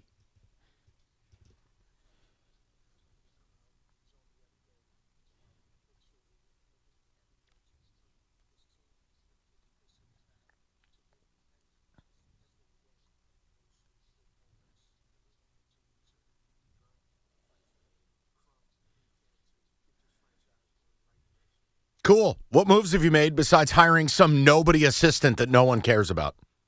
Remember when Tom Gore swore change was coming? No, there's going to be urgency. What planet? What planet? Did you see what OG Anunoby cost? It was R.J. Barrett and Emmanuel Quickley and draft picks. What move are you going to make? Do you understand the rumors are the Kings might give up 2 of their starters to get Pascal Siakam? Even if you got him here, how would you ever plan on signing him? What would you give up? What move? Maybe you can get the, you can get to buy the Knicks debt that you owe them. That's right. The Knicks own your second-round pick this year, which is going to be pick 31. And they own one of your first-round picks the next 3 years. So you're down 2 picks.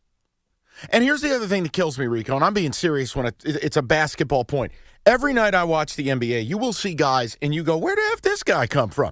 I mean, the Celtics got a dude they got out of the G League. He was like a G League all-star, this Nuerta kid. Mm-hmm. He's playing minutes. I mean, hey, Troy, I'm sorry. I know while you were beating your drum, you must have missed that Dante Exum came back to the United States. He's on a playoff team playing big minutes. Where's that move for us? Meanwhile, Troy Weaver's collecting big men like Legos. He's trying to bring the center back, Mike. Dude, the guy has been an abject failure. And the idea that he went to the Woj pod to talk instead of talking to the local media or showing up at a game, that, you know what, man? Go away. Just go away. Oh, we didn't want this. We didn't expect this. Well, because it happened, you should lose your job. That's how this game works. I mean, what are we doing? How can this guy be given runway? The sad reality is I don't think they know what they're doing. And I know I'm not trying to be funny. I don't. He just seems like a guy that, no, it's going to work. Trust me, it's going to work. One day it's all going to fall into place. And what, Goris is dumb enough to believe it? Yeah. I mean, are you kidding me? So what is Tom, the kid in the back of the car in Dick Tracy? When do we eat? When do we eat? When do we eat? What is he, calling Troy every day? Mm-hmm. Made a move yet? Made a move yet? When are we going to make a move? Going to make a move? I'm hungry. When are we going to make a move? Big boy did it. Yeah, big boy did it. Big boy did it. Slow that tape down one more time. Big boy did it. Like, what on earth? Can you imagine these conversations? Tom's on me every day. What's he saying? Hey, can we trade for that LeBron James guy? I've heard he's pretty good. Like, what planet are we on? Game the other day, and they had this guy on the court. He's pretty good. What is LeBron? I think we can get him. You're not going to believe this. Troy, I think I can fix our problems. We got to go get this Antetokounmpo guy. Like, what? What are these conversations? Ant-to-do-do. But guys, I'm let's not forget that there was a letter sent to the fans, and he says that his focus is aligned with ours, and from the top down, we are committed to delivering on this restoration process for you. Mm-hmm. So, there's a letter here. He's telling us what he was going to do. He's done it, right? Oh, yeah, it's not a rebuild. It's a restore. Yeah. I don't know. I'm Right, kind of okay. partial Well, to this why don't we Nicolas restore- Jokic. Why don't we restore the old Hudson building while we're at it? Because that's what he's done to the franchise. He raised it to the ground. Wait. No, it's a rebuild. Wait. What? Are you saying that the Pistons are the equivalent of the failed jail? Actually? Sure. Yeah. I love it. Or the district. Either way. District was too easy. Okay, fair. Up next, the Pistons are going to have their failed jail edition jerseys. They'll only be half sewn on. Yes. And on it, the Detroit Pictons. Pictons! With a silhouette of the defunct, half-finished jail on the shorts.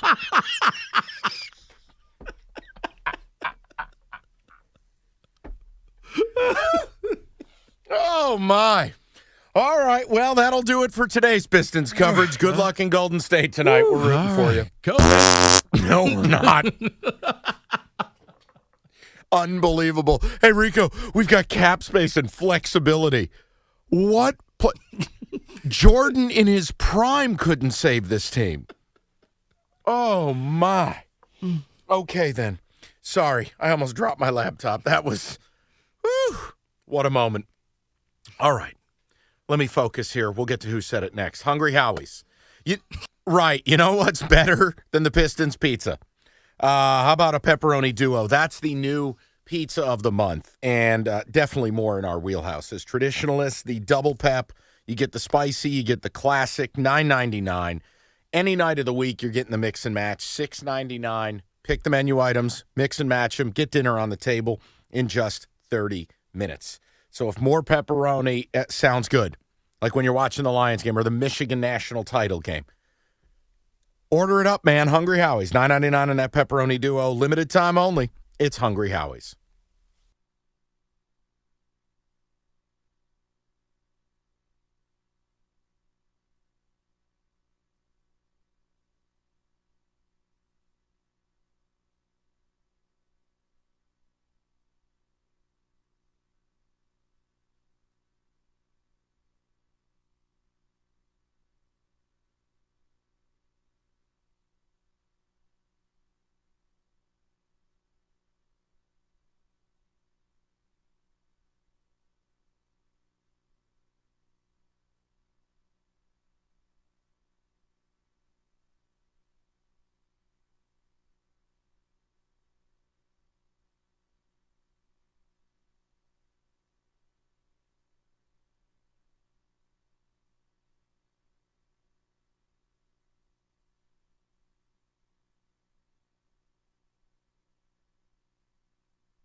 All right, no time to waste. Do it every week at this time. It's a very difficult game. It's who said it.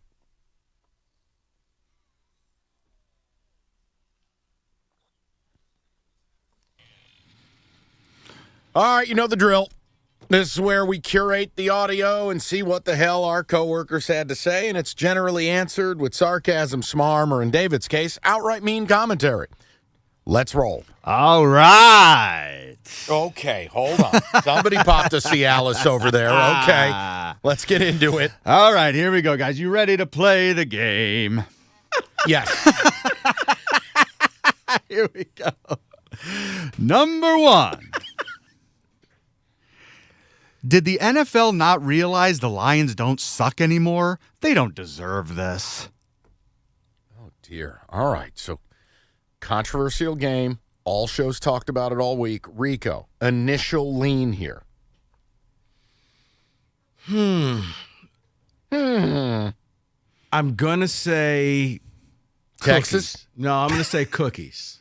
Morning show, fresh off of the loss. Jansen wasn't here. Cookies. Okay. Kenny. I think maybe I just heard this in Wojo voice, but Wojo has been back. And I think this is For 10 minutes. Right, which is why Roberto would think there's no way they guessed the 10-minute show. I'm going to take Wojo. Oh, so the reverse of the reverse psychology. All right, let's go to David. I also was thinking Wojo voice as well. That's what I heard it in, so I'm going to go Wojo. Evan Jenkins joining us, gummied out of his mind. Yeah, and I walked Evan, in your thoughts. I walked in a little late, so I'm going to say Texas. No, I'm just going to go with Gator. He loves picking Gator, so let's go Gator. There is I think the Wojo thing's interesting because if you repeat it to yourself, doesn't the league realize the Lions don't suck anymore? See, I heard cookies swarm. Like, doesn't the league realize Lions don't suck anymore? That schmarm is oozing off of him, too. Isn't it? Can't wait to debut his new drop, too. You guys are going to love it. I'm going to go Wojo. Let's see who said it. Who said it? Did the NFL not realize the Lions don't suck anymore?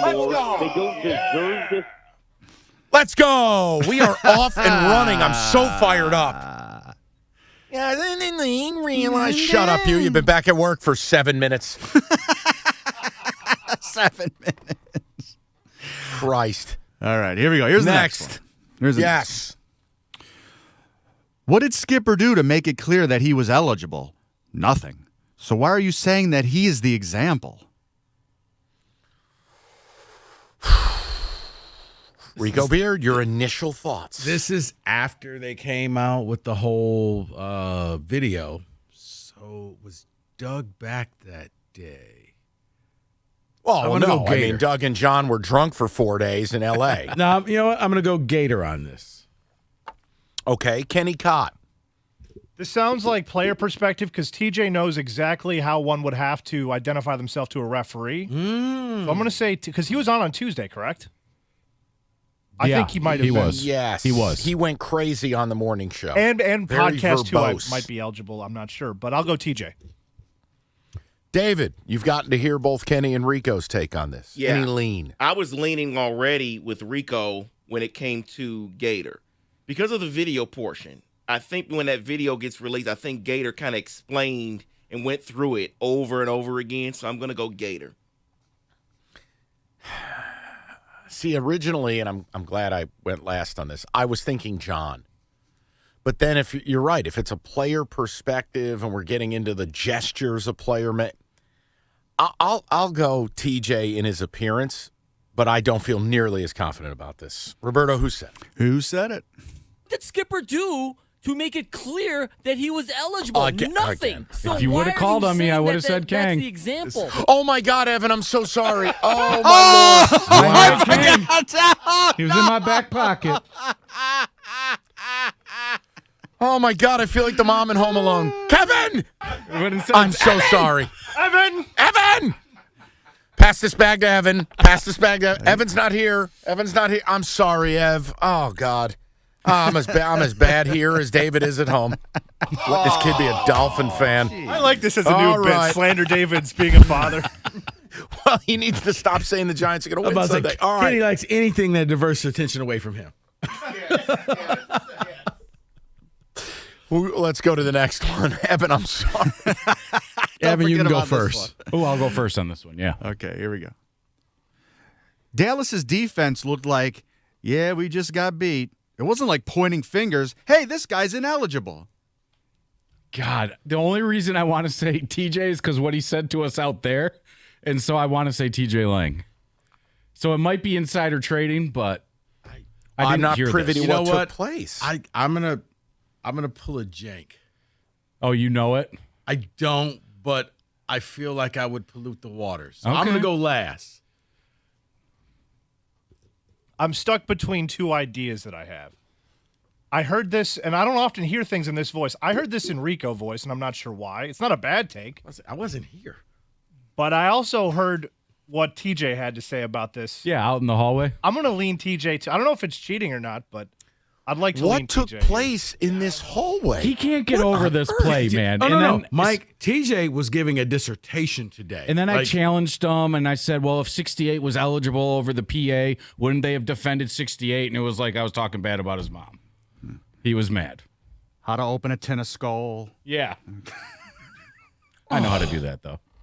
Yeah, see, I was leaning Doug, but you all sound and feel confident. I haven't. But you have to work to be eligible. And you haven't listened to us once all Well, year. You're here's gonna the do it thing. now? Here's the thing. I think they repeated themselves because Doug wasn't here. Because what else is Gator gonna do?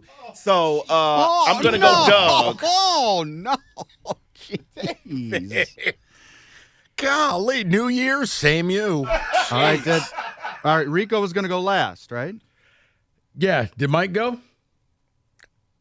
I don't know what took place in this magical hallway meeting, so I feel like I'm at a terrible disadvantage.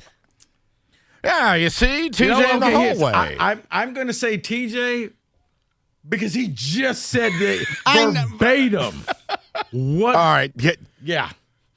All right, so I'll go TJ because of hallway and things. All right, Roberto. All right, here we go. From recording my phone in the hallway. Who said it? No, I'm just kidding. Who said it?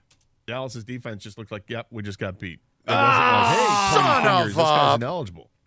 He was just preaching the same thing. TJ just said the exact Did you see their defense? It wasn't like that. Wait a minute. So are you telling me that TJ takes his opinion cues from Gator? Yes. Yes. Wow. Yes. All along, I knew it.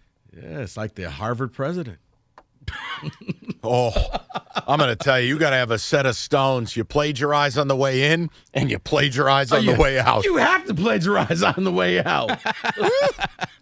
Oh, my.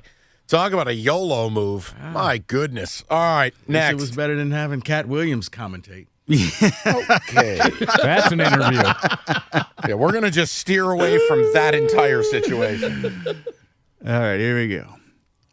After the pool report came out from Brad Allen, he's either deaf or a liar. It's one or the other, and he lied. Oh, now, all right, now hold on. Okay.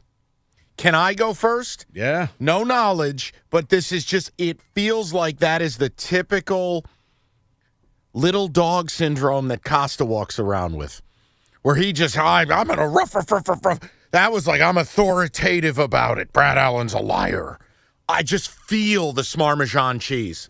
Costa. Chole. No knowledge, but I feel it. Yeah, Costa Chole. I said the same thing to David as Roberto was reading that. I said, this sounds like Costa. So I agree with you, Mike. I think it is Costa. Costa Chole. That Schmarmajan cheese was flowing. I got to go with the guys only because you guys seem so confident, and that Schmarm has been crazy this week. I will be heartbroken if it's not him. I never am this confident. Rico, what's your read on this? Yeah, see, I think it's either Costa or Stoney. Ooh. I could hear Stoney. I heard this in the Stoney voice where he's that faux anger that he always has. Yeah, I'm going to go Stoney. Oh, God, come on. David. Saying liar like that sounds like an older person. Costa So it could be Costa. Wow. I'm going to go Costa. Wait, hold on a minute. So if you use the word liar, you're old. No, it's the way it's used and the way it's read to me. and he's a liar. Like, okay. Kenny, you questioning yourself at all or no? No, I'm pretty confident in Costa right now. The Schmarmejean All right. cheese is rich here. Costacholi. All right, let's hear it. All right, are you guys Said right? it. Are you wrong? Who said it? You know, after the pool report, Oh, no. Brad Allen, Oh, that no. he's either deaf or a liar. Yeah, it's one or the other. I was And right he about lied. the old thing, though. Wow, what a finished- job by you. Yeah. Good job. Very nice. I missed. I haven't gotten one in the last 3 weeks, so yeah. Damn. Drought is over. All right. Well, I'm sad we leave it on a low note, but that is who said it.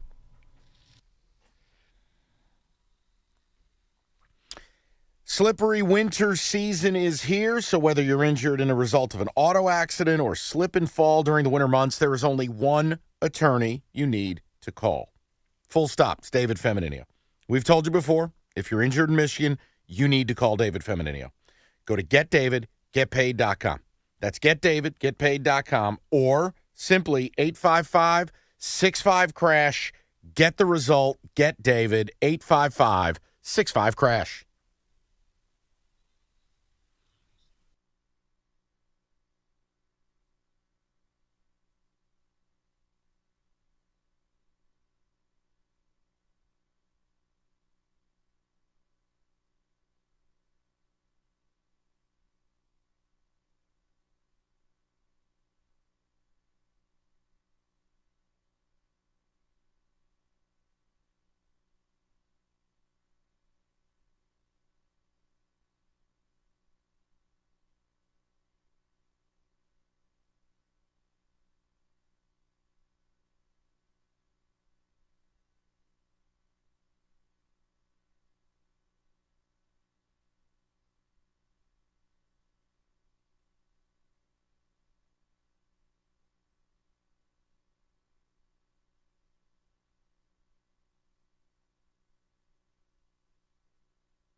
All right, listen, Northville Lumber, we talk about them all the time. Oldest company in the state, largest Trex decking outlet in the country. Nobody stocks more, nobody sells more. The Northville. They've covered over 26 football fields with the product they moved this year.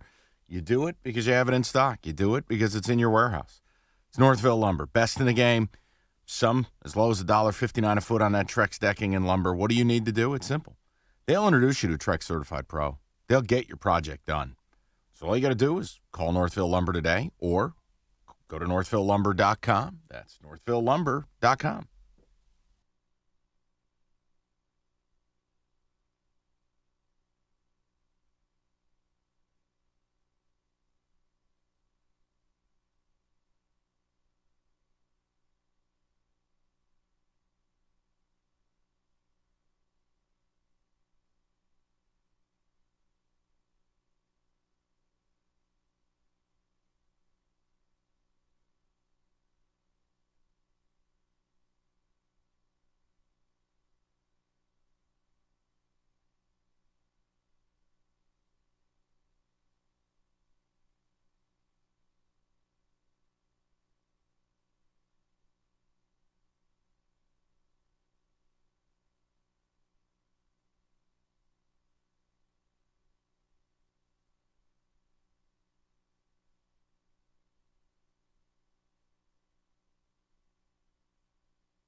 All right, we'll get back into the Lions here, top of the hour. Get some ticket texts. Michigan Monday is what we're coining it because that's when the game is. I just don't see any value in previewing a game 4 days in advance when we have a show to do Monday. So, yeah, we did Lions today. But it'll be a Wolverine Monday. And again, I respect the hell out of you, Rico. You're on an island. You believe UW can get it done. I don't. But that's okay. Right. We'll find out Monday if there's any other truthers out there. No, I mean, but in all fairness, Mike, you haven't You didn't think they can do it for the last 3-4 games. Yeah, 100%. I picked against them when they played Oregon twice, and I picked against them when they played OSU. You're right. I've gotten them wrong. I just view them as such a collection of lucky asses, if you want a nuanced term for it. Lucky asses. And you took them for fun. You took Texas too, right? No, I did not play that game, and I told you No. I know you didn't play them, but I'm saying in your heart you had Texas. Oh, now hold on. You can't hold standings on who you root for. Wait a second. No, I didn't say that. No, I'm Texas just to win. saying. I'm sure you wanted Texas because you thought I they were did still because frauds. but it was clear that night that Washington deserved to win. Period. They outplayed them start to finish. Texas kind of went full Texas. That was a very B-, C+ performance by the Longhorns. They got what they deserved. Here's an interesting piece of NFL trivia. So the Panthers, who are rancid, right? Do you know they are the first team in NFL history not to hold a lead in the fourth quarter? Wow. Ever. No. Their 2 wins were both on field goals as time expired. You're right. They will have completed an entire NFL football season while winning 2 games, never having a lead in the fourth quarter. And their owner throws drinks at people. Okay? That's depressing. How could you not end the third quarter leading the game and then maybe possibly lose it at the beginning of the fourth? You don't go into the quarter leading? What a joke. David, I don't make the news, I just report it. I would be throwing drinks too. Come on. Listen, it has gotten to a point with David Tepper, league's going to have to step in. They're going to have to tell him to chill. He's becoming the new Dan Snyder. Well, I think that's when he got fined, I think he got called to the principal's office. I don't want to see you back here again. I don't want to see you till draft Did day. he really get fined? $300,000 to him? No, he didn't. But it was more of a public shaming. Don't do this. It's going to look like a lot of money, but we all know I really just fined you $3. Now, actually, I take that back. I fined you 30 cents, but it looks like a lot to these poor people. Also, one quick note, because it's going to be all about Michigan Monday. Does anyone want to tell me what the hell Ohio State is thinking?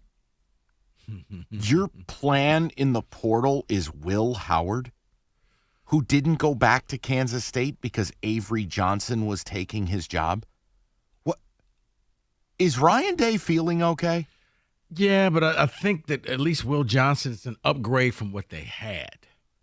Now, the problem that I have if you're Ohio State, did you happen to see who's going to be visiting this weekend?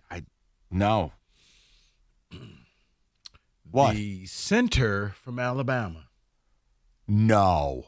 Yes. No. Yes. Oh, if you're a Michigan fan, you need to bake a cake this weekend. Well, what an exciting time. No. This is where I said I think Michigan has just hit a whole new thing in NIL. Son, we will pay for your NIL. You need to go to Ohio State. We got you. Don't worry. They'll give you nothing. We'll pay you. We need you in a Buckeye uniform.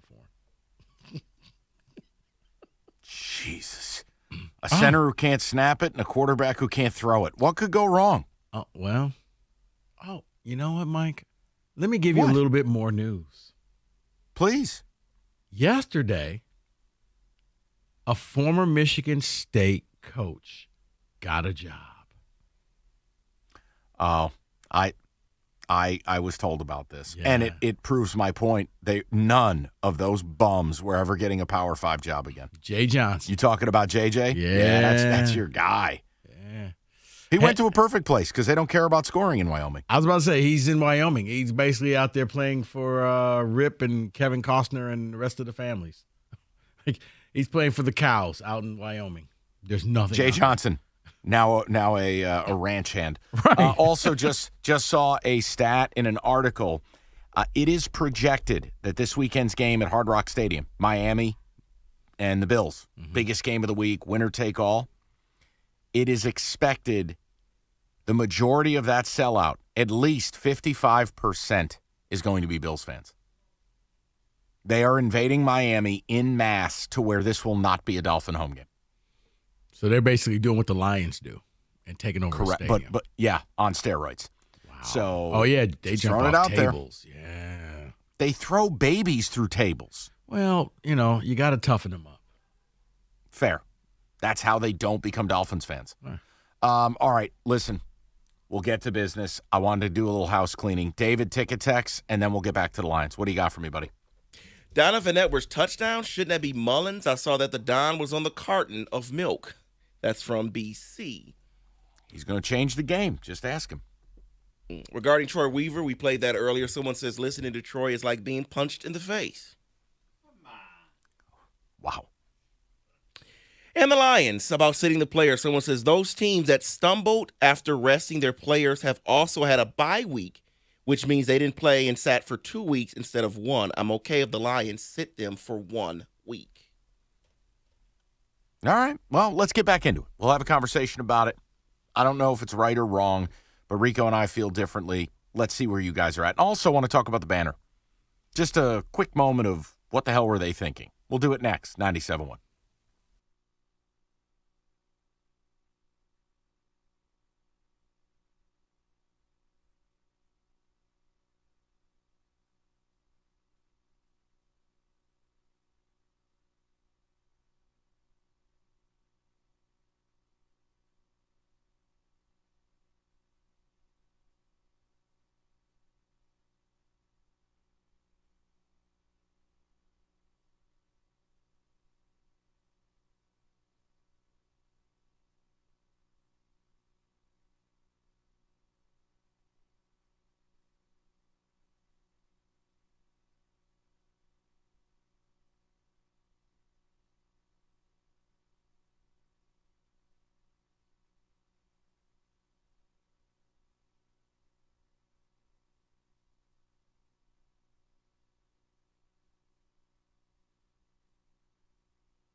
The Lions will be without Jamison Williams in Sunday's regular season finale versus the Vikings. Detroit's second-year receiver missed his third straight practice Friday with a sprained ankle, but the Lions expect him to be good to go for the playoffs next week.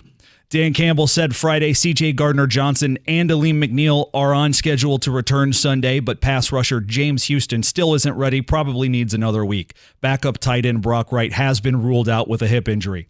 Meanwhile, the Vikings could come into Ford Field down 3 starters on the O-line. Minnesota's right tackle Brian O'Neill has already been ruled out, and left tackle Christian Darrisaw and right guard Ed Ingram are officially questionable. The Vikings will also be without starting corner Byron Murphy, one of his backups, Mekhi Blackman, and Theo Jackson, receiver Jalen Naylor, and defensive lineman Jaquelin Roy. This all according to the Vikings' final injury report for Week 18. Detroit's Big Three are sitting out the Super Bowl, even with their hometown Lions having their best chance at participating in the game in decades. Ford hasn't had a Super Bowl commercial for several years, and that won't change next month, but General Motors and Stellantis both aired ads during last year's big game. They're sitting out Super Bowl 58. And a big trade just going down in MLB. The Giants have acquired former Tiger and 2021 Cy Young winner Robbie Ray from the Mariners in exchange for outfielder Mitch Haniger and right-handed starter Anthony DeSclafani. At the Ticket Update Desk, I'm Beanie Howell. For more, go to 97.1theticket or Odyssey.com.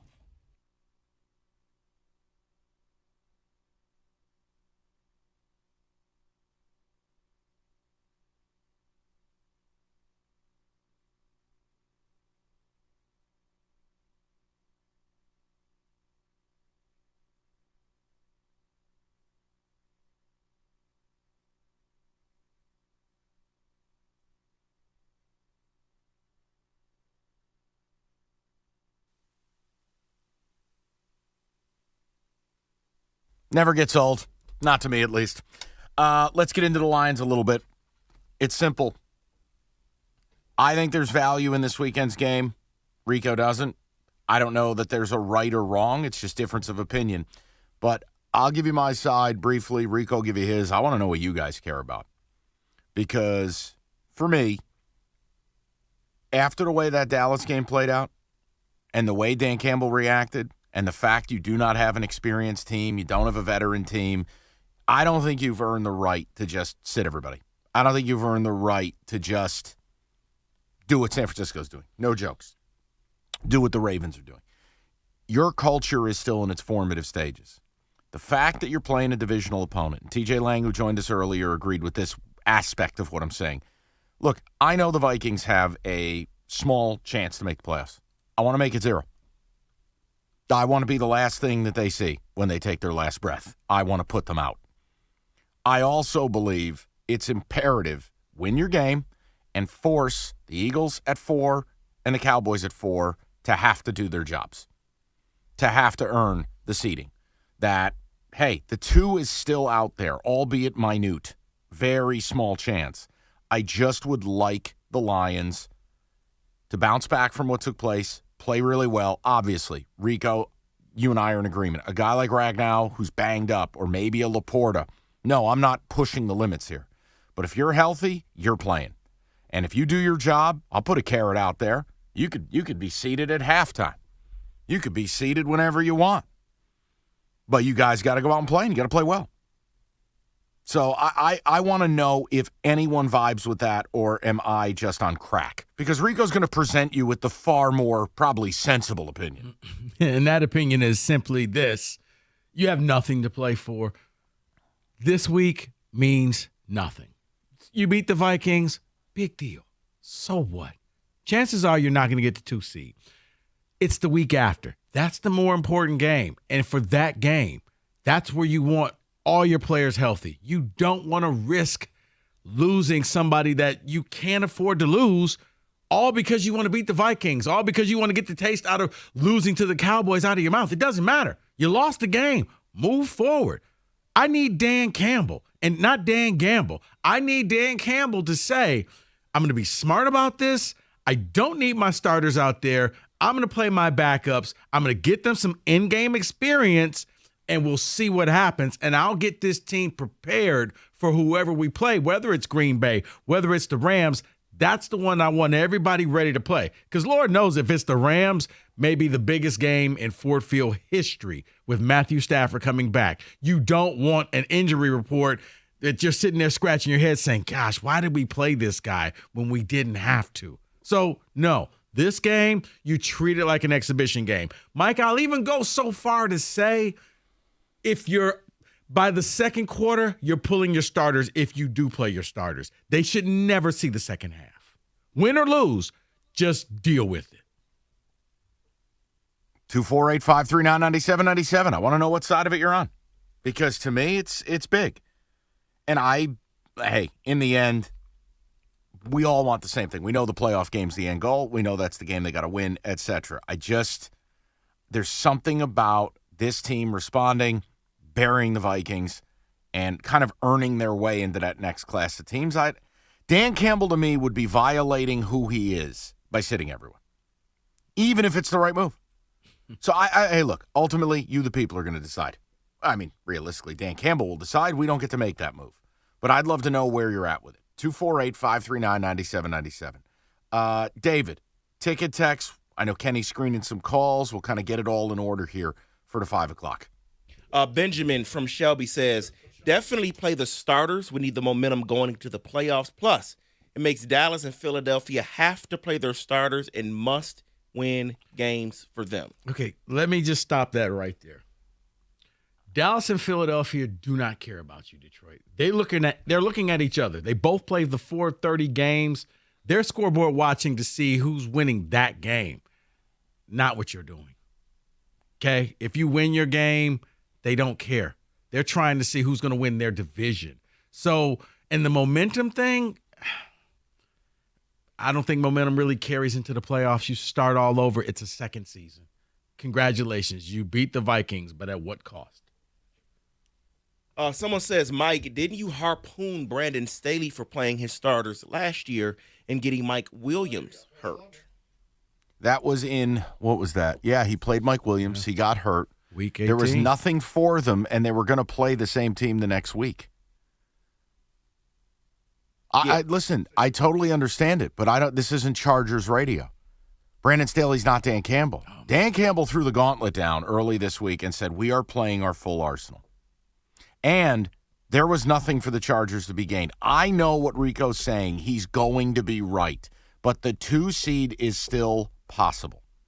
And again, if they don't play anybody, am I going to yell about it? No. I'm telling you what I'd prefer for this team, not the Chargers last year, this team, with this coach. I feel like what he's trying to build, part of it is all gas, no brakes. You think I'm going to be mad if they sit people? No. Yeah, someone texted in and says, Rico, you are absolutely wrong. The Lions still have the 2 seed to play for with playing in the early game. We have to play our starters. It's like about a 5% chance, okay? So let me just go ahead and say, no, take the other 95, rest your guys. It's not worth an injury for if it were a 50-50 chance, I'm with you. But 5%? No, I'm good on that. Yeah, from 248-539-9797. Go ahead, David. Yeah, from Coop says, I wouldn't rest anyone. How many times have we seen players get rusty after resting for a week? Yeah, but there's also plenty of times it works and teams go to the Super Bowl. I'm going to defend Rico on that one. We only remember when it doesn't. Yep. And I admit my bias. I admit that sticks with me. Doesn't make it right. That's why I'm admitting bias.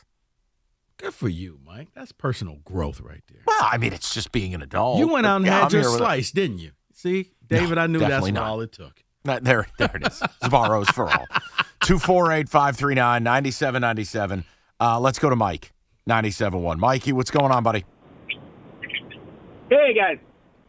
Hey, Mike. Yeah, I kind of tend to agree with Rico. At least I would just like to see Bridgewater play no matter what, just in case they might need him, in case Goff does go down.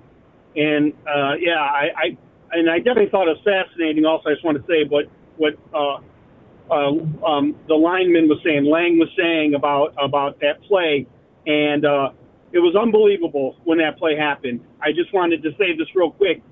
I was listening on the radio, and Dan Miller was calling the game, and they scored the 2-point conversion. I was listening that whole drive. I was at my house, but I was doing something, and And then it was like 30 seconds after he called that play that where I thought for sure was going to get called back. And then I thought, well, it didn't get called back. And I ran up into the TV where the TV was on. No one was paying attention. And then I saw the flag being thrown for the second play. And I couldn't believe what I was seeing, that the refs called it 30 seconds later. It was unbelievable. Yeah, I mean, but I understand, but I think we got to get past that. We've now moved on to the Vikings. And part of the way we do that is by dropping a bomb on the Vikings. Come on, who's with me? Who's with me? Is it because it's the divisional opponent? That's why? Yeah, there's a little bit of spite there. You know, it's just kind of how it is. If it wasn't a divisional opponent, as wacky as it may seem to other people, I just feel like there's an importance to it. Kind of finishing what you started, getting to 12, and just, I don't know, there's something satisfying about ending the Vikings. But I totally understand if people are on the other side. I do. It's not a yell and scream deal, I promise. We'll get more to people. Let's be somewhat timely. Let me tell you about Mastercraft. If your furnace goes out, you need help. You need Mastercraft heating, cooling, plumbing, and electrical. They got you covered 24/7. Oh, no, I done did it again. Sorry, Rico. Locally owned for 40 years, going back to work with a 5-year warranty. Mastercraft, your one-stop shop. Heating, AC, plumbing, electrical. Plenty of generators in stock, too. And if Mastercraft can't get to you same day, going to take $100 off that next day service call. Just visit mastercraftheating.com.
Let's talk about the Chevy dealer in the area that's been leading the way. It's Hamilton Chevrolet in Warren. I was just out there earlier today. I was talking to my man Andrew and his sales staff. They are still on cloud nine. They're big Wolverine fans, and they promised me they're going to guarantee you the lowest payment on your next Chevy, period. Man, they're going to find you every discount, rebate, and incentive to save your money, whether you're a Wolverine fan or even if you're a Spartan fan or a Buckeye fan. They're going to find you that money, and they're going to get you into one of their vehicles. Get into Hamilton Chevrolet right now to start off the new year right with great deals on their inventory of new 2024 Chevrolets. The selection is best right now, including the January Rico deal. A new 2024 Chevy Blazer LT. $269 a month for 24 months. You walk in with $995 down. You drive away with 10,000 miles a year.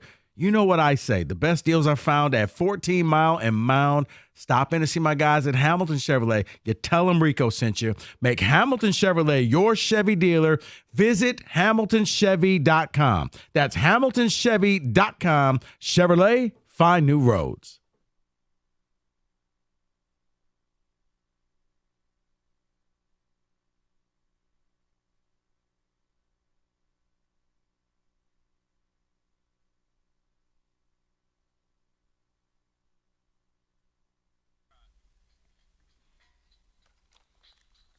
All right, couple of tidbits for you before we get back to the people. And it's not an argument, just a little bit of a debate. Just play, sit, what they're going to do against the Vikes. So here's some of the milestones that are available to the Lions if they play and if they play well. But it tells you, and I don't want to make this a Goff thing, it just tells you how good this offense has been overall. You have a chance to have a realistic one. Not one, but 2 1,000-yard running backs. David Montgomery sits at 975. Gibbs at 915. You have a chance to have a 1,000-yard rookie tight end, which would basically tie you for the all-time rookie record set by Mike Ditka. Sam Laporta sits at 860. He's 140 away. The other one that's really interesting, and it's not surprising, it just shows you what a model of consistency this guy is. Amon-Ra St. Brown with 112 receptions. He's 10 behind CeeDee Lamb, so you're probably not catching him. But could 120 be available? Yeah. I mean, think about that, Rico. You have 2,000-yard backs, a 1,000-yard tight end, and a wideout who caught 120 balls. Yeah, and people want to sit here bitching about the quarterback. Well, it's all Goff's fault. Sorry. No, but that's why I said, you go into the game, get your records, get them out the game. By the guys, if you want these records, you got to have to get them done because you're not playing in the third quarter just because you're trying to get to 1,000 yards. Figure it out. But, yeah, the Goff thing. Mike, we've reached a point, no matter what happens, Goff is never going to get the credit by some people. If they win the Super Bowl, they did it because of everything that you just named off. It wasn't because of Jared Goff. But if they lose, it's because of Jared Goff. That's just how it sounds about right. No, it sounds right. Mike, it's what you give me with Brock Purdy. If the Niners win the whole thing, well, they did it because of everybody. If they lose, see, he's a rat. That's how people feel about Goff here. God, I can't believe you've comped. All right, I'll leave it alone. That's hurtful. Can't lie to you. Let's go to the people. Go to Don. Wait, how is that hurtful? I mean, Brock Purdy, Jared Goff, really? Yeah, I can't put them in the same bucket. No, Mike, because if you don't believe in them, you don't believe in them. And there's nothing that they can do to change your mind. That's why I'm putting them in the same sentence. No, see, the difference is I believe Purdy's a nice story. I never believed he was an MVP, and I thought it was a fool-ass narrative. I don't hate the kid. I call him Rat Purdy just because it's fun with you. I don't think he's terrible, but I think he's largely carried by the people around him. And the same, Goff, a lot of people feel the same with Goff. I agree. The difference is I've got way more data on Goff, and now he's done it in a second spot. I mean, the Purdy thing, you know what I know, and I don't want this to happen, but if you go into these playoffs and you lose in the first round, is Brock Purdy still your franchise QB? No, everybody's going to say run him out of town. And, Mike, same thing. If the Lions go into the playoffs and lose in the first round, do you think people are going to say re-sign Goff? Correct. Let's go to Don. Love it. 97.1. Don's gone. Don, but how how are about you? this? How about we take Chris? Chris, you're on 97. Sure. Hey, how's it going, guys? Long time listener. What's up, Chris? So I got two things. As much as we want to play the starters, you got to go the Rico route. You got to sit them. You got to make sure no one gets injured because next weekend is the weekend that you need everybody healthy for. As much as we want to get the guys their records and everything, they'd much rather take a playoff win than any 2,000-yard backs or any of that stuff. But I will say this, that you do have to start Taylor Decker on the very first play and have him go out there and report and then run a off tackle. No matter what you do, have him report on the very first play of the game. What, to keep a streak alive? Well, no, I think you got to just have him go out there and report, just as a middle finger to the NFL. Oh, okay. I Chris, now I get what you're saying. Okay. All right. Okay. You got to get past that. You do. And I pray if you're David, it's the conversation we've had all week long. Your fans, you're allowed to hold this grudge. I pray that the players have moved past this and they are not sitting there thinking the way that fans like Chris are thinking, because you cannot change what happened. Did you get screwed? You did. But you move on. Well, then on that note, playing them. You okay? Here we go again. Playing them. Uh-oh, we're losing him. David's going through puberty. Go ahead, David. Playing the starters and blowing the Vikings out, would that show that they've moved on? Or if they sit, they don't get a chance to show that they've moved on. The mature thing to do is not even worry about the Vikings. They're just there. You treat that like an organized scrimmage. If you win, you win. If you lose, you lose. But in an organized scrimmage, what's the goal? Don't get anybody hurt. That's how I see this. So 248-539-9797. Let's go back to the phone lines. Let's hit it. Go Alex, you're on 97.1. Hello, gentlemen. Good evening. How's everyone this fine Friday evening? We're good. Lovely. What's going on? So, yep. I do believe that the Lions should sit their major players. I mean, we already know J-Mo's out with a bum ankle, so he's got to rest up if he's going to make any impact in the playoffs. And it's just like Rico just got done saying, if you, in an organized scrimmage, what's the big deal? Don't get anybody hurt. You have like an outside shot at the 2 seed. But honest to goodness, you can beat the Minnesota Vikings with your hands tied behind your back. This is not the answer. Whoa. I mean, hold on, time out. 2 weeks ago, you needed to survive an interception at the 5-yard line to win the game. Now we're just gonna, rickroll this team? Come on. You got to take it easy on that. Your backups are not going to beat them. Okay, that is fair. I mean, and Minnesota is a more stout defense than most middle of the road teams would have. But anyway, I mean, even so, even if you win against Minnesota, Philly and Philadelphia and San Francisco can each win their games and shut them out of the 2 seed. I mean, Philadelphia is going to cream the Giants. My apologies in advance. No, don't. I'm rooting he for wants that. I need my draft pick. It's all I have left. Please, I want you to be right. Let's get Tommy Cutlets back out there one more time. But seriously, yeah. So sit your starters. Don't get anybody hurt. Your focus is on the playoffs. Your focus is on, whoever's 6th seed. God forbid it's the Rams. The Packers are even tricky. It all falls on Dan, in my opinion. I don't trust that man to win in a important situation like that. I trust the players. Dan Campbell needs to stop gambling, but we all know he's not. Campbell's going to gamble. Yeah. And I appreciate the call. Yeah, I think he's going to put the players out there. They got milestones. Get the milestones. Just don't do it, and for the detriment of the team, get them out as soon as they get it. If you're going to run the ball heavy, fine. Let's get both running backs get their things, then let Laporta get his, and get him off the field. Amon-Ra, I know you're angry you didn't make the Pro Bowl. Best way to handle it, do something in the playoffs. not against the Vikings. Vikings pose no threat. Not that they can't beat you. They're irrelevant. Okay? You got bigger fish to fry. And I know this is new territory, but you need to start acting the part like you belong in the playoffs. David, couple ticket texts, and then we'll get to the picks. Someone says, Greg actually from Plymouth says, sit Cam Sutton. His toe is toast, and he doesn't need to be chasing Justin Jefferson all over, making it worse. Any player battling an injury should not play. I have said that. The only point I made is if you're healthy, you go. Someone says, if most of our starting online isn't out there, then golf shouldn't be either. Worse protection increases his risk of injury. Great point. I think I like that point. Someone also says you really need to get Bridgewater some snaps with all the QB injuries this year. He should at least get some snaps in game situation.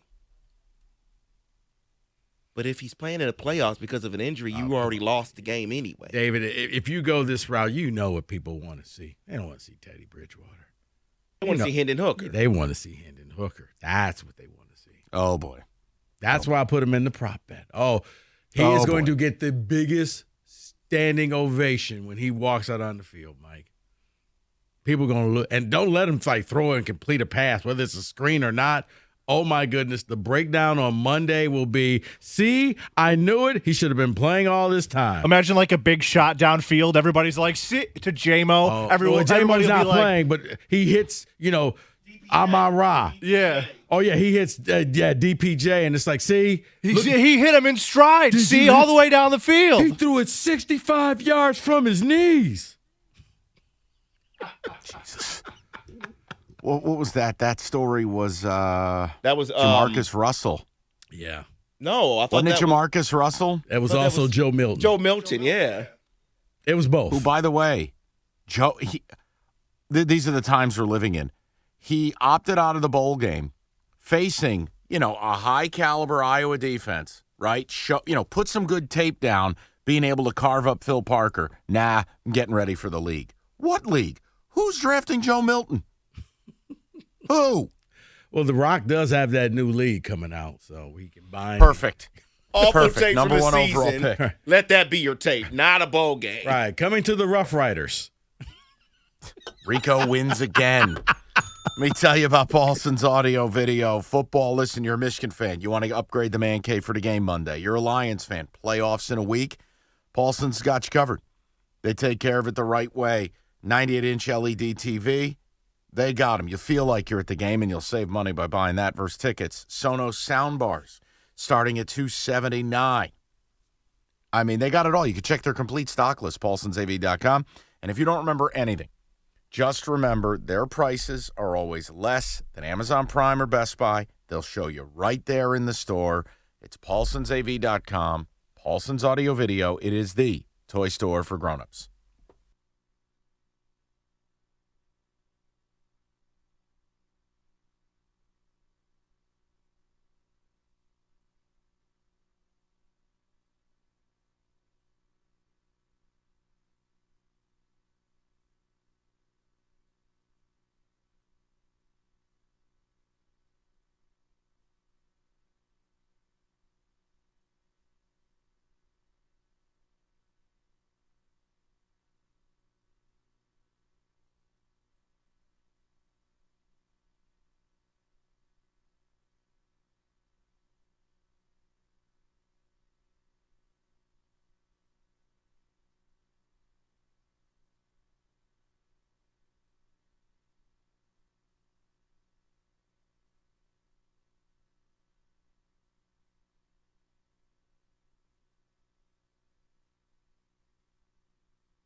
All right, I know.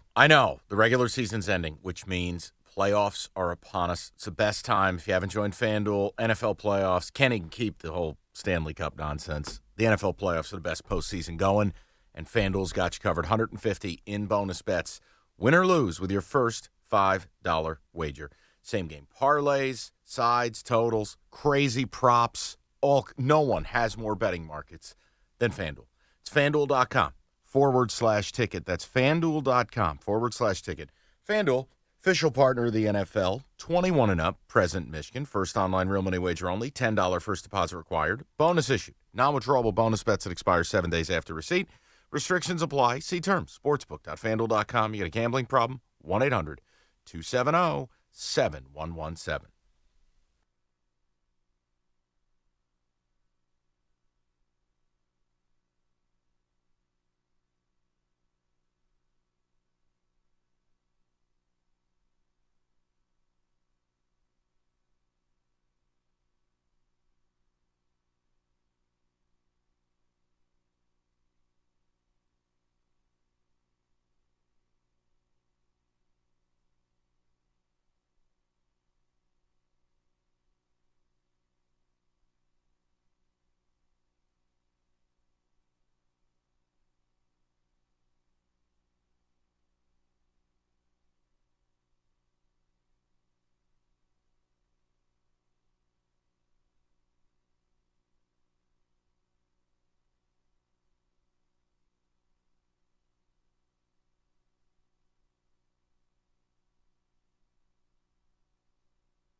Okay, then.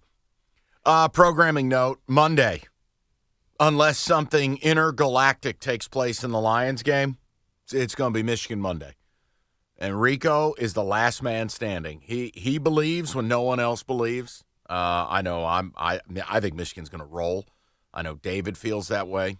Okay. Well, hey, I don't control the NCAA. We know that's coming. Well, you know what? I found out I have a partner in crime, Mike. I was just talking to Cookies out in the bullpen. So it's me and Cookies versus the world. I think Jim's just one of those deals where he's like, "Oh, everyone's calling me. I'm Go Costa here. Let me try to be balanced." Okay, so it's just me. I think he's a fraud. Okay. You're the UW guy.